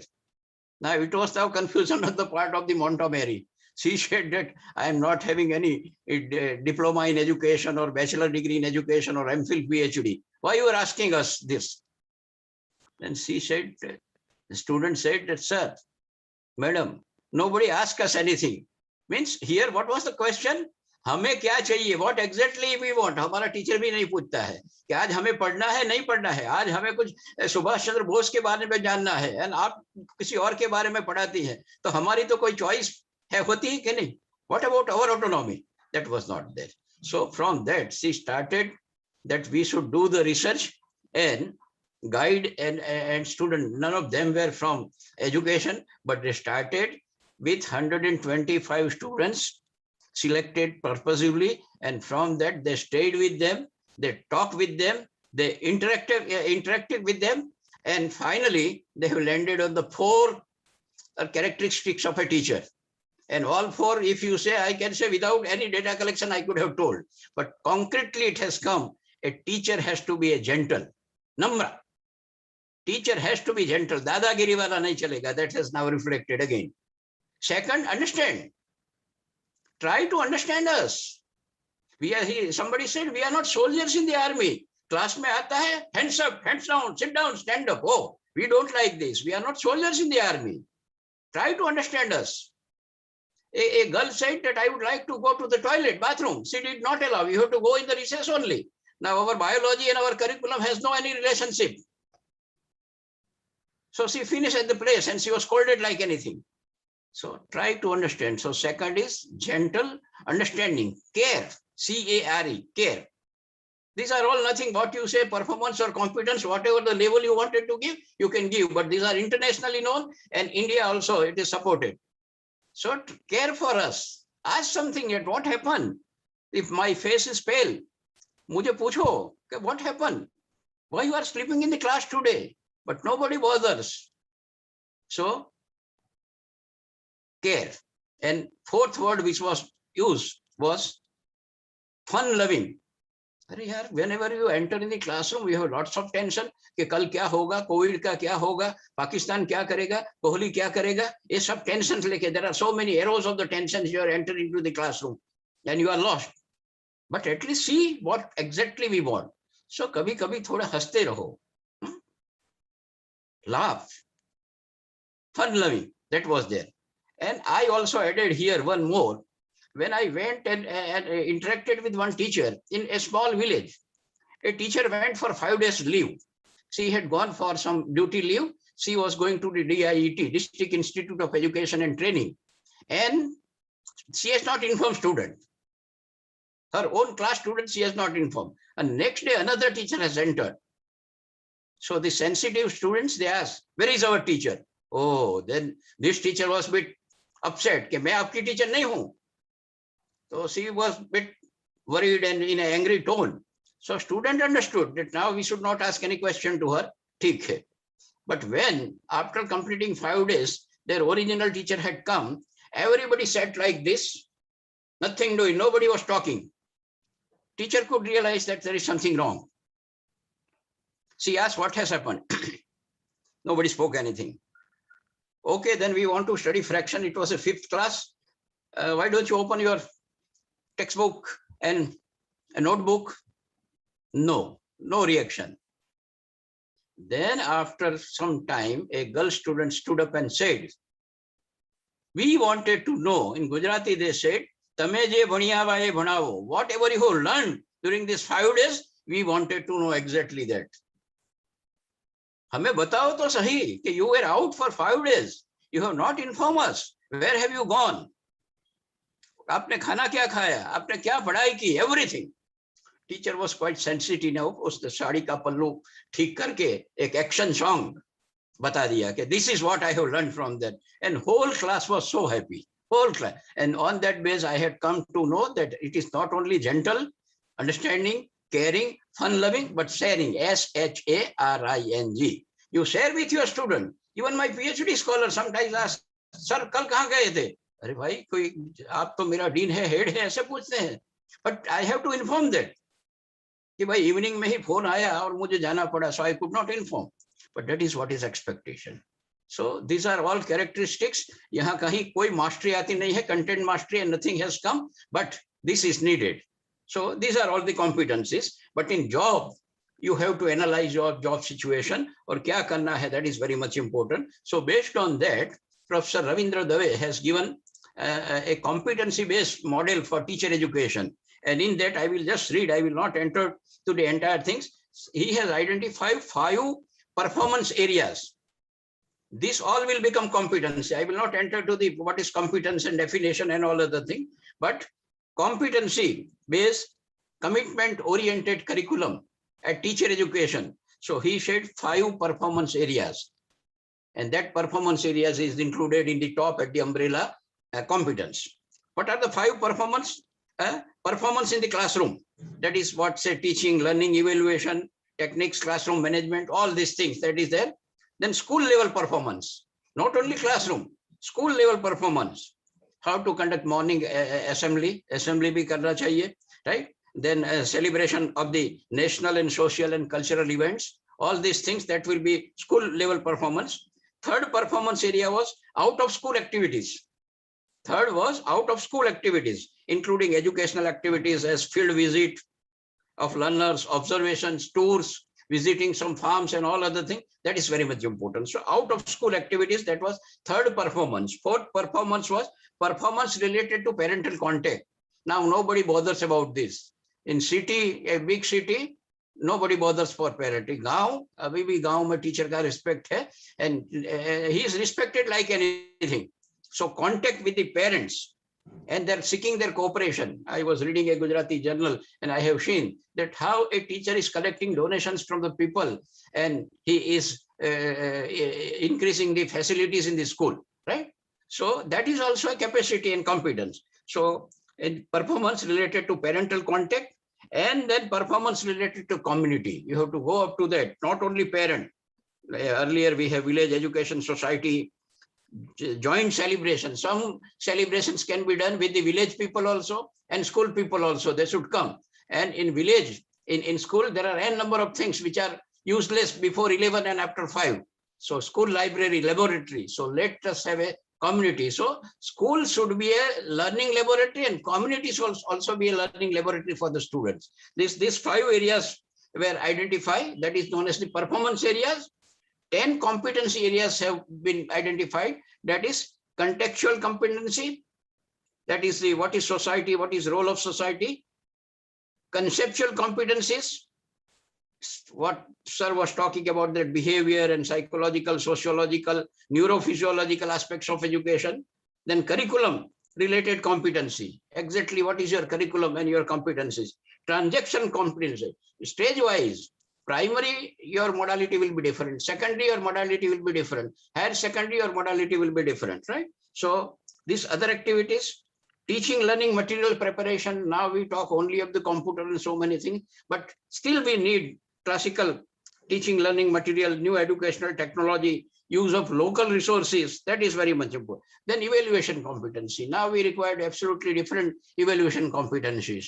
We want to go for online, only multiple choice, what to do now. So evaluation competencies, management competencies within classroom and school management, competency related to the parental contact, which earlier also it is repeated, and community. So these 5 things, 10 things are there, that is known as the competency area. And along with that, they have added the commitment part also in this competency model. So commitment for learner. You know, you love your learner. Who is your learner? Readiness to help your learner. Concern for their all-round development. That is one. Commitment for society. Today's teacher is absolutely, I think, isolated from the society. He comes at 11, by 5, and I have seen many teachers commuting like anything. 3 hours in the morning and 3 hours in the evening, they are traveling. So that is absolutely difficult. So commitment for society, commitment for profession, that you are in a teaching profession. What is a profession and what you are supposed to do? What are your expected role? Of course, role expectation is very high. One of my teacher of philosophy used to say, all good characters of universe are expected from a teacher. All good characters of universe are expected from a teacher. And to meet these challenges, that's a great competence. So commitment for profession, commitment to achieve excellence. Commitment to achieve excellence. Excellence in the classroom. Whatever you do it well. Whatever you do it well, and do it with attitude, positive attitude. That is what is the excellent. And commitment for basic human values, Professor Arvind Jha also told. So genuine practice of professional values such as impartiality, objectivity, intellectual honesty, national loyalty, all these things should be there. So these are the 5 commitment competencies. So these 5 commitment competencies, 5 performance competencies, and 10 competencies related to other part. This 20 will make a model for teacher education. And in Gujarat Vidyapith has followed this model of 2 years competency-based teacher education program. Of course, we cannot say that they were successful, but at that time, 2 years was not compulsory. Parallel 1 year was also there. As a result, it has measurably failed. But this is what is the competence, that whether you use the performance, whatever, but under the umbrella of competence, performance, effectiveness, all other things will come. And teacher, there are many expectations. I will just repeat. You wanted that teachers should be gentle, understanding, caring, sharing, and fun-loving. And apart from that, he must have performance in out-of-school activities also. You try to understand your own village, and then you go beyond. So that is all. With this, I think we have crossed 10 minutes. We started 10 minutes late also. But with this, I conclude. And thanks to the organizers for giving me this opportunity to chair the session. Of course, chairman never speaks so long, but you have given a good time. Chairman has hardly 5 time. Chairman has no time, sometime to chair the session. And here moderator was also there. So it's my role was very simple. Anyway, thank you. Now thank you very much, sir. Thank you very much. Dr. Jasveer has also come because her session is there, but still she's laughing. She's not getting angry, so no problem. Yes. Sir, we know that you are very much particular to the time. You have taken your time as per the schedule, sir. So we apologize that we started a session 10 minutes late. But sir, you in a brief time, you have really shared a wonderful information. And in the starting of the session, you talked that we are always ready to change the words with the passage of time. When you were talking about the 10 competencies, conceptual, contextual, transactional, I remember that these competencies were identified in 1998 by NCTE. In 2005, I prepared one presentation in MGN College of Education, Jalandhar, on these 10 competencies. But still, we have to analyze where we reached now, because these words are in the field of education from many years. What we have achieved, we have to do self-analysis as an organization, as a college, as an individual, as a teacher educator. So you have really talked very important things about the competence-based learning. So with these words, बहुत कुछ बोलने के लिए है, लेकिन time नहीं है. मैंने जसवीर मैम के टाइम से भी कुछ ना कुछ टाइम लिया है. I will say only 4 lines. गा सकें आपका नगमा वो साज कहाँ से लाएं, सुना सकें कुछ आपको वो आवाज कहाँ से लाएं. यूं तो चांद तारों की तारीफ करना आसान है, लेकिन जिस तरह दे one resource person and Professor R.G. Kothari, who was chairing the session. सो इस तरह दे डिग्नेटरीज वास्ते कुछ बोलना बहुत औखा काम है. यूं तो चांद तारों की तारीफ करना आसान है, कर सकें आपकी तारीफ वो अल्फाज कहाँ से लाएं. So with these words, thank you very much sir. And now I request Dr. Neeru Malik for a formal vote of thanks. Ma'am, you will also take just 2 to 3 minutes. And I'm skipping your introduction. I will say only 2 lines that ma'am is very favorite teacher, sir. Professor R.G. Kothari was explaining about the quality or competencies of a teacher. And she is very famous among the teaching community as well as the student community. And these two words explain each and everything about a teacher. So with these words, I request Professor Neeru Malik, Dr. Neeru Malik, our senator and organizing team to say vote of thanks to the dignitaries of this session, please. Thank you very much, Professor Dr. Pargat Gacha. You have very beautifully moderated the session. Further, I'm really very thankful. I'll be taking just a minute. We are very thankful to the resource person, eminent resource person, Professor Arvind K. Jha, who very beautifully spoken upon the theme competency-based learning. And you have given so many, rationalized examples, and you have explained each and every content of this component. Further, the chairperson of the session, Arvind sir, so you made us laugh, you made us learn, you made us proceed further. That too, the teacher who have to make an analysis of the performance of the self, as well as how beautifully, aesthetically we have to fill the skill of competency among the learners as well. So sir, your message has been very well taken, as by reading the messages, the shower of messages by the participants in the chat box can be seen the reflections of both the resource persons. So without wasting any time, I would love to hand over the dice further to Dr. Charanjit Kaur. Not doctor. There is a submission here. I am Mrs. Charanjit. So I feel very lit, internally lit on this very sunny and intellectually lit day, in the light of so many intellectuals here. So I feel very honored, and it is my proud privilege to welcome Dr. Mrs. Jasveer Chahal. She is former syndic. She has been a fellow at Punjab University, also been a dean at Punjab University, Chandigarh. Ma'am has more than 3 decades of experience to her credit. She has retired as principal, Government College of Yoga Education and Health, Sector 23.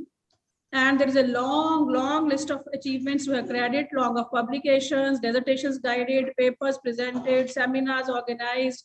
I can go on and on for a long time, but I'm not dwelling on this at this particular time. At present, ma'am is teaching philosophy at University of Fraser Valley, India Center.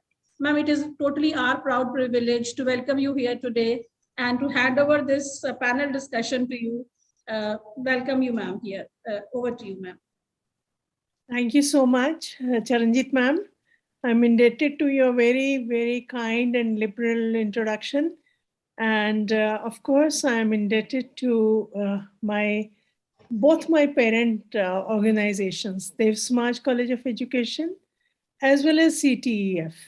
I feel that I am never away from being the part of these two huge, significant institutions in the field of education in general and Indian education in specific. I'm indebted to both of you and categorically to all the organizers who gave me this privilege to be here today.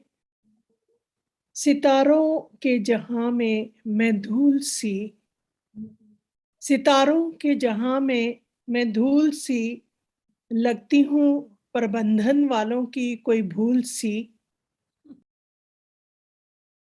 फिर भी जनाब आदेश है आपका, रब का फरमान मेरे लिए, कबूल करना मेरी नोक झोंक किसी हल्के हवा के झोंके सी. When I read the name of the panelists, I felt exactly like these lines.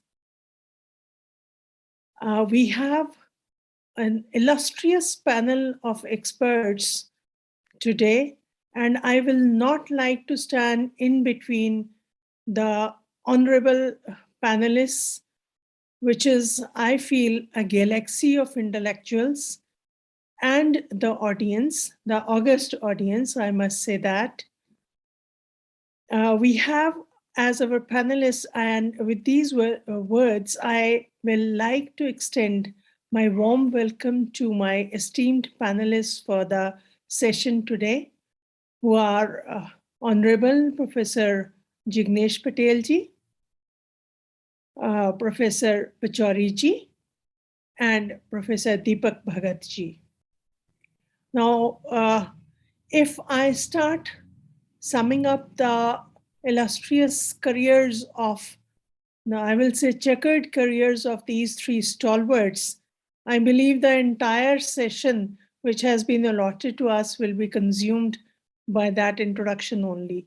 They have done so much. Their contribution to the field of education and research and knowledge base of the community is so enormous that it is not possible for me to sum up their chartered activities in the field.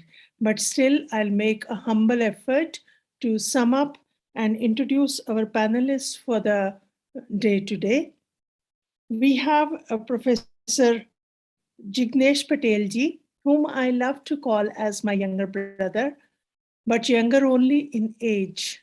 Otherwise, his जिसको कहते हैं academic कद उनका इतना लंबा है कि it is not possible for me to sum up his achievements. An associate professor at Children's University, Gandhinagar, I know Professor Jignesh from more than a decade of very an enthusiast in the field of education. I have always found him contributing more and more and more meaningfully to the field of education. ICT, of course, is his forte. Many a times I feel, Jignesh ji, that you eat ICT, you sleep ICT, you dream ICT, and you give us new versions of ICT in education. Of course, it is not, as I told you earlier, it's just not possible for me to sum up the illustrious achievements of all these three panelists. But just to name a few of Dr. Patel's achievements, you can easily gauge his contribution. He is on the editorial board of more than a dozen educational research journals, and his contribution in the field of knowledge enhancement of the society is enormous, as he has penned down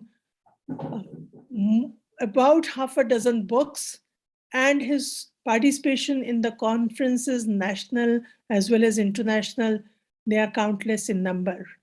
So we are privileged, Dr. Jignesh Patel, to have you as one of our panelists today. Thank you, madam. Next on our panel is very, very honorable Professor Pachauri ji. My association with Professor Pachauri also dates back to decades back, when for the first time I came across him as one of the organizers of the CTEF conference, which was held by the Uttarakhand chapter.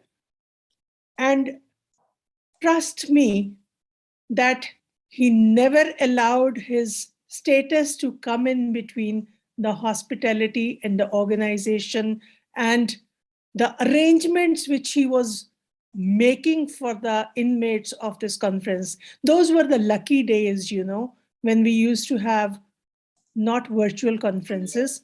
We did not have the जिसको कहते हैं कि Covid का साया नहीं था हमारे ऊपर तब, and we used to have the physical conferences which were fun, and it was so comfortably arranged and so meaningfully arranged by Professor Pachauri that it has left an indelible mark on my memory.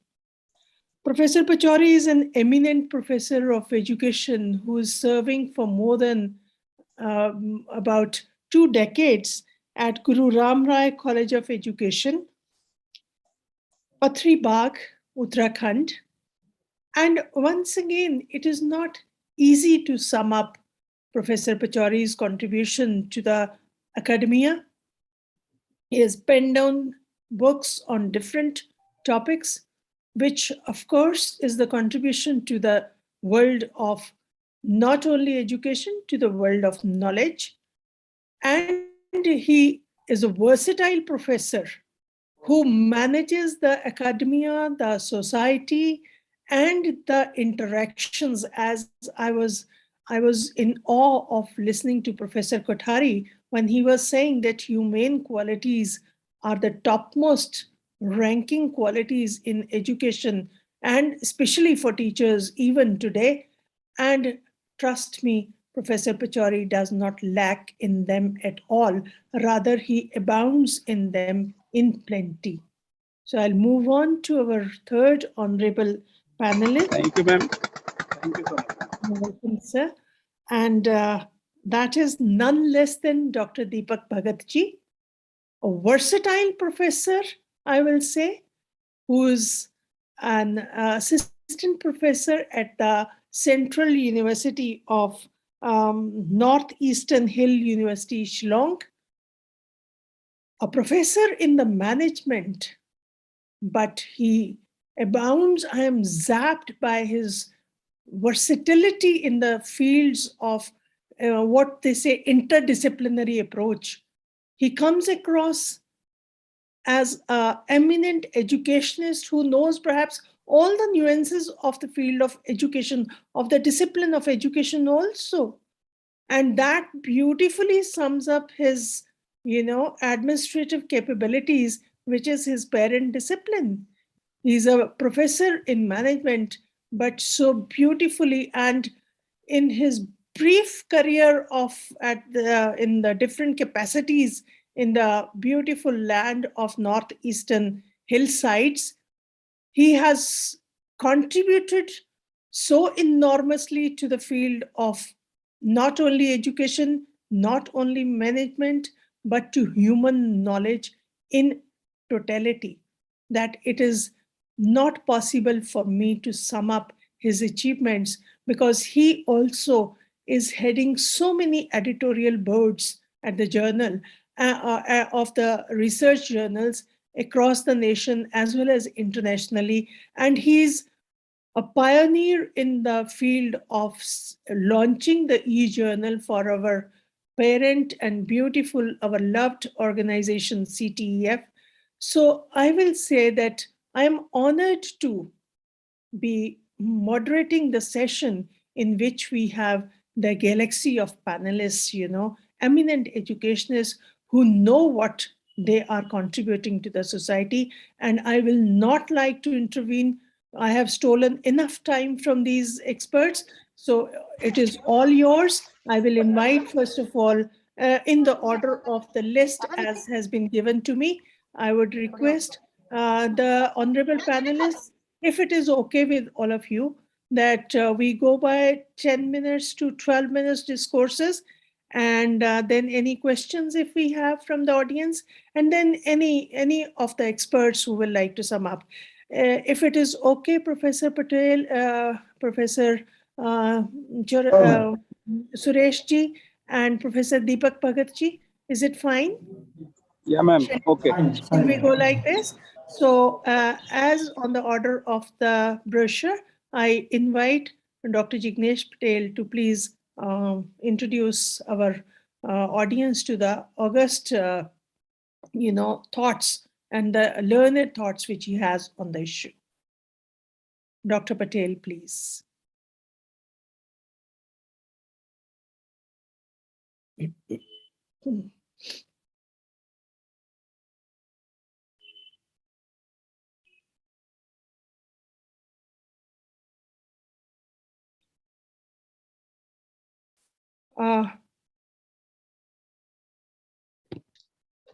Please unmute. It is muted. Dr. Patel. Just one. Let me Hello. send a message to Dr. Yes, now it's fine. Hello. Fine. You were Hi. on mute, Dr. Saab. Yes, now you are audible. Okay, thank you. Yeah. Thank you, Professor Chahal, madam. Respected dignitaries, Professor K.M. Bhandarkar, sir, President of CTEF, Professor Nilima Bhagwati, madam, International Secretary of Council for Teacher Education Foundation, India and International, and my colleagues, Pachuri sir and Deepak sir, both. So before going to start, I would like to say thank to the CTEF India for giving me a chance to present my idea on emerging trends in education that is transforming the global scenario. The theme which is selected, it's really, I'm lucky enough that I have had a talk with madam as well, that it's a pleasure for me to present some idea on technology, because nowadays means after pandemic and before pandemic, I'm advocating this idea since very last. That's why madam also told me that I'm living in technology and sleeping in technology. That's fine, but this is very much needed, and it proves its importance in pandemic. Up till now, we in every annual conference we are meeting physically, but due to this pandemic, we have to force ourselves to join with this online platform of Google, or means we are using number of different platforms for teaching learning process and everything. Even nowadays, so many technological advancements come in the field of education and in the field of life as well. In the morning session itself, Sandhya madam has elaborated Web 1.2, 3 and 4 up till 3. But now, in fact, now we are entering into the world of Web 0.4 as well. So how it will helpful to us in the field of education, that is again a big issue for us. It's a big challenge for us, we can say that, because each and every teacher or each and every parents or students are not able to grasp the technological advancement which are used for teaching learning process. Just 1 or 2 days back, just 1 day back, I was in one of the board of studies meeting, and I'm just standing in a parking area, and that at that time mother and father come to me and just ask me that please check this mobile and tell me that what is the link for joining my son's class. So parents are not that much aware, even the students are also not that much aware in this pandemic. So what we needed today, that is very much important. So let's begin with some of the thoughts which I have put it in my presentation. So please see what I want to share with you. Is it visible? Yes, yes, it is. Okay. So it is visible, Dr. Jignesh. Yeah. So have a look. Before pandemic, the teacher and all the professors are asking whether we need technology in a classroom. At that time, the situation is like that. But nowadays, teacher itself asking student to send me your homework in PDF, in a group, or whatever the learning management system they are using. So this is the scenario we are facing nowadays. Okay, when we are talking about 21st century education, both education and society is witness the technological advancement, not in only the field of education, but in communication, in day-to-day life. So Internet of Things, IoT is there. So periodically reformation is always going on in the curriculum and in the teaching learning process as well. Now, when we're talking about the role of teacher in this 21st century or in transforming world, so it is not only to provide the knowledge or provide the theories or provide the formulas or provide the stories or research we have to impart to the students. It is not like only that. The role is not confined. The role of teacher is not confined to only imparting the knowledge. But now the role of teacher is to sustain the interest of the student in a class or in the subject. Along with that, as our two sub-themes of the seminar, we have to ask them to means self-directed learning and competency-based teaching. Both competency-based learning or teaching, both means both the subject is very much very much useful. That's why we have to give some task in which the students are able to think themselves. They can proceed themselves. So now only technology is not the important, but the role of teacher is also important as a facilitator or as a manager of how the learning process is going on. So to meet the new challenges and expectation, teacher has to teach the students not only the art of teaching, but also the art of living and working in a society. So that's why our second theme, and Professor Jha has explained very well that the competency is very much needed. So competency in the sense, not only the knowledge, but how to live, how to work in a society. That is very much important. But as just take the example, one person has done his B.Ed, but he doesn't know how to stand in a classroom, how to write on the blackboard. He's not able to understand the psychology of the students, whether they are ready to learn or not, whether they are interested in the subject or not. So these are the issues which teacher has to taken into the care. So teachers need to educate for making maximum available technological resources, which will ensure development of competencies and ability among them. So the role of teacher is little bit changing nowadays. In order to make the teaching learning process effective, teachers should not only know about the particular technology, but should have a proper knowledge to integrate technology, pedagogy, and content. All the three components are very much important. People are known as a TPEC model: technology, pedagogy, content, knowledge. Merely using technology is also not important.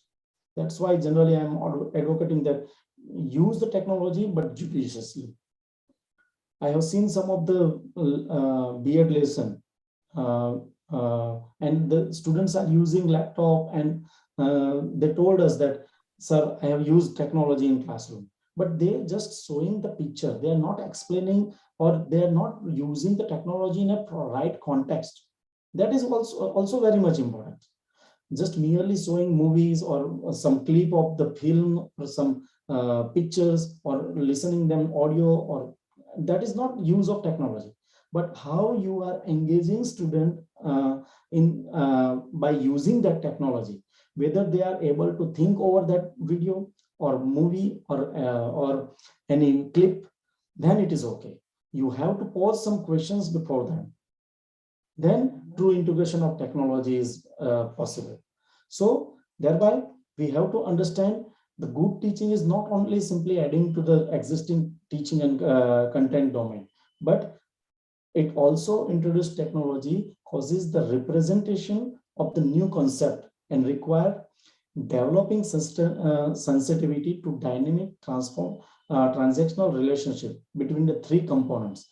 That is, again, technology, pedagogy, and content. So all the three knowledge is very much important. You can just see the diagram where if you are masters of pedagogy, but you don't know the latest knowledge about 21st century.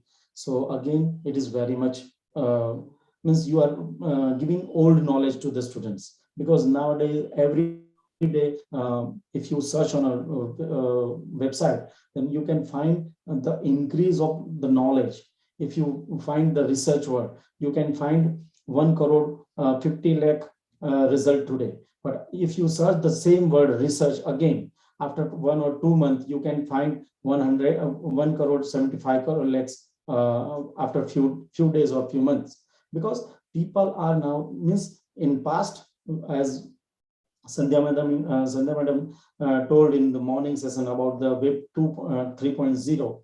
Nowadays, your website has two-way process. So the people are also, means what if you find, if you are now people has their own website, their own blogs. So people are uploading the more and more content to the on the internet. So as a teacher, we come to know the latest knowledge about the subject, then it is fine. If you are not updated with the content, then you are not providing true knowledge. So these are the three components very much important for present day knowledge. I'm not going too much because I have only 10 minutes time. So how are the learner of 21st century? So they are technology literate, adaptive, media savvy, multitasking. They like to work on different subjects at a time. They are good communicators. They communicate the information very fast. They are collaborators, interactive and network. They are joined with each other. Whatever the information you just give to one student, they immediately put in a group or put on a blog or Facebook or WhatsApp, and immediately they pass the knowledge. So even they are reflective, critical, instant, creative. Even the process they like is student-centered. If you are teaching in such way and in lecture method only, then it is not useful. You have to give them some task. So they are the lifelong learners, anytime learners, multimodal learning styles. They are some of the point have covered by Sandhya madam in the morning. She has talked about the learning style and Web 3.0, and some of other slide also covered in a very brief by her. So how the pedagogy in 21st century? So it should be contextual, means when we are trying to teach something, we use the context, in which context we are teaching. In the same way, we have to focus interdisciplinary approach in teaching learning process as well. Whenever we are giving any task, we have to think about the collaborative learning process as well. Even we have to provide them projects which are focusing on problem solving and decision making things. So fostering the problem solving and decision making process is also very much important. When we are trying to assess, at that time we have to use the technology, and through technology we can assess transparently. If just yesterday we have a lecture of Professor R.G. Kothari's lecture series, and Dr. Vaibhav Jadhav has discussed about the content analysis through softwares. So that comes to that if the written answer is also assessed by the use of technology. So in that way, we have to try to develop thinking skill in the students. These are the some of the methods which are very much important in emerging trends in education and emerging trends in technology as well. So we are focusing e-learning, blended learning, active learning, collaborative learning, then creative learning, integrative learning, evaluative learning, and ubiquitous learning. So these are the emerging methods of ICT which we can use for excellence in integration of technology in education. So few of the new trends which I'm like to focus is, first one is emergence of international school segments. When we are talking about the education sectors, lot of international schools and lot of international universities are entering into the market of education in India. So many universities, around 43 universities have started their campus. Out of them, 14 universities are from UK, 13 from US, 6 from Canada. So in that way, universities, so I'm talking 2 points at a time, international school and international collaboration. So we are collaborating with international schools and colleges. So many international schools have taken place in around our surrounding areas. Even nowadays, specialized degree, up till now we are focusing only BSc, BCom and BA. But now in each and every discipline, we have a specialized degree with us, in management as well, in BSc as well, in each and every discipline, we have specific degree for specific task. So that is gaining popularity, even increasing technology. We are using the technology, and so much technological advancement is there. Even the government of India has introduced around 32 initiatives which are based on technology. Swayam is there, Implant is there, then NED is there, DigiLocker is there, so virtual lab is there. Amrita University is doing wonderful work in using technology. So many IGNOU, UGC, so many universities are also participating in Swayam and other platforms. So big investment in online learning, corporate partnership is also taking place. Ambani groups, Reliance Group, even in our Gujarat, Nirma Group, all this group comes into the field of education because they want some specialized person for their own sectors. So online channels are gaining momentum. We have Byju's, e-learning, Unacademy, Khan Academy, White Hat Junior. So these are the platforms which are very much popular, and people are now using more and more online learning platforms for learning. So these are the trends generally we are talking.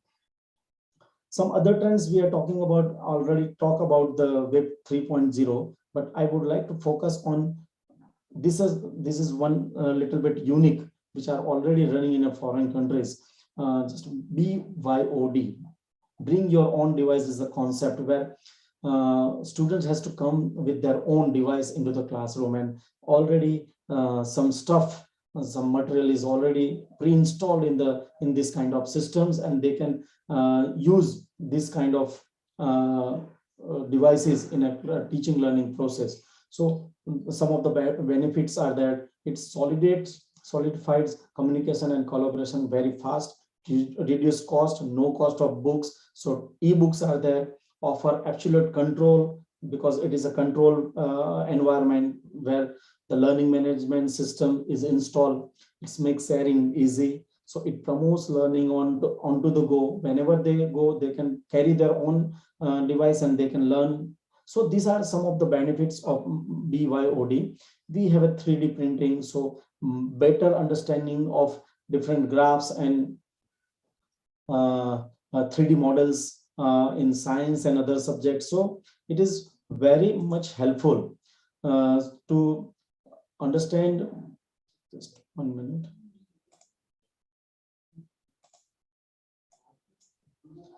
Understand the whole process of education with the 3D printing. These are the benefits of 3D printing as well. Improve the student participation, keeping students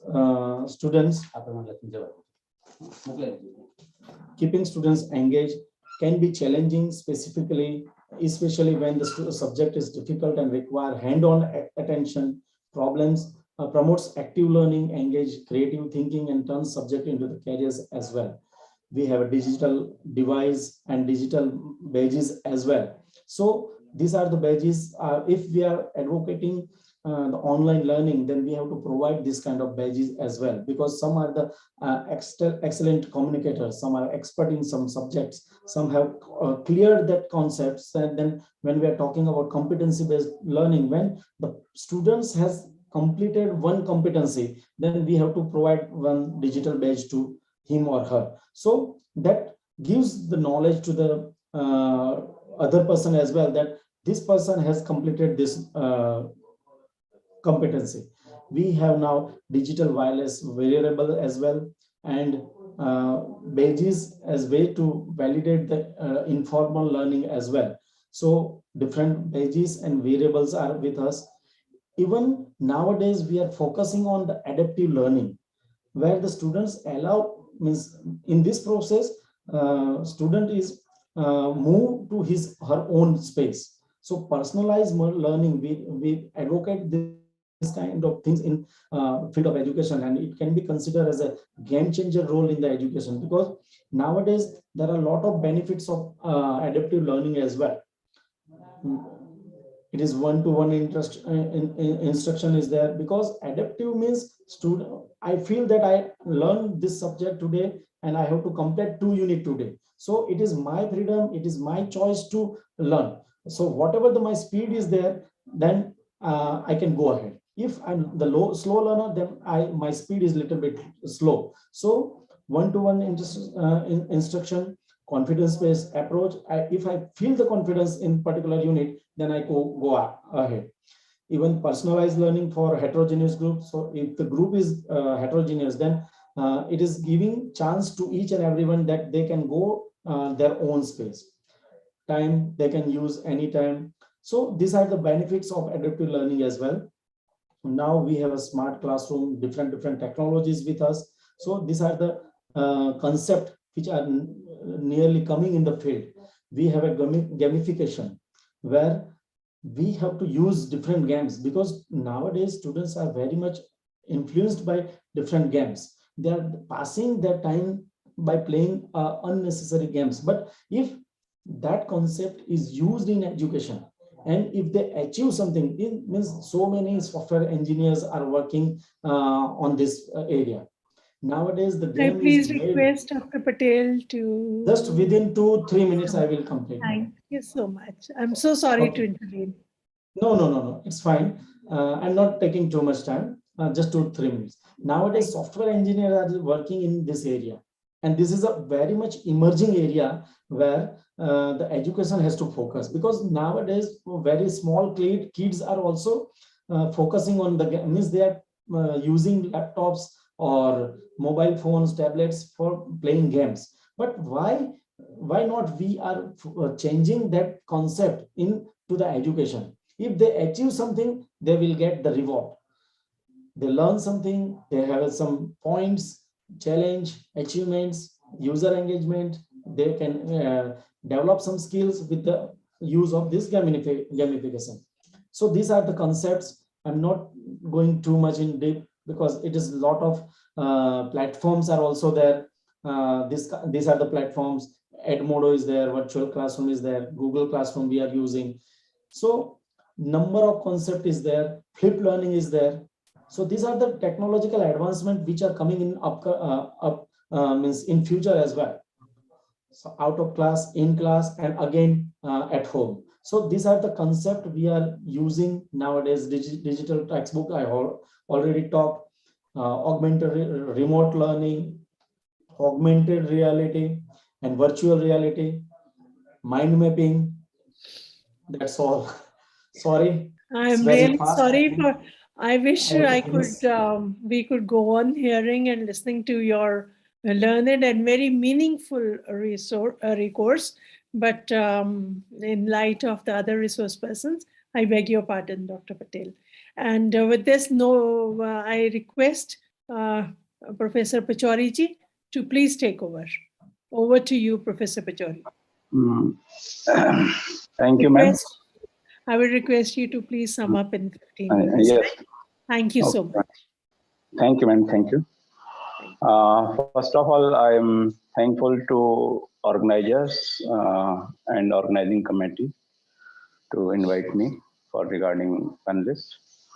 First of all, thanks Dr. K.M. Bhandarkar sir, National President CTEF, Professor Nilima Bhakti ma'am, International Secretary General CTEF, Dr. Satyendra Dhillon ma'am, National Vice President CTEF, Sri S.P. Khanna sir, Patron CTEF Punjab Chapter, Kulvinder sir, and all CTEF members who is in present and not presenting here. I am thankful for all. Ma'am ने जैसा मेरे बारे में बताया वो बस क्या कह सकते हैं कि उसमें जो अपना अतिथि देवो भव वाली स्थिति में हम लोग रहते हैं और उसी पे हम काम करने का प्रयास करते हैं। जहाँ तक इस हमारे नेशनल कॉन्फ्रेंस की टॉपिक की बात है, उसमें मेरे सुबह से देख रहा हूँ कि जितने भी पैनलिस्ट हैं और एक्सपर्ट्स हैं, बहुत ही मतलब चुन चुन के हीरो को लाया गया है इस कॉन्फ्रेंस में, और उन्होंने गागर में सागर भरने वाली बात कर दी है। अब उसमें ये समझ में नहीं आ रहा है कि हम क्या कहें और उन्होंने जो कहा है उसको कैसे एलोबरेट करें। तो उसके लिए मैं बस ज़्यादा कुछ ना कहते हुए अपनी बात को अपने शब्दों में कहना चाहूँगा कि आफ्टर 2020 मतलब जनवरी 2020 से जब कोविड आया, उसने अपने आप जो एजुकेशन सिस्टम को लिया है अपने अंडर में, तो ऑटोमेटिकली ये जो एजुकेशन है हमारी ग्लोबलाइजेशन में चली गई है। आप इसे माने या ना माने, आज की डेट में बच्चा उस चीज़ को यूज़ करने के लिए अपने आप तैयार हो गया है, जिसके लिए हम कहते थे कि भाई कभी नेट पे सर्च कर लिया करो, कभी वहाँ देख लिया करो, कभी इस चीज़ को आप अपने सेल्फ स्टडी में लेके आया करो। तो आज की डेट में जो प्रेजेंट सिनेरियो चल रहा है, इमर्जिंग ट्रेंड में अगर बात करें एजुकेशन के रिगार्डिंग, तो इतना चेंज आ गया कि हम जिस चीज़ के लिए पहले मना करते थे उस चीज़ को बच्चे आज 100% लेके चल रहे हैं। छोटे से बच्चे से हम कहते हैं भाई मोबाइल नहीं लेना है आपको, मगर बच्चे के आज मोबाइल के बिना उसका ना तो क्लास होनी है ना कुछ और काम होना है। कहते थे कि भाई एजुकेशन के लिए आप इंटरनेट का ज्यादा इस्तेमाल ना करें, बुक्स पढ़ा करें, पर आज कहते हैं कि नहीं, आज के डेट में क्योंकि इतनी बुक्स आप लाइब्रेरी में नहीं बैठ सकते, कोविड चल रहा है, हर 3 से 4 महीने में ये दोबारा से रिपीट हो रहा है। मतलब 2 साल हो गए लगभग, 2 साल में हमारा जो सिनेरियो है पूरे एजुकेशन सिस्टम का वो इतना बदल गया है कि हम कभी कभी सोचते हैं कि इस काम को करें या ना करें। अभी जैसे ट्रेंड आया, ऑनलाइन का सिस्टम चल रहा था, ऑनलाइन एजुकेशन सिस्टम चल रहा था, उसमें हम ग्लोबली सभी लोगों से जुड़ भी रहे थे। फिर आया कि नहीं, ओपन करते हैं, तो माइंड सेट करने में आप यकीन नहीं करेंगे 2 से 3 महीने लग गए अपने आप को कि हम ऑनलाइन से अब ऑफलाइन में जाएंगे। जैसे ही ऑफलाइन में जाके अपना सेटअप शुरू किया, फिर माइंड सेट हुआ कि नहीं, अब आपको दोबारा से कोविड की प्रॉब्लम आ गई है, फिर दोबारा से ऑनलाइन सेटअप में जाना है। तो टीचर के लिए और स्टूडेंट के लिए, दोनों के लिए बड़ा चैलेंजिंग टाइम चल रहा है। और इस चैलेंजिंग में सबसे बड़ी बात ये है कि हम ये सब चीज़ों को संभालते हुए टीचर के ऊपर सबसे बड़ी जिम्मेदारी है कि हमें आने वाले भविष्य को ऐसे तैयार करना है कि आने वाली चुनौतियों का वो सामना कर सके और उनसे जूझ सके। तो टीचर का रोल भी चेंज हुआ, स्टूडेंट का भी चेंज हुआ, और एजुकेशन का तो ऑटोमेटिकली चेंज हो गया। हमें आज की डेट में वो एजुकेशन देनी है बच्चे को जो उसके फ्यूचर को अच्छे से सरवाइव करने के लिए तैयार कर सके। तो जैसे न्यू एजुकेशन पॉलिसी में आया कि हम इस तरीके की एजुकेशन देंगे, वो देंगे, तो मगर उस एजुकेशन पॉलिसी को लागू करने के लिए हमें फिजिकली अपने आप को वहाँ पे प्रेजेंट करना है, बच्चे को समझाना है। तो उसके पहले हमें ये देखना पड़ेगा कि भाई हमारी जो पॉलिसीज ऑलरेडी चली आ रही थी और जिनमें कमियां थी वो उनको चेंज करते हुए लाए हैं। तो हमें सबसे पहले अपने जो एजुकेशन सिस्टम में सबसे पहले आईटी सेक्टर को 100% इन्वॉल्व करना पड़ेगा। अदरवाइज हम उसके लिए चाहे अपने कोर्स करिकुलम कंटेंट में उसे जोड़ें, चाहे हम अपने उसके रूटीन लाइफ में उसको इंक्लूड करें, क्योंकि अगर हमने आईटी सेक्टर को नहीं जोड़ा तो कहीं ना कहीं हम अपने स्टूडेंट को जो एजुकेशन प्रोवाइड करना चाहते हैं या देना चाहते हैं या उसको समझाना चाहते हैं वो नहीं कर पाएंगे। आज भी मैं क्लास ले रहा था, एमएड में स्टूडेंट्स का संख्या 50 का एक यूनिट है, उसमें मैक्सिमम एडमिशन ही आज की डेट में यूनिवर्सिटीज में आप जानते हैं कि 20, 32, 30, 35 ऐसे एडमिशन देते हैं। तो उसमें हम देख रहे थे कि जो बच्चे हैं उनकी संख्या 2 क्लासरूम में। अब आप बताइए कि ट्यूशन से भी बदतर स्थिति हो गई, इंडिविजुअल लर्निंग की बात चल रही है। तो ग्लोबलाइजेशन में अगर बात करें तो हम ये कह सकते हैं कि टीचर की रिक्वायरमेंट के हिसाब से हमें उस चीज को देखना पड़ेगा, बात करनी पड़ेगी कि भाई अब आपकी जो सिनेरियो वो चेंज हो गया। अगर एक बच्चा भी आ रहा है तो उसको भी आपको पढ़ाना है। जैसे पहले एक बच्चा क्लास में आता था, कहते थे भाई अब एक आए हो तुम क्या करोगे, तुम्हें पढ़ा के जाओ। पर अब चूंकि ऑनलाइन सब सिस्टम चल रहा है, सिनेरियो चेंज हुआ है, तो हमें एक बच्चे को भी एज ए ट्यूटर हमें पढ़ाना पड़ेगा, बताना पड़ेगा, उसकी प्रॉब्लम्स को सॉल्व करना पड़ेगा, तभी वो चीजें आ पाएंगी। तो ये बात आती है कि हम एजुकेशन को कहाँ से कहाँ ले जाना चाह रहे हैं। वही कंडीशन आपकी सेकेंडरी लेवल पे भी है, प्राइमरी लेवल पे भी है। जो बच्चे हैं उनकी संख्या कम रहती है, चाहे कोई भी रीजन हो, उस रीजन के पीछे हम नहीं जाना चाहेंगे कि भाई या तो मोबाइल नहीं है या इंटरनेट फैसिलिटी नहीं है या हो सकता है उसकी और कोई प्रॉब्लम है। बच्चे की प्रॉब्लम्स को अगर हम स्टडी करें बैठ के तो एक मैक्सिमम 2 मोबाइल होते थे। अब तो खैर जब से सेकंड वेव आई थी तो पेरेंट्स ने मोबाइल और उस तरीके की चीजें बच्चों को प्रोवाइड कराई, परंतु अभी भी देखा जाए तो जो रिक्वायरमेंट हमारी ऑनलाइन क्लासेस के लिए होनी चाहिए वो भी केवल और केवल 30 से 40% ने ही पूरी की है। उसमें भी अभी 100% ने अपने को इक्विप्ड नहीं किया है। आज भी, आज की डेट में भी, क्योंकि 2 साल हो गए, 2 साल में भी पेरेंट्स जो हैं वो अपने को इतना वेल डेवलप नहीं कर पाए हैं कि हम 100% ये कहते हैं कि हाँ हमारे जो बच्चे हैं आज की डेट में 100% ऑनलाइन क्लास लेने के लिए तैयार हैं, ऑनलाइन क्लास ली जा सकती है या वो ऑनलाइन मोड में सारी चीजें कर सकते हैं। तो मेरा यहाँ सिर्फ इस प्लेटफॉर्म के माध्यम से ये भी कहना है कि हम अपने को ग्लोबलाइज प्लेटफॉर्म पे अगर लेके जाना चाह रहे हैं एजुकेशन को, ग्लोबली अपने आप को स्ट्रॉन्ग करना चाहते हैं, तो हमें अपने कोर्स कंटेंट में क्लास फर्स्ट से लेके और जब तक बच्चा पढ़ना चाहे तब तक उसको एक आईसीटी से रिलेटेड प्रॉब्लम्स जो भी आती हैं उनको कैसे सॉल्व करना है, कैसे बच्चे को गाइड करें। जैसे अभी जिग्नेश सर ने ही एक एग्जाम्पल दिया था कि वो पेरेंट्स पूछ रहे हैं कि मेरे जरा इसमें लिंक देख दीजिए कि कैसे मैं इसको ज्वाइन करूं। आज भी यही कंडीशन है, जो सर कह रहे हैं ये कंडीशन 50 से 60% लोगों के साथ है कि कहीं कोई लिंक में कोई प्रॉब्लम आ जाती है या कहीं कोई मैनेज नहीं कर पाते, तो आज वो सिर्फ यही कहते हैं कि भाई हम कैसे जुड़े, जरा हमारी हेल्प करिए। तो ये एजुकेशन के साथ बड़ा आज की डेट में खिलवाड़ सा भी हो रहा है एक तरीके से, कि हम बच्चे को कह रहे हैं कि वो सारा पढ़ ले, बच्चे को कह रहे हैं कि वो सारी चीज सीख ले, मगर बच्चे के साथ वो सुविधाएं हैं नहीं, पेरेंट्स उस चीज को नहीं दे पा रहे। पेरेंट्स छोड़िए, टीचर के लिए भी वो प्रॉब्लम है एक तरीके से देखा जाए। तो हम यहाँ पे ये कहेंगे कि इस चीज के लिए हमें अब अपने आप अपना जो एजुकेशन सिस्टम है उसका ऐसा सेटअप बनाना चाहिए जो आईसीटी से एकदम हो। जब भी हम ई लर्निंग की बात कर पाएंगे, ई टीचिंग की बात कर पाएंगे। अदरवाइज ये एक हमारा, जैसे हम 2 साल से इसे ढो रहे हैं कोविड के चलते, ऐसे ही एजुकेशन सिस्टम को ढोते रहेंगे और लास्ट में कहेंगे जी हमारा जो प्रोसेस था वो इसी तरीके का था, आउटपुट अच्छा नहीं आया, हम क्वालिटी एजुकेशन नहीं दे पाए, हम ये चीज नहीं दे पाए, हम ब्लेम दूसरे को लगाते रहेंगे, जो इंडियन टेंडेंसी में हम लोगों का रहता है कि भाई दूसरे के ऊपर ब्लेम कर दो, बाकी चीजें वो अपने आप देखता रहेगा।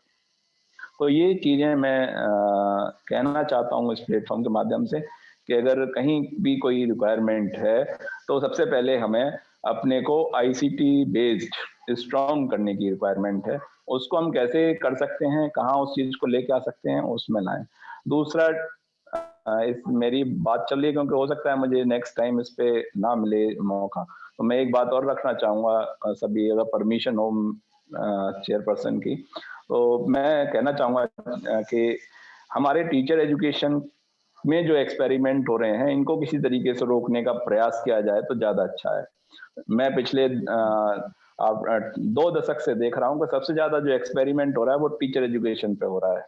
अभी एक लेटेस्ट जो न्यूज आ रही है वो आ रही है कि पीजी कोर्स के लिए न्यू एजुकेशन पॉलिसी के according after PG course 1 year BEd हो जाएगा। तो अब जब 1 ईयर बीएड करना था या करना है तो ये 2 ईयर क्यों आपने चलाया, 4 ईयर के लिए क्यों प्रेशर डाल रहे हो, क्यों कंपोजिट स्कूल कॉलेज की बात कर रहे हो, स्कूल की बात कर रहे हो।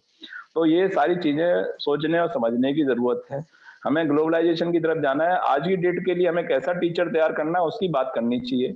उसको हम ड्यूरेशन की बात कर रहे हैं, ड्यूरेशन में हमने 2 साल का कर दिया। मैं आपको बताता हूँ कि उसकी क्वालिटी उस 1 ईयर वाले बीएड से भी बदतर हो गई है। आप सभी टीचर एजुकेटर इसमें जुड़े हुए हैं, आप खुद इस चीज को महसूस कर रहे होंगे, क्योंकि हमारे पास दोनों बच्चे आते हैं, बीएड वाला भी आता है, एमएड वाला भी आता है। तो एमएड में हम उसको देखते हैं, बीएड में वो कुछ सीख के ही नहीं आया। तो इस चीज के लिए भी मैं चाहूंगा कि हमारा जो प्लेटफॉर्म है थोड़ी सी अपनी स्थिति को स्ट्रॉन्ग करते हुए वो एनसीटी को जरा बताए, कहे कि भाई ऐसा क्यों कर रहे हो, टीचर एजुकेशन का सत्यानाश मार के डाल दिया है, ऐसा नाश कर दिया है जिसके लिए मुझे शर्म आती है कहते हुए कि भाई टीचर एजुकेटर में मैं हूँ। क्योंकि ना तो वहाँ एजुकेशन का कोई समझ में आ रहा है, ना टीचर का कुछ समझ में आ रहा है। टीचर की ना जॉब कंडीशंस हैं, ना सर्विस कंडीशंस हैं, कुछ है ही नहीं। तो हम ग्लोबलाइजेशन को कहाँ ले जाना चाह रहे हैं, खाली कागज पे या प्लेटफॉर्म पे बात करके छोड़ के चले जाते हैं। ग्लोबलाइजेशन तो तब होता है ना जब स्ट्रांग होते हैं, जब हम उस चीज को आगे लेके चलते हैं। तो मैं इस अपनी बात को यहीं पे रोकना चाहूंगा, क्योंकि ये चीज हमारे उससे हटके है, पर मैंने इसलिए रख दी है क्योंकि हम सभी अभी इस समय जुड़े हुए हैं। हो सकता है कल इतने लोग ना जुड़ पाए, हो सकता है कि मैं बात ना कह पाऊँ अपनी, तो मैंने कहा एक बार मैं जब पैनलिस्ट में आपने बुलाया है तो मैं अपनी बात रख दूं, क्योंकि टीचर एजुकेटर कोई सामान्य चीज नहीं है, वो देश के निर्माणकर्ताओं को तैयार कर रहा है। और उसी की स्थिति ऐसी हो रखी है, दयनीय। मतलब मुझे कष्ट होता है कहते हुए, इस प्लेटफॉर्म पे भी मुझे दुख हो रहा है कि उसकी इतनी दयनीय स्थिति है कि मैं अपने शब्दों में बखान नहीं कर सकता। आप उस चीज को महसूस करेंगे तो आप दर्द, आपको वो लगेगा कि आंसू निकल आएंगे आपके। ये टीचर एजुकेटर की स्थिति है। तो कहाँ से वो देश के भविष्य का निर्माण कर सकता है, कहाँ वो सोच सकता है उस चीज के लिए। हम बात कर रहे हैं कि हमारे यहाँ ग्लोबलाइजेशन के लिए, मैंने जो बात कही है ये फैक्ट है। आज की डेट में 40% है, स्टार्टिंग में तो 15 से 20% था ये मामला। 15 से 20% लोग ही आईसीटी से रिलेटेड अपने आप को अपडेट कर पाए थे। 1 ईयर तक तो वही रहा डाटा। आफ्टर 2 ईयर में ये डाटा जो है 40% तक पहुंचा, अभी भी 50% क्रॉस नहीं किया है। तो हम कैसे बात कर सकते हैं एजुकेशन की, कैसे हम कह सकते हैं कि हम ग्लोबली बहुत स्ट्रांग हो जाएंगे। उसके लिए हमें अपने को स्ट्रांग करना पड़ेगा, हमें प्रयास करने चाहिए as a educationist, as a leader. Teacher अपने आप में बहुत बड़ा लीडर होता है, वो चाहे जो मूवमेंट चाहे वो कर सकता है।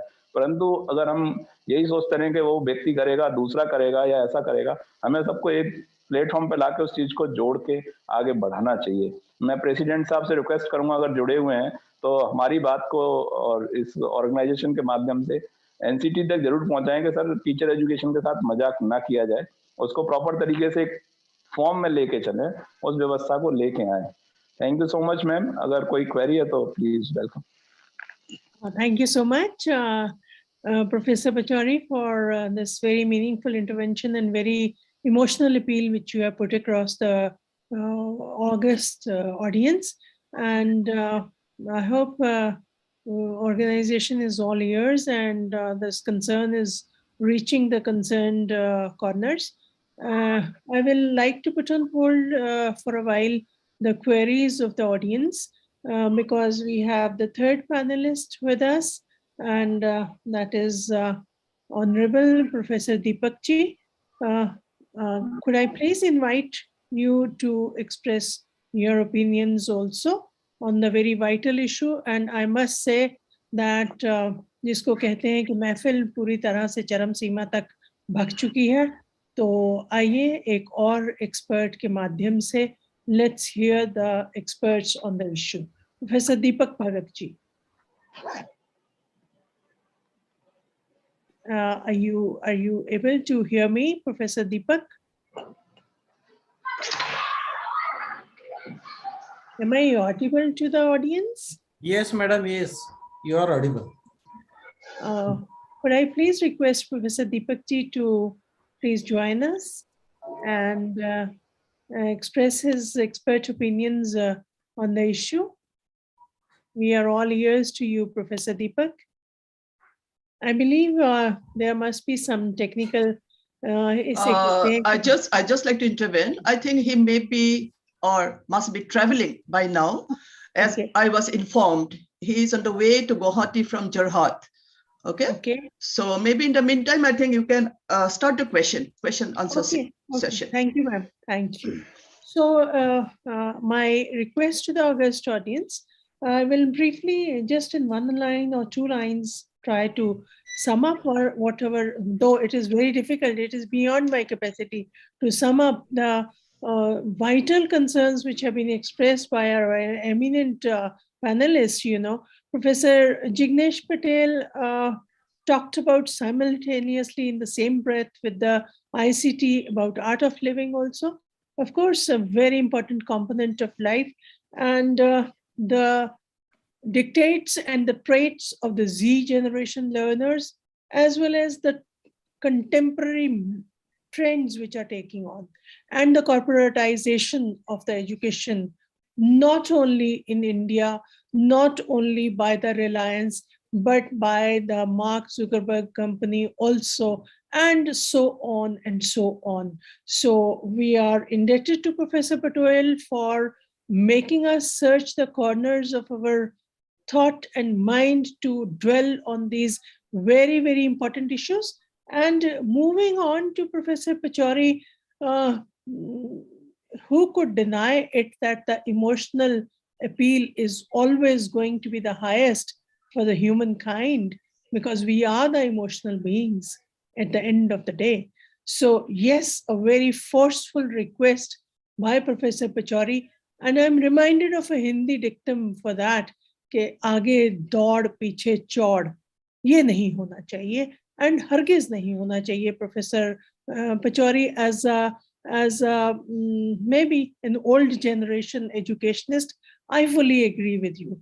Though I'm fully aware of the e-trends, you made the audience acquainted about the full circle which the e-learning, global learning and open learning has taken place.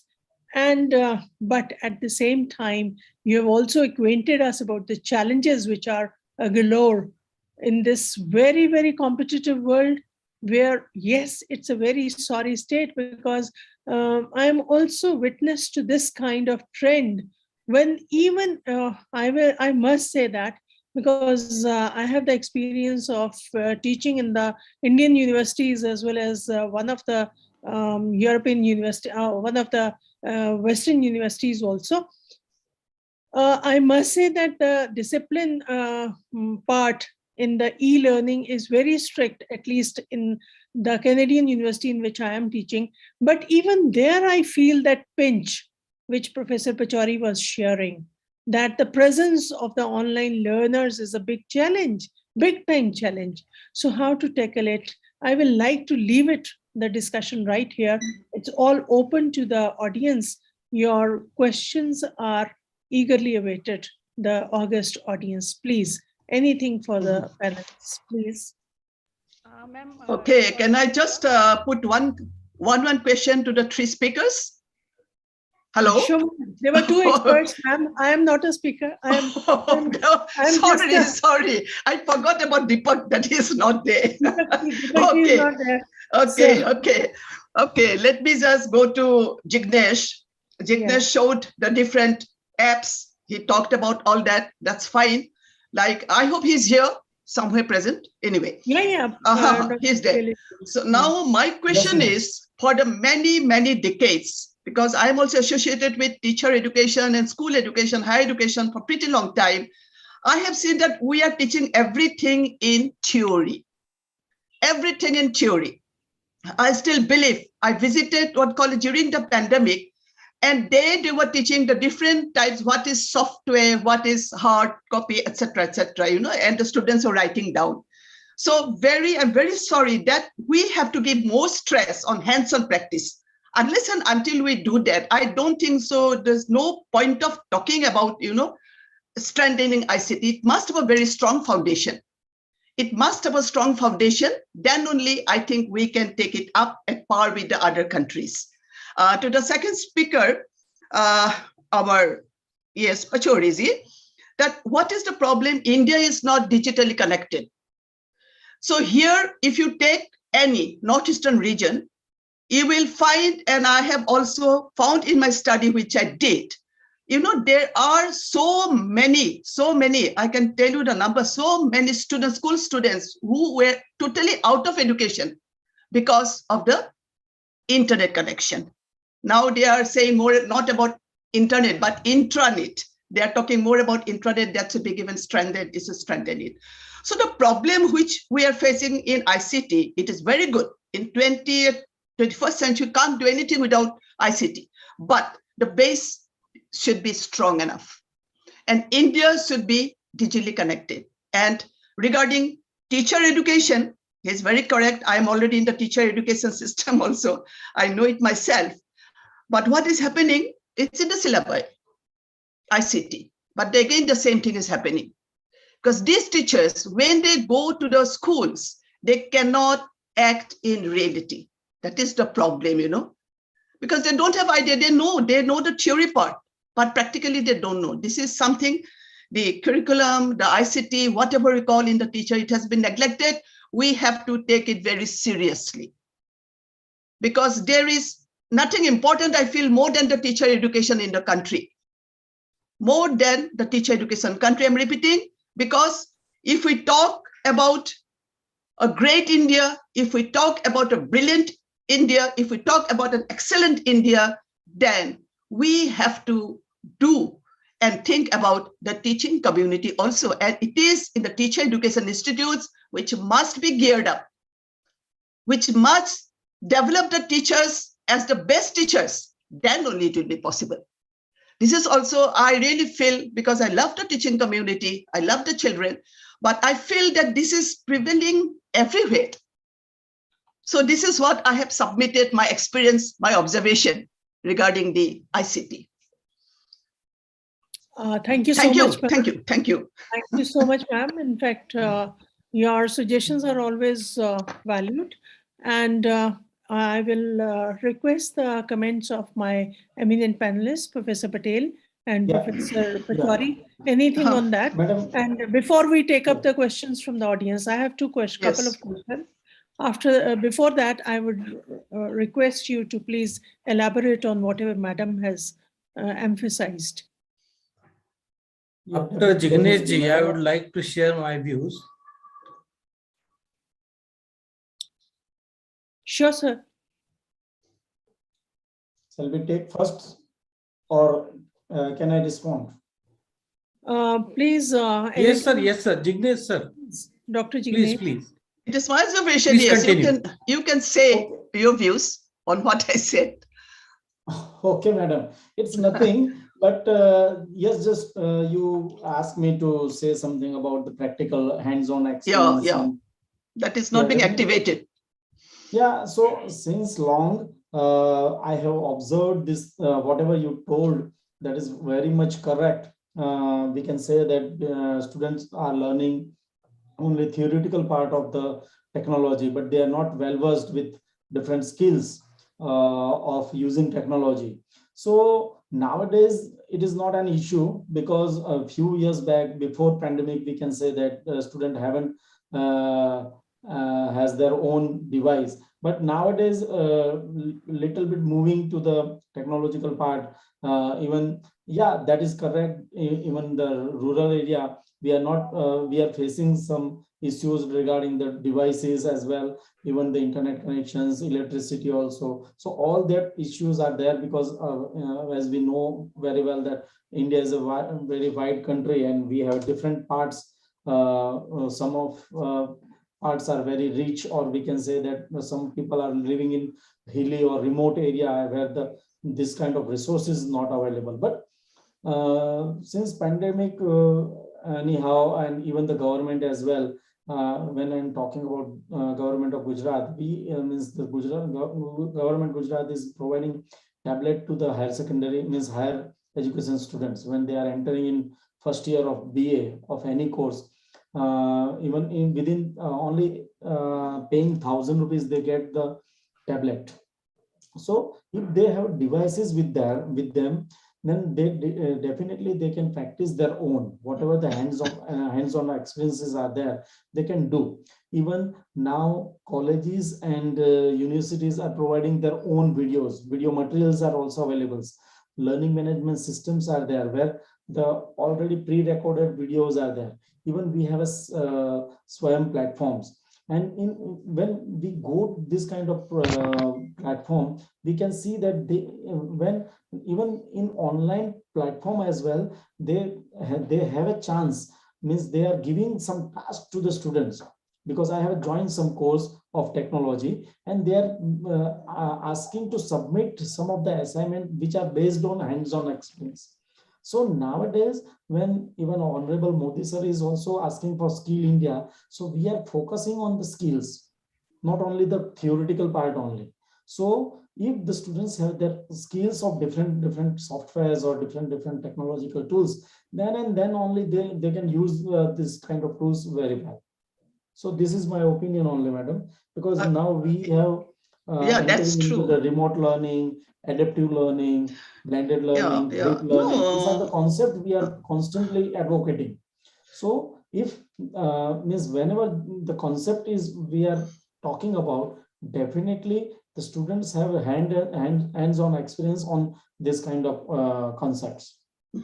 But in ground reality, I'm speaking about the ground reality. Actually, without that net, we can't think of anything. If you have any specific way forward to make the base strong for ICT, you can just give one or two, which I can note down. Okay. So way forward to make the ICT base strong. No, it is not in my hand. Just your what's in your mind, like if you have anything in your mind that we can do this or we can do that. Definitely not in mind, because I have studied some of the documents of Government of India as well. Even the Government of India is providing a network facility to each and every Gram Panchayat. So in very near futures, we have we have a solution of this kind of issues which are facing in remote areas or jungles or forest areas. So that issue will be sorted out very soon. So after that, definitely we can use this kind of technology in remote areas as well, in villages as well. So we should be very optimistic and very hopeful, and hope some good changes will come. That's what we want, Yes, changes must come. Professor Pachauri, could I please have your take on this? Oh, so I'm so sorry, Professor Jignesh, you had something to say? No, madam. Just I'm telling that when we are going through one document every year, the Government of India is producing, that is Digital India. If we go through this kind of document, we can find out that how much investment we are doing for internet and its okay. infrastructure. Thank you. So Thank definitely we are moving in that area only.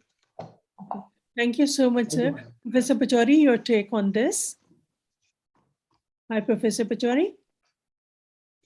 Yes, definitely. Whatever Madam said, it is extremely meaningful.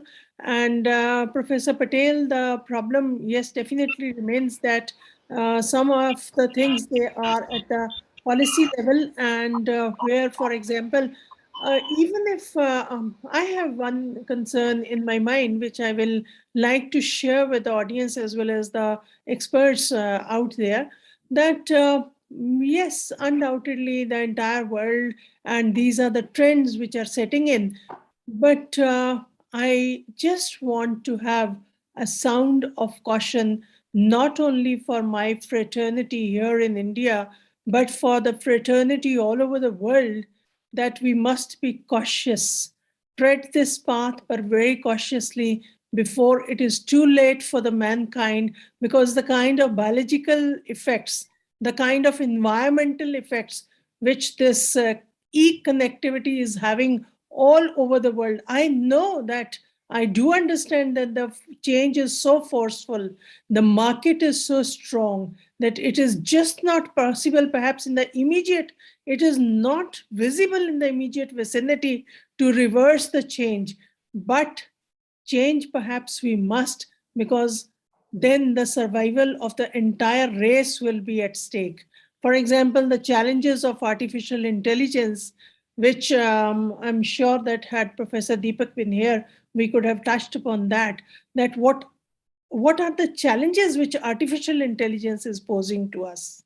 That is it only ICT? Is it that mankind is going to be reduced just to a puppet?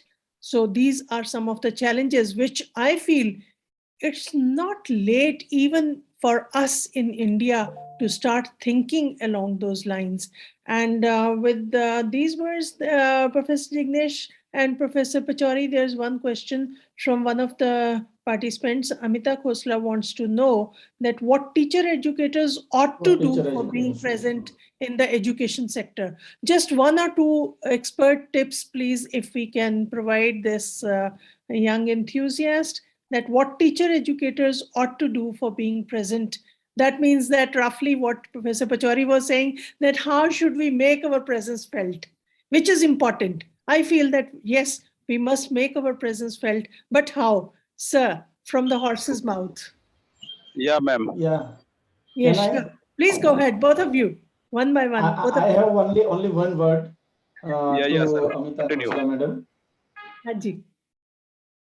Madam, means join with Council for Teacher Education Foundation. So she's already, I think she's already in the field of education, because we are constantly trying to make aware of latest upliftment or latest advancement in the field of education. So, and we are conducting seminars, workshop, symposium, publishing journals. So be with us only. That is enough for the field of education. So the expert says that be the change which you want to be. Professor Pachauri, your take, please. Yeah, ma'am. Yes, actually जो आपका question है उसमें ये है कि present scenario में teacher education को कैसे इम्प्रूव किया जाए, कैसे उसको व्यवस्थित किया जाए। उसमें सिंपल सा है कि पहले तो हमारी जो करिकुलम है उसमें चेंज लाना पड़ेगा। उसके लिए हमें ये सोचना पड़ेगा। एक minute ma'am.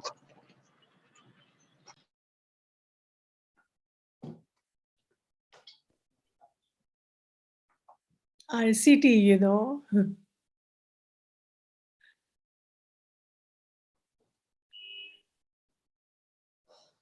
I believe there's some audio disturbance, and soon Professor Pachauri will be back with us.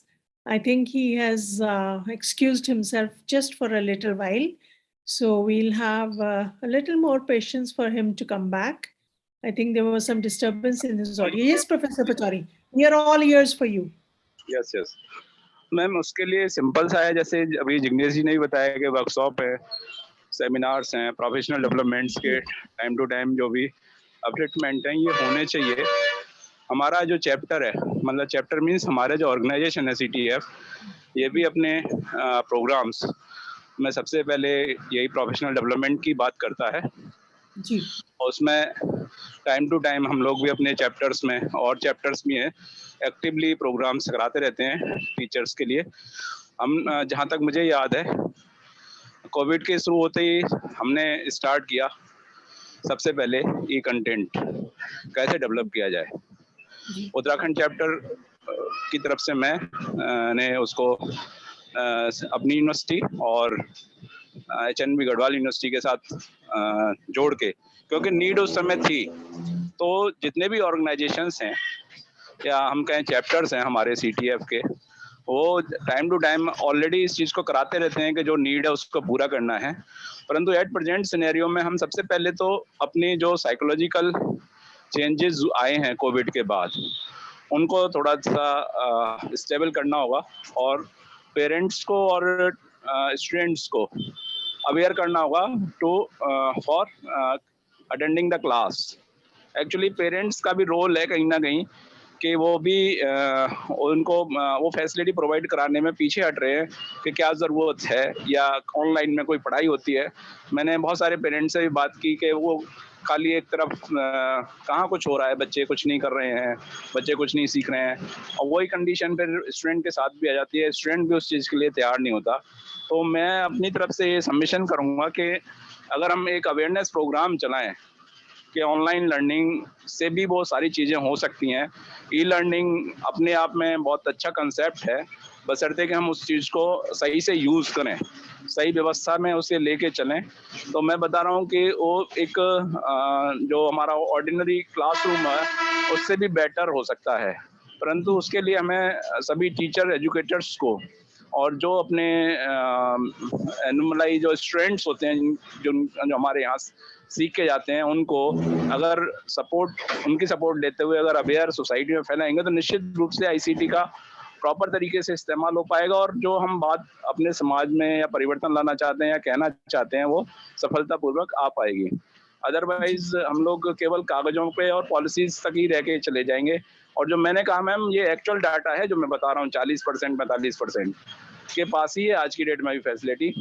या तो वो जो गार्जियंस हैं वो दिलवाना नहीं चाहते, या वहाँ पर कोई इस तरीके के जोग्राफिकल बैरियर्स हैं जिसकी वजह से इंटरनेट वहाँ नहीं है, या इस तरीके की बहुत सारे फैक्टर्स निकल के आते हैं जिसमें हम उस चीज़ को फुलफिल नहीं कर पाते जो ICT के लिए ज़रूरी है, ई लर्निंग के लिए ज़रूरी है। तो ये सब चीज़ें हमें गवर्नमेंट ने, जैसे अभी सर ने कहा कि टैबलेट्स दिए हैं या मोबाइल्स प्रोवाइड किए हैं या 10,000 रुपीज़ दिए हैं, पर वो कितने लोगों तक पहुँचे हैं ये भी तो देखने वाली बात है। केवल 10% मैक्सिमम, क्योंकि सभी तक तो नहीं दिए। बिल्कुल ठीक कह रहे हैं आप आचार्य साहब। जी, और तो इसके लिए हमें चीजें लेके जोड़नी पड़ेंगी और हमें थोड़ा सा सोसाइटी को भी अवेयर करना होगा। विदाउट अवेयरनेस हम इस चीज में प्रॉब्लम हमारे को फेस करनी पड़ेगी lifetime. Pachori sir, Amita ji, I believe Pachori sir, जी sir, more than 50% of the students are out of online stream. Yes. जी जी जी। जिसके घर में 2 समय के खाने की व्यवस्था नहीं है, जी जी उसको जी, यदि हम कहें कि आप स्मार्ट मोबाइल लीजिए, वो पॉसिबल ही नहीं है सर, सबका ही है एक इट इज तरीके नॉट से। Possible due to so many reasons. जी जी, वही We मैं should बता रहा also हूँ। think of the remote areas where there is no connectivity, no connectivity at all. वही बात मैं कह रहा हूँ कि हम कैसे पॉसिबल हो सकते हैं। जी आचार्य साहब, I think ये Amita ji, you got your answer right, that you have to bring about the change, one thing, and secondly you have to keep the realistic situation in mind. And definitely I will like to share one of our participants' serious concerns. Somdatta ji has written it twice that एक घर में 4 लोग एक mobile पर क्या सीख पाएंगे, कितने का रिचार्ज करेंगे. Definitely what Bhandarkar sir, our honorable president, has said, he is definitely right in saying so. Somdatta ji और सभी हमारे बहुत ही enthusiastic participants, I'm really grateful to all of you for making this participation so meaningful, and my deep gratitude to our stalwart Madam Satinder Dhillon, who has joined us. And could I please, Madam Satinder Dhillon needs no introduction to this, august audience, because she's one of the जिसके कहते हैं पंजाबी में कहते हैं जोधे, and जुझारू हैं वो इस ऑर्गेनाइजेशन के शुरू से बहुत शुरू से जुड़े हुए हैं, and somewhere she has a enormously meaningful role to play in the present shape of CTEF for me she's a mentor, she's an elder sister and a guide and a friend.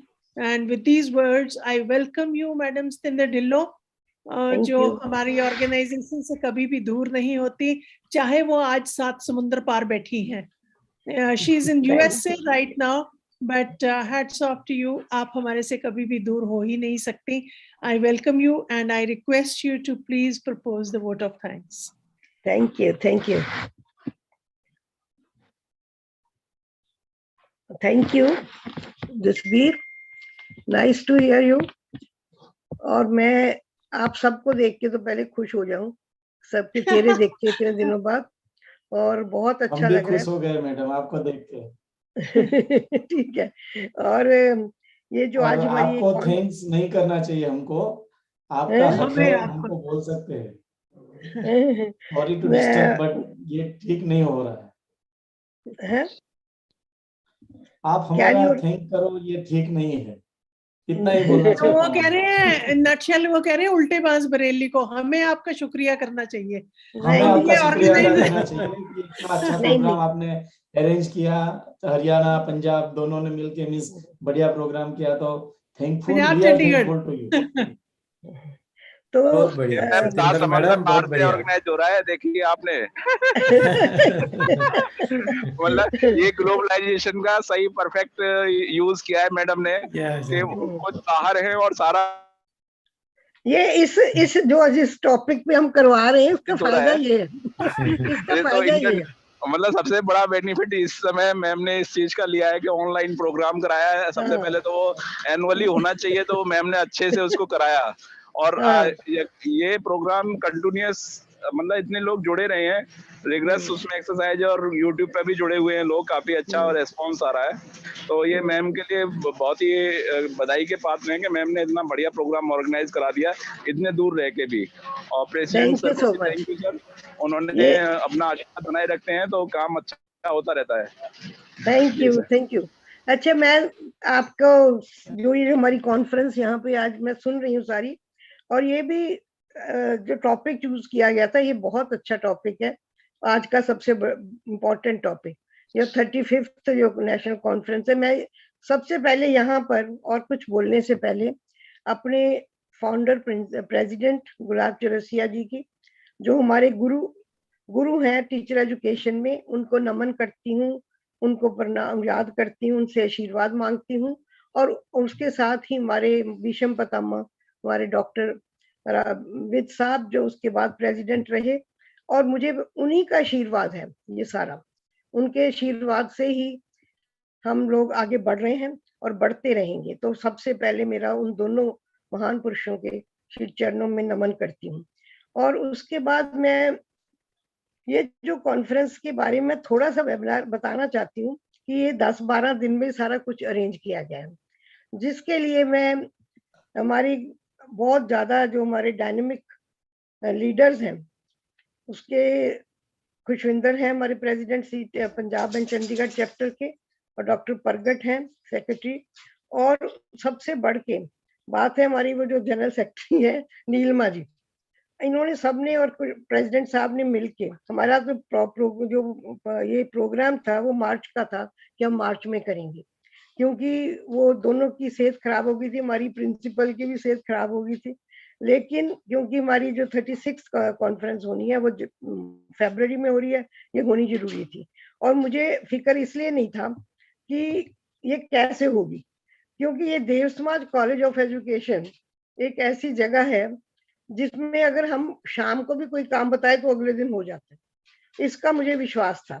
तो मैं सबसे पहले ये आपने बहुत, ये लोग जुड़ रहे हैं, आपने बहुत अच्छा टॉपिक के ऊपर जो सुबह से चल रहा है, सब कुछ हो रहा है, ये उसके लिए मैं सबसे पहले अपनी जो CTF परिवार है उसको स्वागत भी करती हूँ अपने देव समाज कॉलेज की तरफ से, क्योंकि ये भी एक मेरा अपना परिवार है, देव समाज कॉलेज का जो ऑफ एजुकेशन का परिवार, उसकी तरफ से। और सबका स्वागत करते हुए मैं सबका थैंक्स करना चाहूंगी।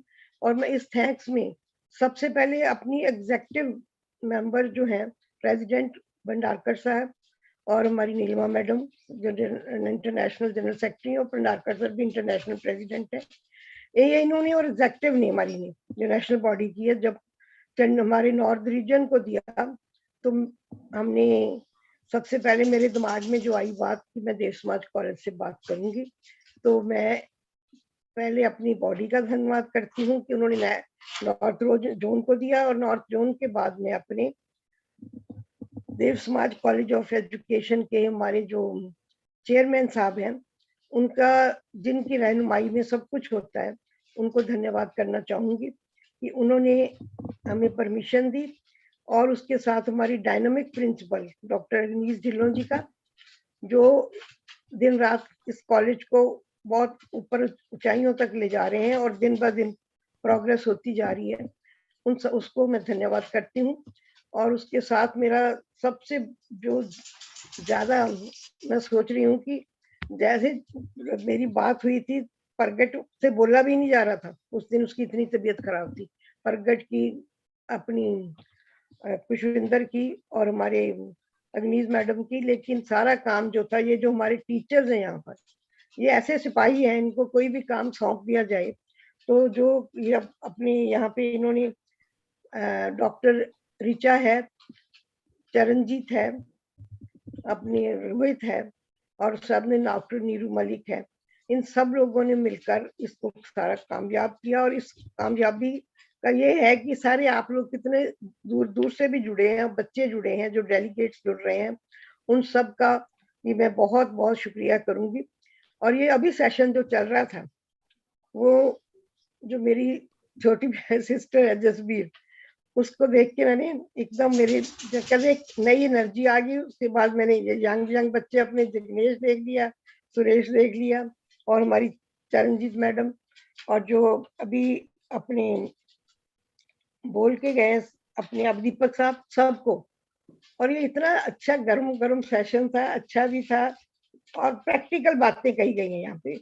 जैसे भंडारकर सर ने कहा है, मेरे घर में मैं देखती थी जहाँ पर फार्म हाउस में, वो जो ऑनलाइन में एजुकेशन दे रहे हैं, उनके पास ये प्रॉब्लम बहुत बड़ी है, जो अभी बात कर रहे थे ये मोबाइल की। ये फॉरेन में तो ये चीजें कुछ नहीं है, अपने वहां पर तो ये बहुत बड़ी है, मुश्किल है, लेकिन वो ये स्वाद वो नहीं आ रहा जो कॉन्फ्रेंस होती थी अपनी। हम सारा साल ये इंतजार करते थे कि कॉन्फ्रेंस आ रही है, कॉन्फ्रेंस आ रही है, और सारे मिलेंगे हम और एक दूसरे के साथ बैठेंगे, फेस टू फेस सारी बातें होंगी। तो लेकिन वो जो मजा है वो तो नहीं हो सका। लेकिन मैं शुक्र हूँ टेक्नोलॉजी की कि चलो जो भी है ना होने से तो ये अच्छा है कि सारे जुड़ तो जाते हैं, पर वो बात नहीं बनती, चाहे जितना मर्जी हम बात कर लें।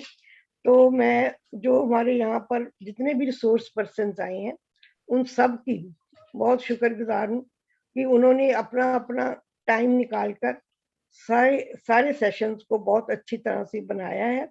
और वो एक सक्सेसफुल, जिसको हम चाहते थे कि कुछ ये टॉपिक के ऊपर हम किसी टीचर्स को कुछ मोटिवेट कर सकें, जो प्रॉब्लम्स है उसको डिस्कस कर सकें, वो सारा करने में हम काफी हद तक हम सफल होंगे, जरूर होंगे, मुझे पूरा यकीन है।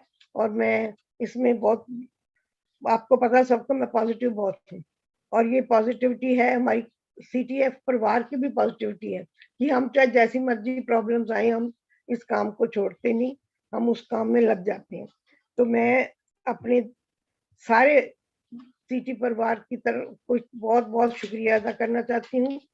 और उसके साथ साथ मैं अपने देव समाज कॉलेज ऑफ एजुकेशन के जो हमारे प्रिंसिपल मैडम के साथ जो टीम है काम कर रही है, और जो नहीं भी जो बैकग्राउंड में उन्होंने भी बहुत काम किया है, चाहे वो टीचिंग में हो चाहे वो नॉन टीचिंग में हो, हर ने इस कॉन्फ्रेंस को सक्सेसफुल बनाने के लिए काम किया है। तो मैं सबका बहुत बहुत शुक्रिया अदा। शुक्रिया, थैंक यू। और इस उम्मीद से कि अगली बार जो होगी उसमें फिर मिलेंगे, फिर आप सबसे बातें होंगी। तो मैं आप सबका दिल के गहरे भाव से बहुत बहुत बहुत धन्यवाद करती हूँ sir. Thank you so much ढिलो मैम, जसवीर मैम। और ढिलो मैम, आपके आने से ही ना हमें फिर वही फीलिंग आई कि जैसे हमेशा देव समाज की एक जो सारी एक्टिविटीज कभी लगता था कि आपके बिना पूरी नहीं होती, और आपने आज आकर फिर वही कमी पूरी करी, और बहुत ही अच्छा लगा आपका आना।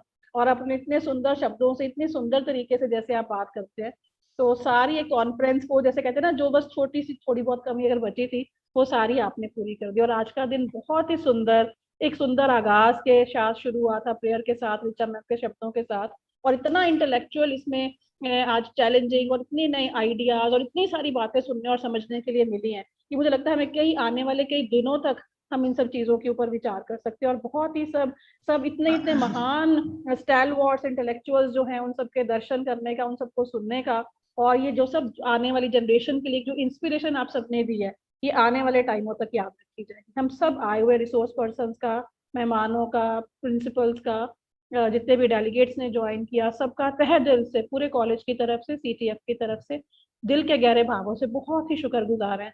Thank you so much each one of you for your contribution. Thank you so much. और कल के लिए फिर सेम हमारा 10 बजे सेम लिंक के साथ इसी तरह से हम चलेंगे। और परगट सर, आप कहना तो नहीं चाहेंगे? शायद एक मीटिंग है। I have one announcement, please. हाँ जी, प्लीज मैम। हाँ, I just like to, for your information, that there will be a separate link for the national board meeting, which has been already posted by Pargat in the NBM group. Please check your group NBM and you'll get the link of the web NBM national board meeting. Fine, we'll see you tomorrow. This is for the information of the participants that you can join